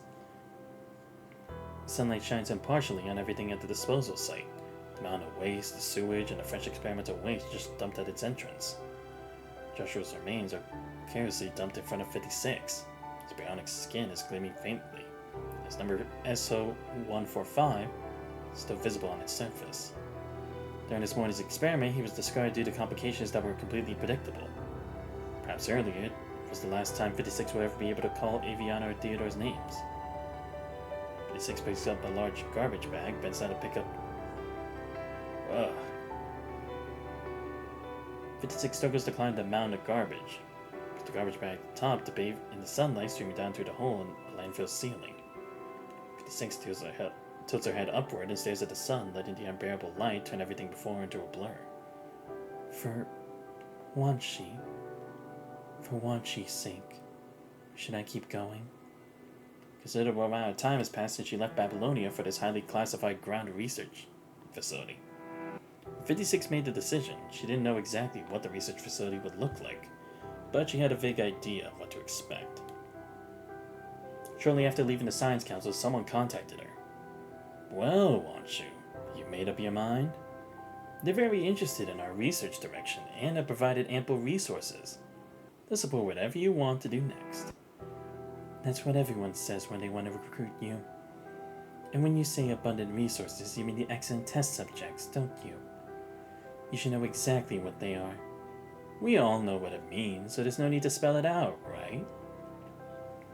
What I'm more interested in finding out is who leaked our team's data. What difference would it make if you found out the person? There are always opportunists eager to achieve results, and others looking to trade what they have for profit. They'll exploit anything and everything they can get their hands on. Even if you stop one or two of them, there will always be more people to do the same anyway. There are even those outside specifically searching for these. Don't be naive. You're so obsessed with experiments that you're no longer with the Science Council. You have no other options. I thought you'd be the easiest to convince. Give me some time to think about it. Make it quick. By the way, has that woman Melvi for me as well? No, she's not suitable. After the fire at his undergrad laboratory, Melvi showed profound disgust and guilt towards the experimental data they sent back. The night before the Science Council's official investigation order arrives, Wanshu sits at Wanshi's hospital room, racing to analyze the bloodstained data. Set to decide these results, all derived from children like him, and turns to look at Wanshi, surrounded by his array of life support equipment. A revelation comes to her. At first, she attempts to transfer Wanshi's consciousness into a simulated mind, to a remote connection pod, but the crude and fragmented simulation nearly devours Wanshi's weak consciousness instead. She grips onto the monitor in frustration, and looks at the infant in the hospital bed. He's too fragile to even withstand a gentle embrace. She implants brain chips in both of them. This time she enters Wanshi's artificial mind with him, only to find nothing but a vast expanse of white. Finding severe dizziness, she pulls out the artificial mind before it collapses. Dropping to her knees by the hospital bed and checking out Wanshi's condition with trembling hands. What in the world? Wanshi extends a hopeful finger toward the infant, Wanshi does, in a deep coma, but receives no grasping reflex in response. Sorry, I failed again. Simulated mind is still not stable enough. Not nearly enough. The data that once inspired her flashes to her mind again. What if I use a real mind? It's all for Wanshi. Everything I do is for him. Picks up a terminal and initiates a call with the researcher. Keeping your true purpose for going to the surface hidden, Wanshu summons Melvi. She explores Melvi's empathy and trust, like a seemingly heartfelt plea that convinces Melvi to take in the sickly Wanshi. When are you leaving? I'm leaving tomorrow. Tonight I'll stay here and watch him a little longer. I'll leave you two alone then. Melvy. Whatever consciousness makes her call out to Melvy. Is there something else? Melvy's holding the hospital room door open, turning back to look at Wanshu. Wanshu's mouth opens, but nothing comes out. The mind research, recall, surgeries, and ethics and morality. She no longer cares about any of it. For her heart chattering soundly, she only wants to tell Melvy everything she plans to do. When you condemn me? What's there to condemn? The surgery you performed on Wanshi? I understand how you feel. We're already this far down. How much worse could things possibly get? No, that's not it. I'll do anything, everything for Wanshi. Archer can't tell if Melvy caught the deeper meaning in her words. Melvy, known for her quick temper, only responds with a pitying glance. These children, modified before they even turn 10, were no different from Wanshi. Remember that, you won't lose your humanity to madness. Spending the night by her child's sickbed, she leaves Babylonia at the scheduled time the next day to become researcher into number 56. Despite her previous research experience, 56 receives no special treatment. She performs mundane tasks at the facility, collecting and analyzing experimental data from the children. She's never seen the process of children being transformed into constructs firsthand. By the time she arrived, only Theodore and Aviana were not yet transformed. Even so, she can imagine what it must be like for them, from the terror on the children's face whenever they speak of the transformation surgery. Some were already unhappy with her pretentious concern for the test subjects. After Dr. Pickman came, Wanshi was further sidelined to handle menial tasks. Ah, I see. Again, feeling pity, or some form of sympathy after everything that happened before, even though she is continuing the research in some way. She needs continued access to the consciousness connection device in the central lab, but her current position is far from where she needs to be. If adopting the proper attitude towards test subjects will help regain their trust, for the sake of Wanshi, she can sacrifice what remains on her consciousness, or her conscience. Keep going. The day of success is yet to come. 56 emerges from the disposal site, touches the control panel, and sees its gate shut. Fuck. Alright, I think this will be a good place to stop. I would want to do just one more, but honestly, it's getting hard for me to do these voices any longer, so. Yeah, I think I will save this for Saturday. We'll do a whole long stream and try to finish it all in one go. But damn, what the fuck, man. This is crazy. It ties around to so many people. Like, Wanshi, Melvy, Wanju, Shorthalt. Even the others like Pello and Natalie and stuff. It's like, what the fuck? Oh, and of course, what was his name? Damn, what was the doctor's name? The one who took Wanshi under. Well, whatever. But yeah, this is a very deep story already. And I gotta say, I am liking this. I'm glad that I'm doing this before a whole year's passed of me playing this game. Because this story is so interesting. The long goodbye. Okay, I'm at 42%. That's not too bad. I would have liked a bit more, but hey, I'll take what I can get. I'll just try to zoom a bit faster next time, and hopefully we can get that done next stream. But anyway, I hope you guys did enjoy the stream. Shout out to AZ and Turtle169 for showing up this stream. Great chat with you, man. I'll see if I have time tonight to stream. Who knows? Maybe I'll actually just stream this again, so then we can get close to finishing the chapter. I don't know.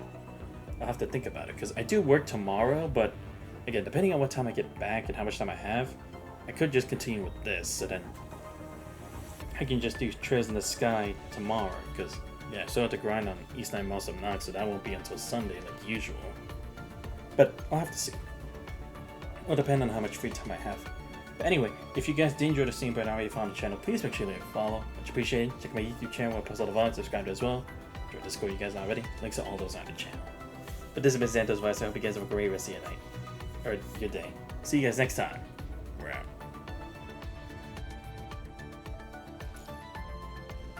夜更かしはダメ。